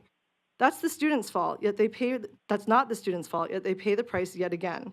Oh, but we need to give students who struggle and fail a chance to make up those credits, right? Consider the modified block schedules that have 7-period schedules and offer 28 classes by graduation, which give a buffer of 4 classes as a fail-safe. That mathematically makes sense, but when a student only needs 22.5 credits to graduate and we're paying for 8 to 16 extra classes in a world where budgets are being slashed, teacher shortages are being shouted from the rooftops, test scores are low, behavior issues are high, and engagement is a struggle, why isn't the issue of getting rid of the 4x4 block schedule being discussed? Is it really that difficult a solution that we've overlooked for the last 2 decades? Because that's how long I've taught on the block schedule, and that's how long we've watched Nevada continue to bounce between 46th and 50th place in the national rankings. Thank you. Allison?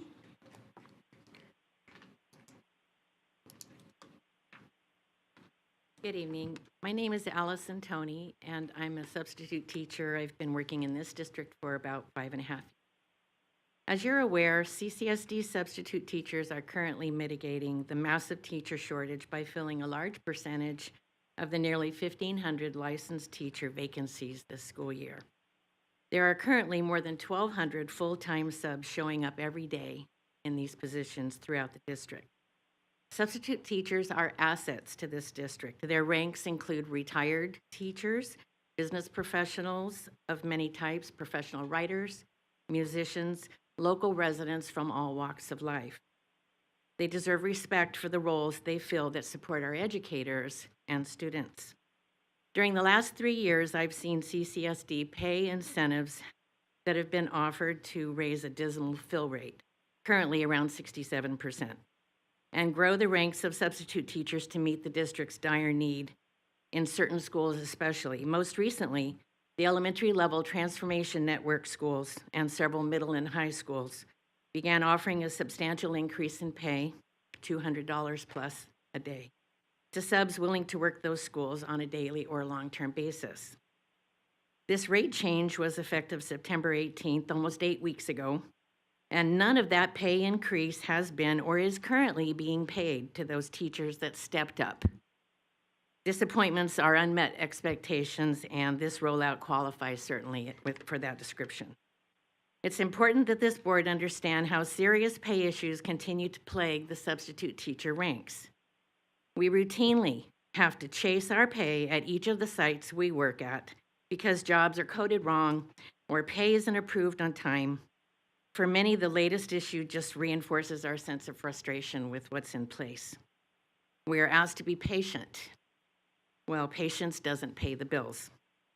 This just in, at 3:30 today, a memo went out stating that new pay codes go into effect on Monday the 13th, but they only start for hours earned worked on Monday the 13th. Retro pay codes are not set yet to get the employees paid for the increase that they've earned these past 2 months.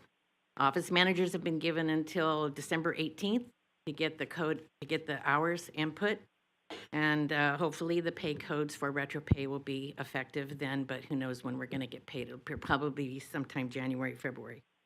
I guess we just need to have more patience. While I have your attention, please let me remind you that the majority of substitute teachers don't work these kinds of jobs for 200 plus a day. They work in day-to-day assignments at most CCSD schools, and they earn $110 a day. That's $15.17 per hour.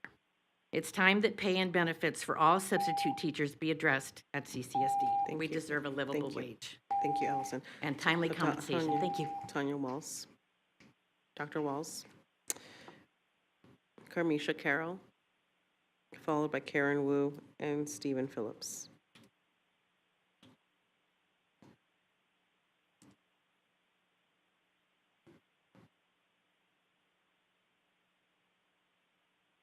Madam President, Board of Trustees, and Superintendent Jara. My name is Carmisha Carroll. I'm the parent of a Palo Verde High School student, Devon L. Carroll, Jr. On September 29, 2023, at 1:28 p.m., I received a text message from Devon's father saying that he had been involved in a fight. Shortly after, Devon texted me that some boys at school jumped him. I left work and made my way to Palo Verde High School between approximately 1:50 p.m. and 2. Upon my arrival, I entered the office confused and frazzled. I advised the staff that was present that I came to find out what happened to my son. Mind you, Palo Verde never called me to make me aware of this incident. None of the administrative staff in the room came to assist me. They all just looked at me and turned away. Thankfully, a school campus monitor came to assist me and led me to the room where my child was waiting. I walked inside a small office where my son, a young lady by the name of Divine McLeod, and her family were sitting. We were surrounded by 3 to 4 CCSD police officers. My son's hand was swollen along with the other few scrapes and bruises. When I asked what happened, the school police immediately shoved a police report in my face and advised that I file assault charges against the other kids, and I had the right to do so. At this point, I still had no idea what had really taken place. Finally, my son said he'd been jumped by 4 boys that he did not personally know. He also mentioned that he'd seen them on his bus, but he didn't know their names. My son and Divine's mother advised that she had also been brutally beaten and jumped on by a large group of girls as a result of an ongoing bullying issue at the school that they had never addressed. My son mentioned that no school, police, or administrative staff was present to resolve this incident while Divine was being brutally attacked, no assistance. He attempted to push a large girl off of her while simultaneously being beaten by a group of other girls. The 4 boys came from out of nowhere and started to attack my son. When I asked the school police why they were not present, they all nonchalantly advised that they were elsewhere on campus dealing with a more important issue. The principal, Schumacher, never came into the room to apologize or empathize, nor did she offer any reassurance that they would investigate. She only advised that it was Friday and she didn't have time for this right now, told me to come back Monday, and turned and walked away. I questioned her as to whether this was even safe or fair and reiterated that my son was assaulted and I didn't take it lightly, that she was brushing it off as not important. On Monday, October 2nd, Devon and his father, myself, arrived on campus as they instructed. As we headed to the Student Success Office to further discuss the details of the incident that took place that Friday, one of the boys that attacked him was roaming around through the courtyard, yelled something at my son as he headed towards him, and another fight broke out between the 2 young men. Once the fight was separated, Devon, myself, and his father were led into a small room within the Student Success Office. Again, Schumacher never spoke to us, never addressed the issue for Friday. Instead, an assistant principal, Kim Barra, entered the room. She told us that the other kid had just been released from juvenile and he had no business on campus in the first place.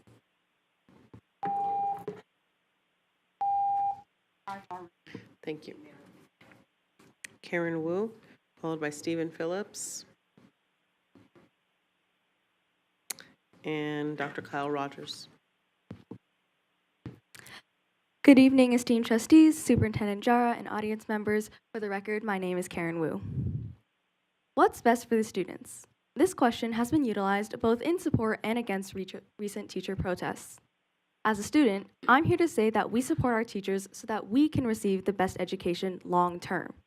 We support the educators that find joy in and are good at what they do. We support the educators that know us as people and not just another statistic. We support the educators that run our clubs and spend hours outside of school sacrificing their own valuable time. We support the educators that spend unpaid hours outside of school putting together engaging curriculum for our own benefit. I've been lucky enough to have teachers who fit into all of these categories, and it is them who have had and will forever have a lasting impact on me. The point of this? Such teachers are getting pushed out.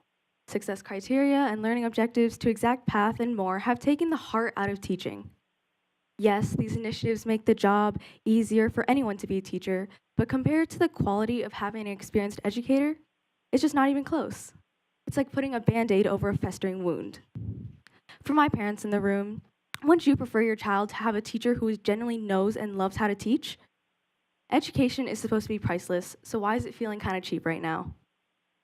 To remedy this, I believe that yes, we should compensate our teachers fairly, but I'd also like to emphasize the crucial role of student input and feedback in shaping our educational environment. Us students are not just recipients of knowledge, but active participants in our own learning journeys. We bring unique perspectives, experiences, and insights that can significantly foster growth, inclusivity, and academic excellence.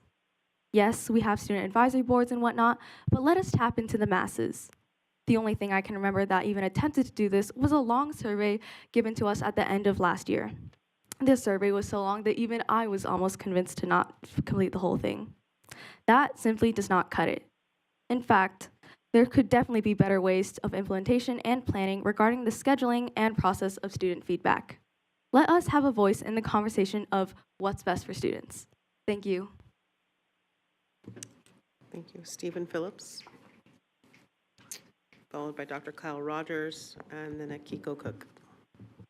Hello, members of the board. My name is Stephen Phillips. I'm here today to discuss the data breach that happened last month. As a software engineer, there are many steps you can take to prevent such a data breach, such as, for example, requiring user accounts after having been created. To change the password, that's one simple step. Two-factor authentication is another. There's all sorts of different things you can do. I just urge you guys to address this issue. This is important. This is our students' information, their data. This is not something that we can afford to be putting out there like that, and I don't think it's right for it to be not addressed. And I think that it's one of the biggest responsibilities that we have to do that. I mean, if we care about our students like we all claim to, wouldn't we address this issue? Thank you for your time. Thank you. Dr. Rogers? Actually, if you could just leave it with staff up there. Thank you.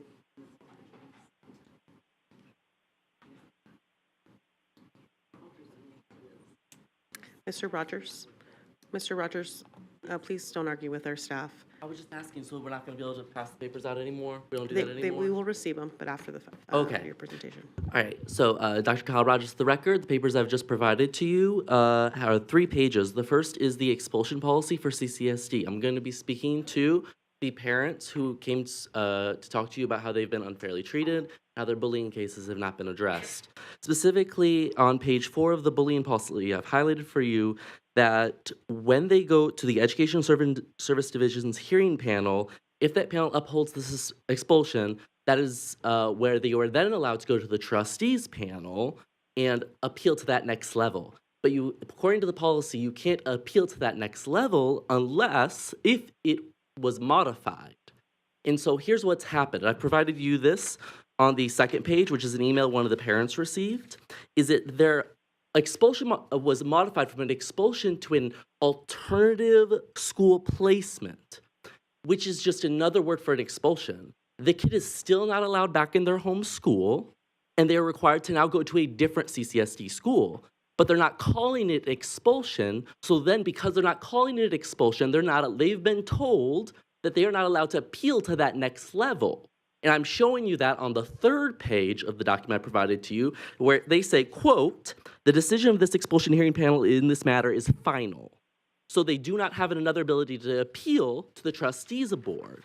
And so what's happening is they are manipulating that technicality in the policy and using this technical expulsion, alternative school placement, where the kids, again, are not allowed in their home school, but then are going to be placed into an online school. How is that not still an expulsion? They are playing around with the language. And this also adds on the concern I've brought up in the past is, are these alternative school placements being reported to the federal government for expulsion requirements, to the state government for expulsion requirements? Because these still sound like expulsions to me. But if you're not reporting them, that seems like another way in which they're manipulating the data. Lastly, I want to speak to the bullying issue. This year, I've been a teacher at one of the 3 behavior schools. The story of students being bullied, telling an adult, and then eventually ending up in a conflict, a physical fight, and then ending up at my school, I hear over and over. I am here today defending those parents, even though I don't know what happened to those cases for sure. I wasn't in the room, but I know those stories. I hear those stories on a daily basis where bullying goes unaddressed. As I've spoken to one of the trustees about, I have data from a public records request from over a year ago that shows that CCSD's bullying data and the data they reported to the state is not the same. The state has almost half of what the data I received from CCSD about bullying. CCSD had about 1,200 bullying cases in the 21-22 school year. The state only has about 660 cases the CCSD reported to them. Thank you. Have a good day. Akiko? So you come in. Followed by Vicky Cradell and Jane Audette. Akiko Cooks, for the record, co-founder of 1865 No Racism in School. I am community organizer, activist, and parent.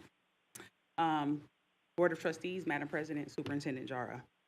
After sitting through 2 expulsion appeal panel hearings of 2 Black students of Palo Verde High School and watching the blatant disregard of these students' rights that had been violated, watching the school administrators tell bold-faced lies on these students in this appeal process to cover where they had completely failed to protect these students, then criminalized them, expelled them, and then stop them from being able to appeal it further by placing them at NVLA.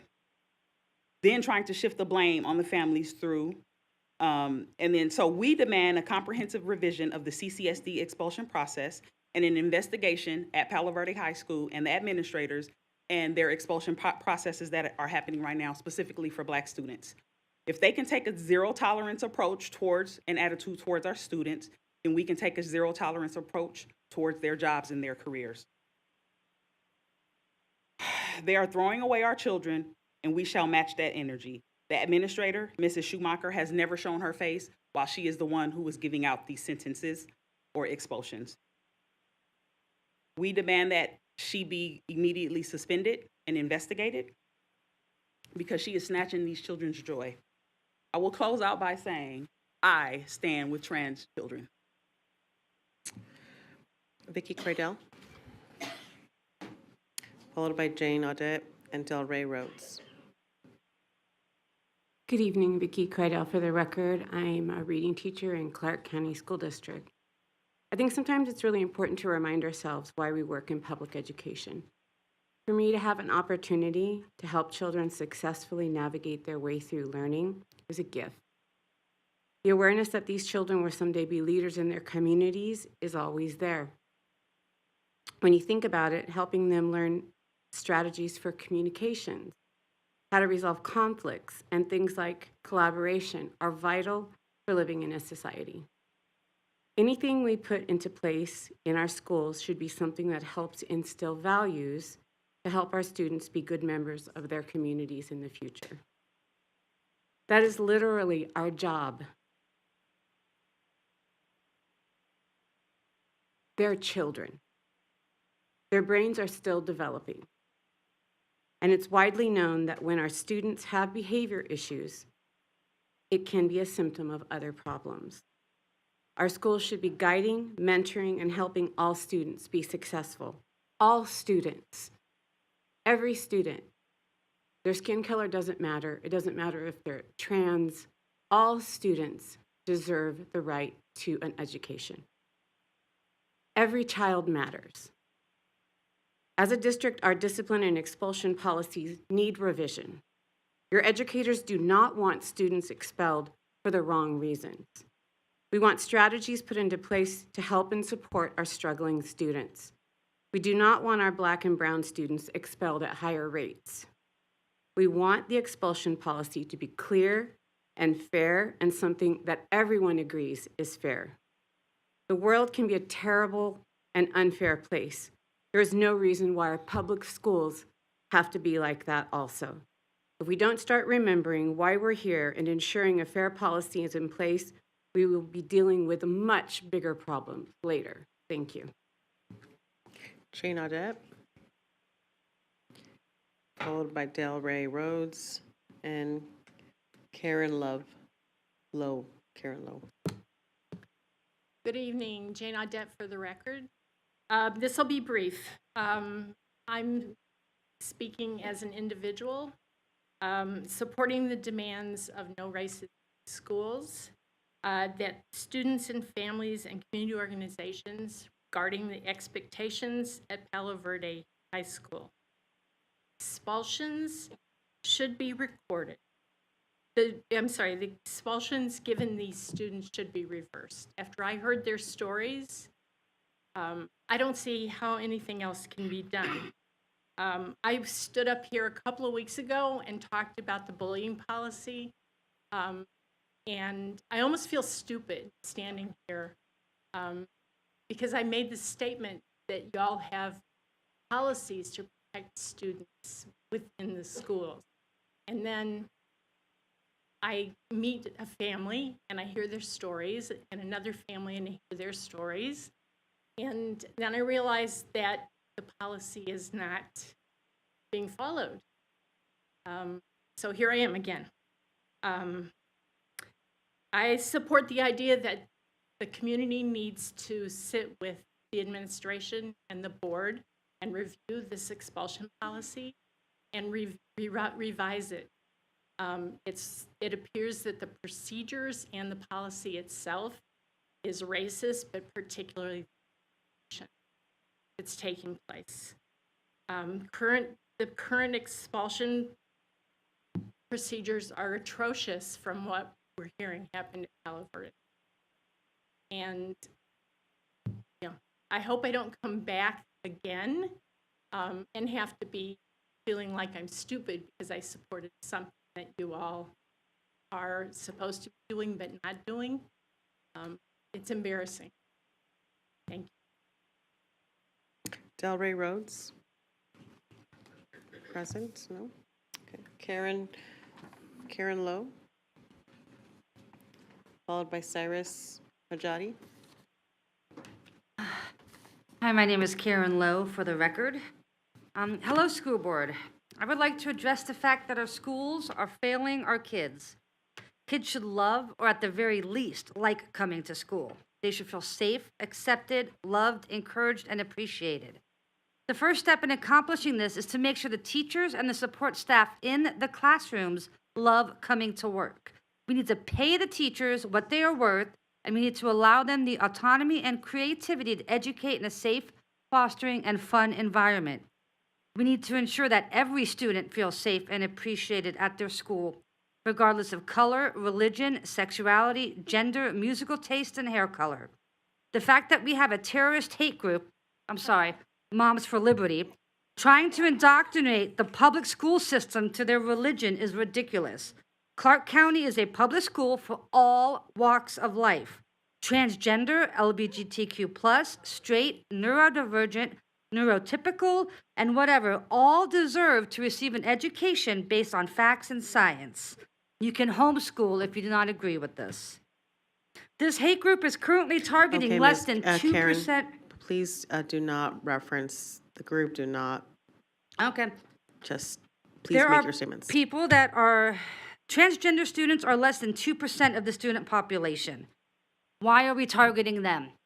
What is next? Book banning, curriculum banning, girls can't go to school anymore, we have to stay at home and wear skirts and bow to our husbands. Transgender children are still children, and I don't understand why we let these bullies bully children, these adults bully children. We also need leadership that will actually lead, not send a sexist tweet and then delete the account or spend the county's money on anything but the teachers. Where is the money for the teachers? Will it be spent on actual teachers and support staff or assistants and admin? Will the money be spent on supplies and materials or to pay law firms we don't need? Knowledge, understanding, empathy, and tolerance are the backbones to a thriving society. Without education that focuses on facts and not fiction, we will crash and burn. In closing, we need teachers, and the best way to recruit them is to pay the teachers. Give them the supplies, support, and structure that they need to teach. Give them the benefits they want and deserve. Give them the autonomy to be creative so that they may teach in a way that makes the kids want to come to school. This isn't rocket science, it's just common sense. Thank you. Cyrus?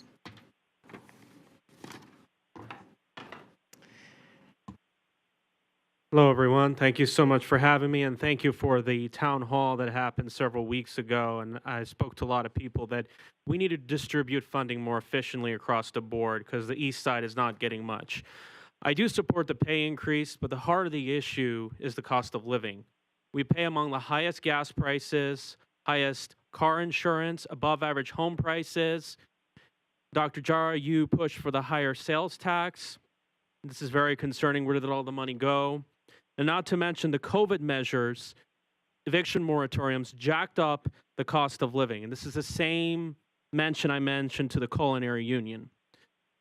Now, when we talk about race, there's a lot of concerns about systemic racism. Same thing can be mentioned about the police, even hotel security. But the harsh truth is that some people have a higher rate of offenses. If you look at crime rates all over the world, Central Africa has above average violent rate, and then the lowest is found in Northeast Asia. Northeast Asia have higher test scores along with Iran, and they're significantly higher than Guatemala and Congo, and you reflect similar patterns of performance in the test scores out here. It's interesting, speaking of Iran, country where my parents came from, they abolished black slavery in the 1920s from the Arab slave trade. We need to talk more about that. And by the way, differences among performance existed for over thousands of years. Think about it. I hear a lot of people talking about there's less population growth. More people are instead choosing Idaho and Texas. Perhaps the school performance has a lot to do with it. Now, there's been a lot of concerns about Dr. Jara, and I really don't like to see the division. I don't really like to see this tug of war, but it does concern me. When I see you're with organizations that represent unauthorized immigrants. Cyrus, I'm going to ask you to keep your remarks to the entire board. This is not a public comment for Dr. Jara. Okay. I just want to let you know what I see, and I do think it's a concern that this system, and we have problems with it right now, that it's affecting our overall school performance. And there's a reason why so many people are going to other states, because when they look at these schools, many companies and businesses, and there's a lot of other factors. We have poor mass transit, many different issues why it's affecting our long-term economic growth. But other than that, these differences that we see in behavior and school performance exist all over the world. And unfortunately, no matter how much we try to address it, no matter how much funding we try to do, it's going to have a similar pattern of behavior. Thank you. Celine Cheng, followed by Aaron Sebastian and Christiane Arch. Good evening, Madam President, Superintendent Jara, and the rest of the Board of Trustees. Hello, my name is Celine Chang, and I'm a sophomore currently attending at W. Clark High School. 10 years ago, when I first began my journey in CCSD, I was told that an education would open the doors to new opportunities, and that still remains true. Yet, 5 years ago, I learned that Nevada was 49th in the nation for education.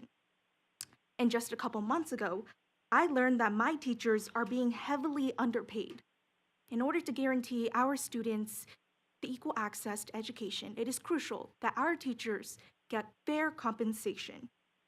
Everything has gone up, including the price of living. In fact, the average cost of living in Nevada itself is over $61,000 a year.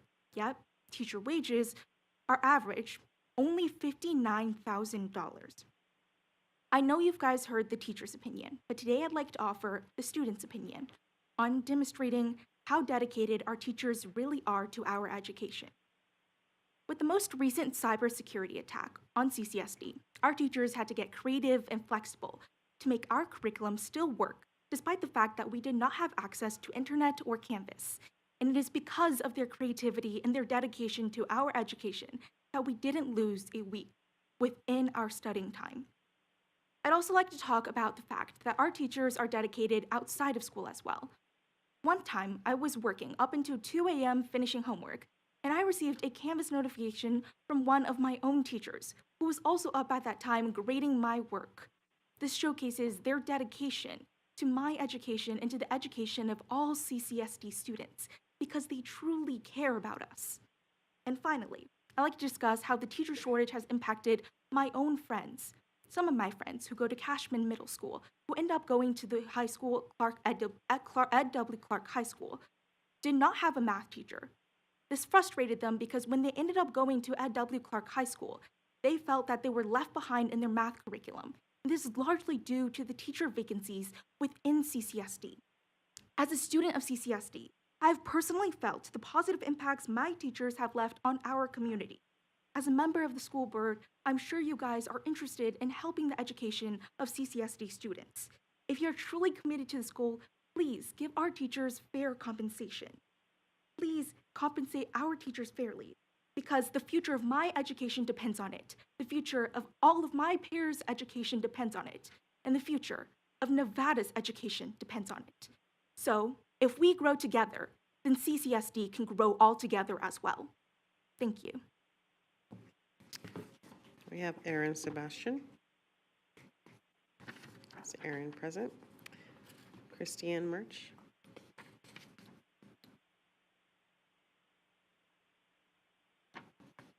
Followed by Kimmy Lindsay. Good evening.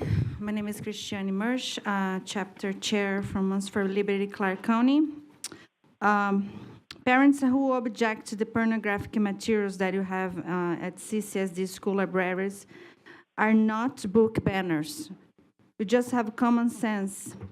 This is not political. This is not about censoring book.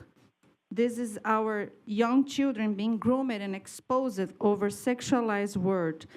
If a parent wants to buy a certain books and expose to their children, they can go to Amazon, Barnes & Nobles. Our school is supposed to be a safe place.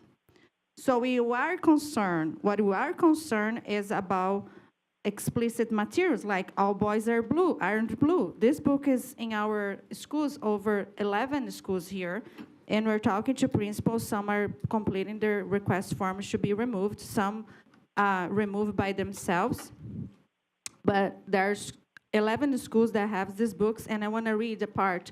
I put some lube and got him on his knee. I began sliding to him from behind. I pulled out him and kissed him. He masturbated me. This was my ass, and I was struggling to imagine some inside me. He got on top and Please stop her mic. Please, forgive me. Christiane, please pause your public comment. No, I'm not going to, I'm going to pause. I've paused you.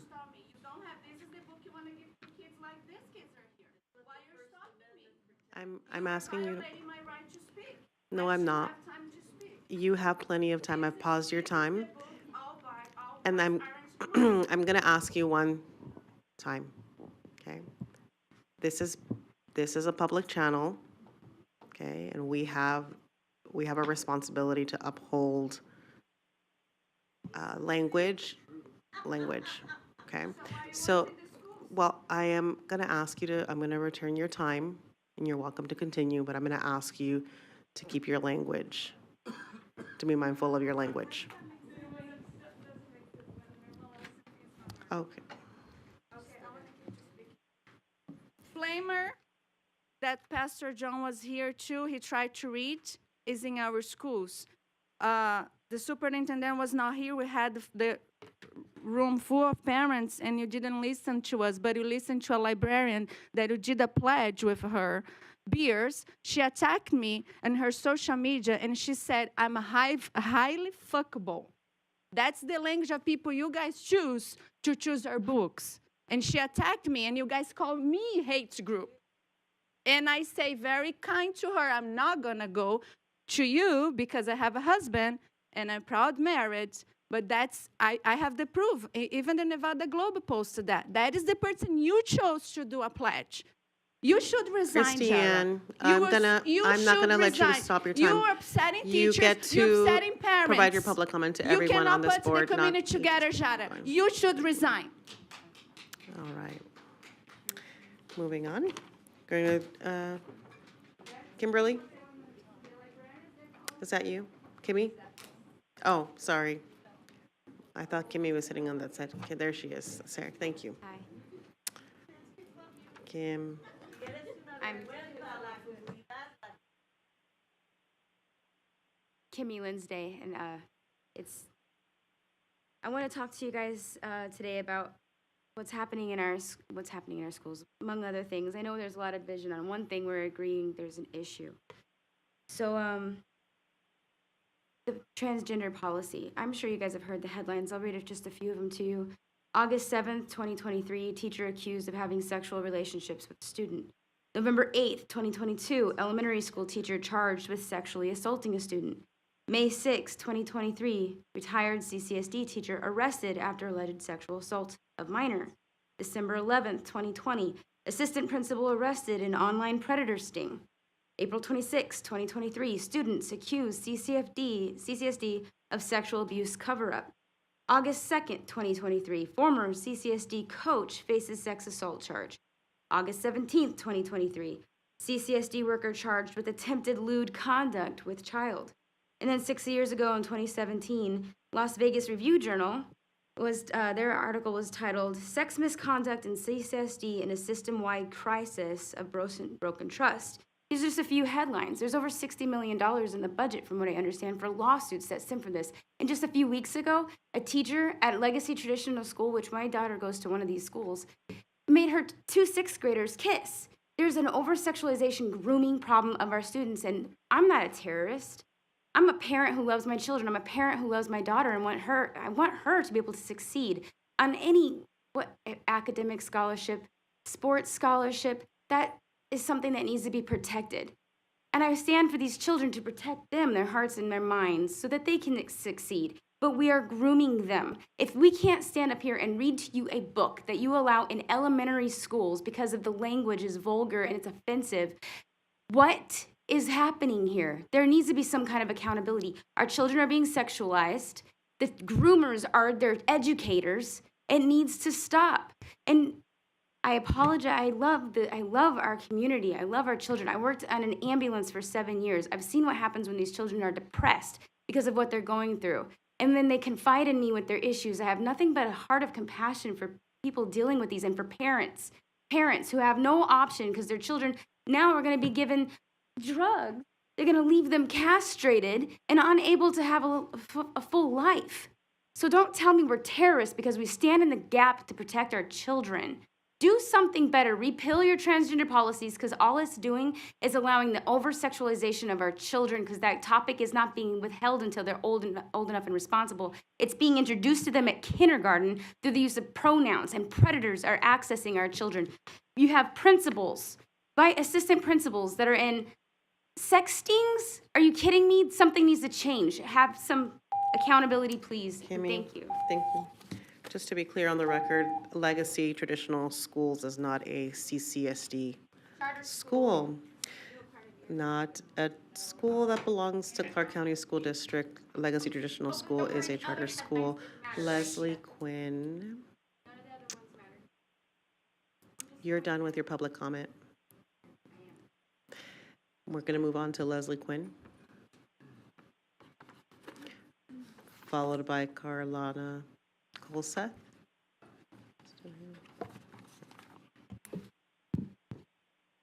Good evening, everyone.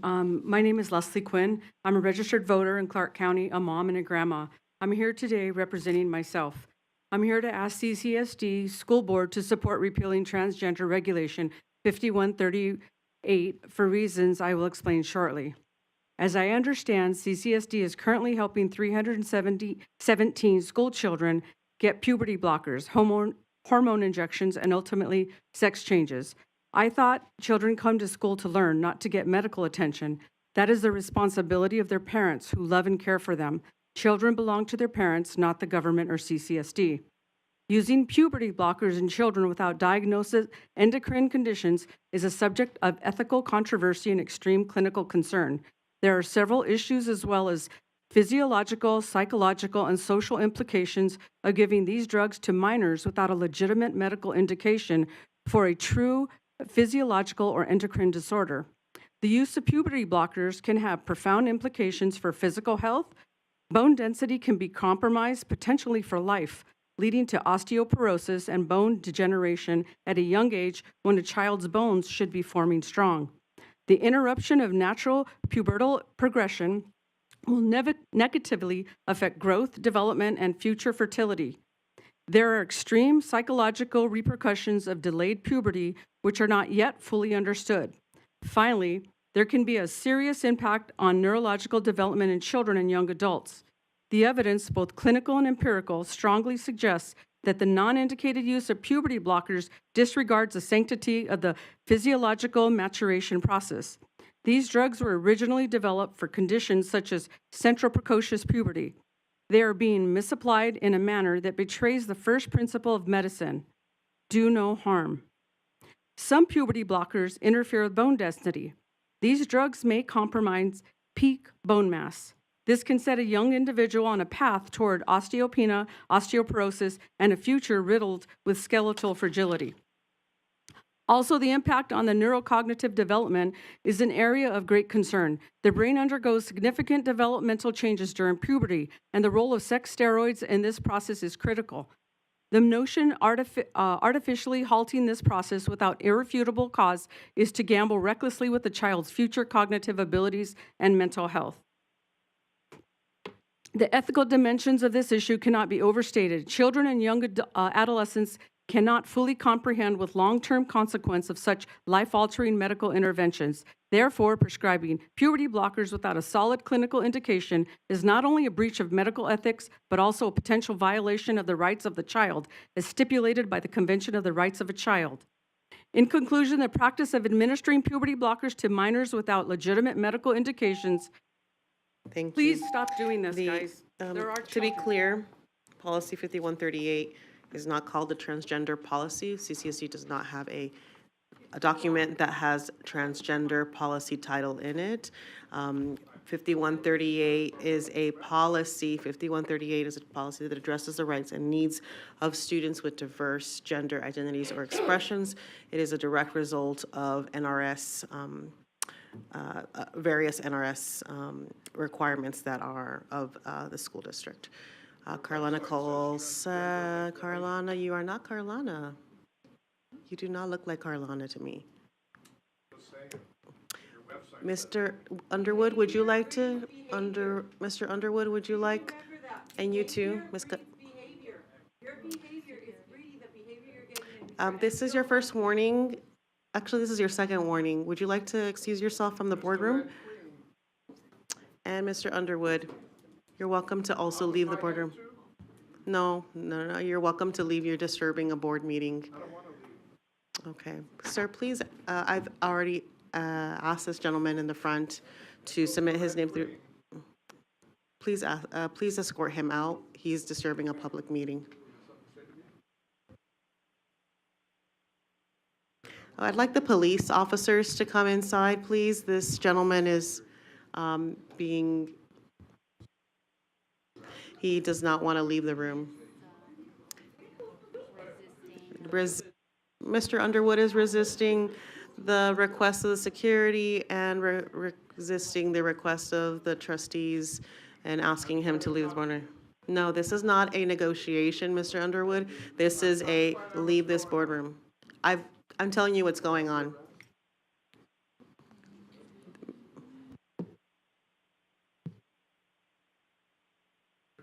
Mr. Underwood?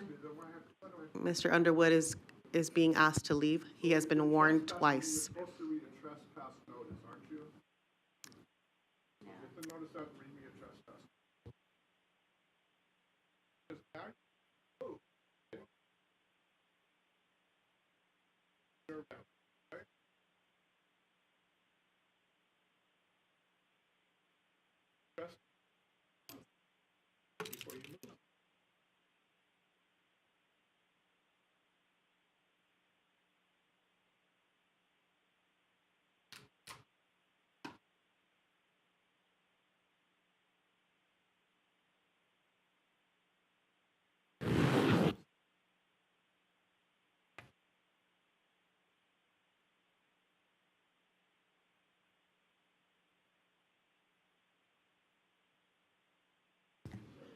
Thank you for your patience, Ms. Colseth. Madam President, Board of Trustees, and Superintendent Jara, for the record, my name is Carlana Colseth, in the capacity of an educator in your school district this evening. I'm going to say two names, and I'm going to say them very quickly. Divine McLeodin and Devon Carroll Jr. The families have shared with me their experiences within their expulsion process, and I have to say, as an educator, I'm appalled at two things here. The first thing is that we have two students, one that stood up in self-defense and one that was a bystander that jumped in to help when one student was outnumbered by many. The other issue we have here at play is what is going on in a school where there are a group, a clique of young females and young males feeling the necessity to bring on fights for no purpose at all other than to film them and put them on Instagram and TikTok. We have big issues with mental health and social emotional learning in our schools. This is not even my school, and my heart hurts for these families because they have no recourse at this moment. They're victims. Devine McLeodin, Devon Carroll Jr. are victims. No one has said that once tonight. They are victims, and they're being treated as they're the ones that started the fights. This has got to stop. It doesn't just happen at Palo Verde High School. It's happening in many of the high schools and even in our middle schools. Something has got to give. I have come to this board since June 2020 asking for more resources in mental health and social emotional learning in our classrooms, not as a team, a social committee at school for social emotional learning, not the MTS team that are of 5 people that are going to regulate 2,500 kids in a school. We need them in the 4 walls each teacher teaches in. We need them in the walls of every special needs classroom. We need them in every single classroom in this district, 330 schools across the district. Fix it. I'm tired of asking for this. I'm constantly banging my head against a wall every day, trying to fit in 42 students' needs, 6 class periods, and I have sold all of my preps. I have nothing else to give. Oh, and I don't have a contract. So can we please get it together? Because I'm telling you right now, if things aren't going for the better by June 1st, this educator may quit. Thank you. Jenna Robinson, followed by Jashanti Marshall and Stephanie Kingsley.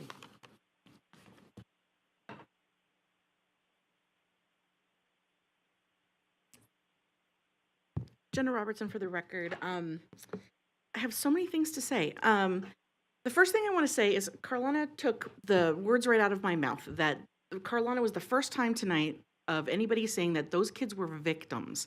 And historically, that is a problem with the disciplinary process here in CCSD. The victim is often made to be just as guilty as the perpetrator when it comes to discipline. The victim has to help make it better for the perpetrator, has to work in some kind of weird mediation, and the victim who was bullied has to help make it better. That's not their job. Their job is to come to school and to learn. And if there are, there's a history. Divine showed us a history of having trouble with these girls, and mom made calls and did all the right things and reported it every time. and Divine was punished. So let's talk one more thing here. I came here in support of them, of those kids, and thank you for listening to them. I really feel that the board heard them tonight. Thank you. And I really feel like the room heard those kids tonight. Thank you. The other thing I want to talk about is I have to take my daughter to Utah to get puberty blockers. So if the school is holding out on me and you've got blockers that I'm not getting, I would like to talk to y'all because it's not easy going to Utah every 6 months.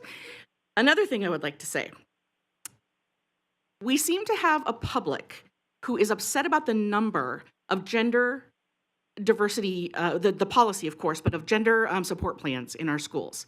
300 and whatever. They get the numbers through FOIA dumps, and that's great. They have the numbers. I support their right to know how many students in CCSD have those gender support plans. But you want to know what else they have? Those 300 and whatever students have supportive parents, because those kids don't get a gender support plan unless they have a supportive parent who starts that process, shows up at a meeting, signs a paper. Supportive parents. Do you know how many kids are in this district that don't have supportive parents? That maybe don't know how to start the plan or don't care enough to? There are so many trans and gender diverse kids in this district who don't have a parent to start that process for them, who won't be called the name they want to be called, who won't be dignified with the pronouns that they choose, who have to go to school every day with the wrong name on their ID badge displayed for everyone to see because they don't have supportive parents at home. So 1, I want my blockers, please. 2, the numbers of trans kids in this district are huge. And if you think those 300 kids are the only trans kids in the district, man, you're delusional. You're delusional. It's not just 2%. Thank you. Shanti, followed by Stephanie Kinsley and Rochelle Turner.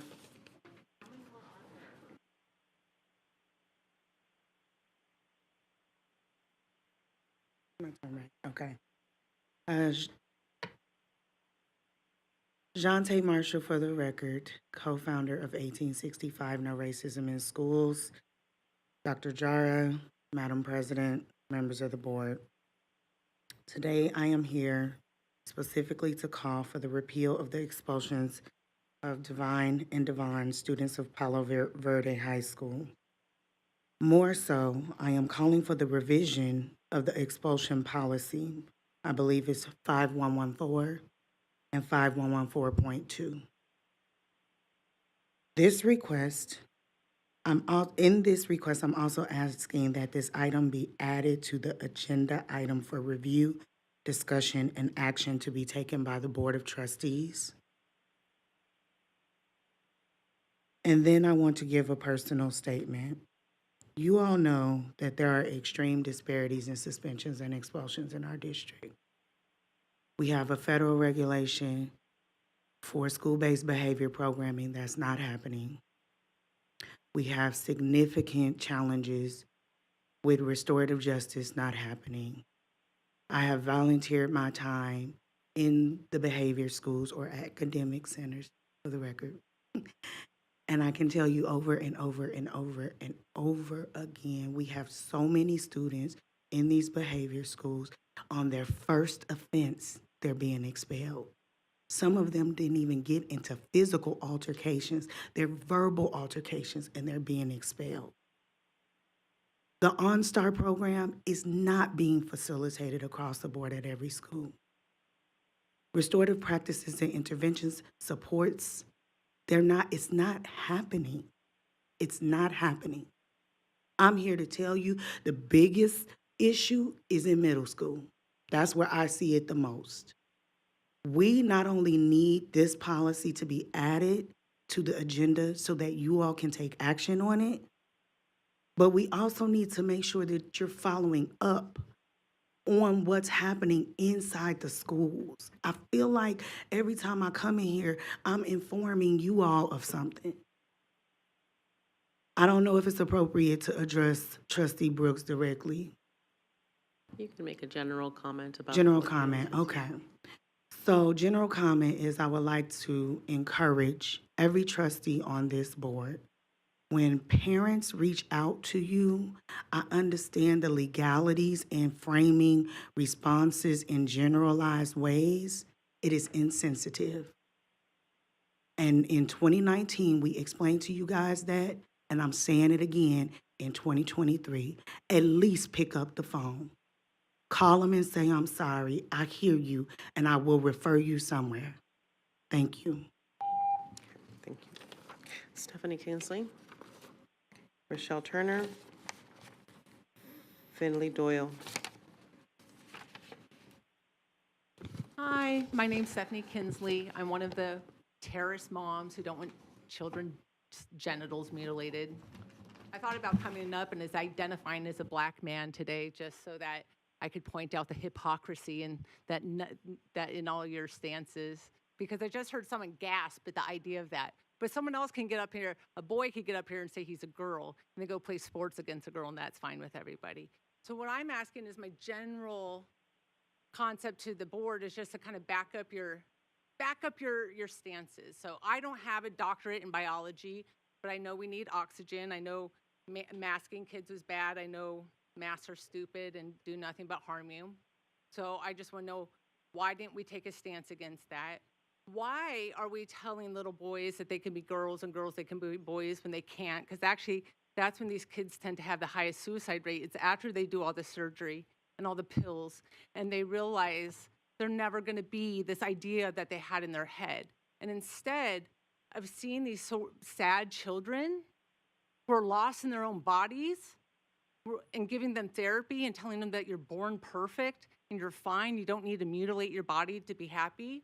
Instead, they get used like a little Gucci bag so their mom gets attention, and they get it to say that their child's trans and they need all the attention from that, and it's so unhealthy. We're seeing all these kids come out who are detransitioning, and they're just so upset that the adults in their lives let this happen, let them mutilate and ruin their bodies for life. I've sat through many board meetings in my life in private sector jobs where we discuss finances and business. Never in my life did I work for a company when the customers complained, the customers were wrong. That's never been the case, but that is how it is with CCSE. Yet you get take my tax dollars, then you throw it in my face that I put my kids in private school. So I could spend $15,000 extra a year on top of the tens of thousands of dollars I give every year in taxes to the state, just so that my kids got to breathe oxygen while your kids were masked up. My kids aren't going to be told that they're born in the wrong body and that they should mutilate their bodies and ruin it so they can never actually enjoy sex. That's actually child abuse, doing that to a child. That's child abuse. That's nothing short of child abuse, and it's disgusting. I just want to know how you all sleep at night. You're the educated ones, yet you all guys are making the most insane, illogical. You back up your mask mandates, back up anything you did, because none of it is based in science. It's all based in liberal ideology. And these statistics represent two-parent households. The single mother households are where these violent, crazy kids are coming from. All right, I sleep. Ms. Kinsley, you are disturbing a public meeting, Ms. Kinsley. I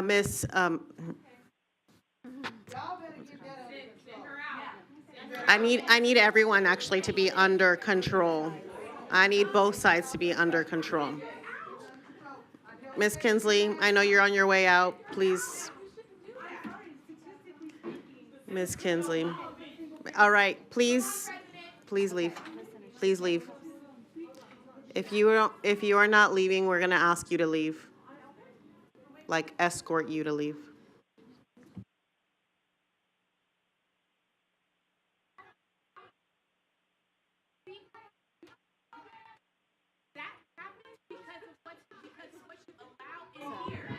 Miss Bywaters, don't worry about it. Miss Bywaters.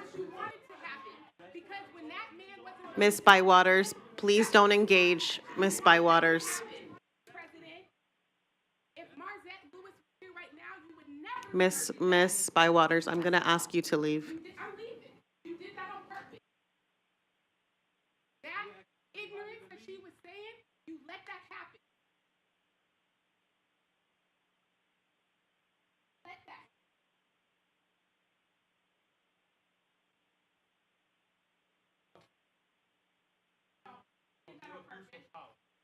Let's go.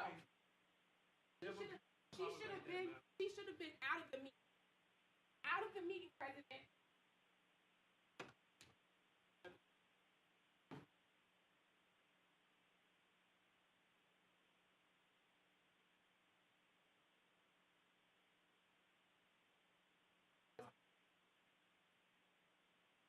We're gonna continue with our public comment. Thank you for your patience.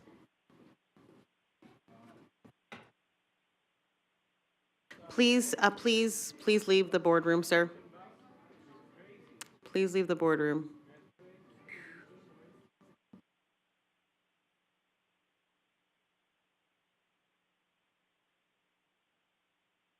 Ladies and gentlemen, thank you for your patience as we return back to public comment. I cannot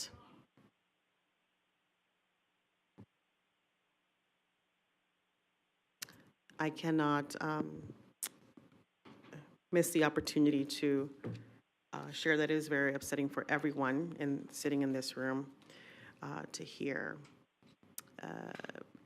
a lack of respect and a lack of supporting what we're here for. We are here for our students, we are here for our children, and we are here to conduct a business meeting. And I understand that the people who are in this room are trying to get through public comments so we can get out, but it is incredibly important. We're not going to stand for disrespectful or hateful remarks. We're here to conduct business, and we need that to be the priority. Please continue. Madam President, members of the board, Superintendent Jara, Rachel Turner for the record. I am a proud mother of 2 CCSD students. The first Sunday of November, if you didn't know, is Transgender Parent Day. Being the parent of a transgender child is both a privilege and a responsibility. Being the parent of a transgender child has opened my eyes up to the critical importance our voices have at the local level in creating and supporting policies that impact their mental and physical health. So I thank you for being a supportive board, despite the negative rhetoric and hateful words that are spoken here every meeting, which unfortunately we've witnessed most recently. Currently, I'm pursuing a license to become an approved foster parent in Clark County so that I can take in those children that don't have an accepting parent. As Jenna Robertson pointed out earlier, we have probably a lot more transgender or gender diverse children in this community than we know because of that lack of acceptance in the home. I want to provide them with a loving, safe home and a caregiver that advocates for them. I ask that you all continue to provide them with a safe space for their education, something I believe all children should have. My child has been watching at home tonight, and he really wanted to come here and thank you all personally for supporting 5138 and share his story with you. I didn't want him to see what we just saw. I didn't want him to be videoed, photographed, and put on the internet. And that's why I'm standing here, is to protect my child and to be the voice that I don't feel is safe for them. And that's a sad statement, that I don't feel I can bring my child here to advocate for themselves because of that. He doesn't understand why a group of moms want to hurt kids like him. Quote, "That's more childish than we are, Mom." He texted me that tonight after hearing comments by other speakers. I don't know why either. And I just want to close by saying I'm glad to see that there's been some effort made in what's happening at Palo Verde High School with those 2 students. And I'm glad to hear that we as a community can come together and hopefully speak up for those who don't have a voice. Thank you for your time tonight. Finley Doyle.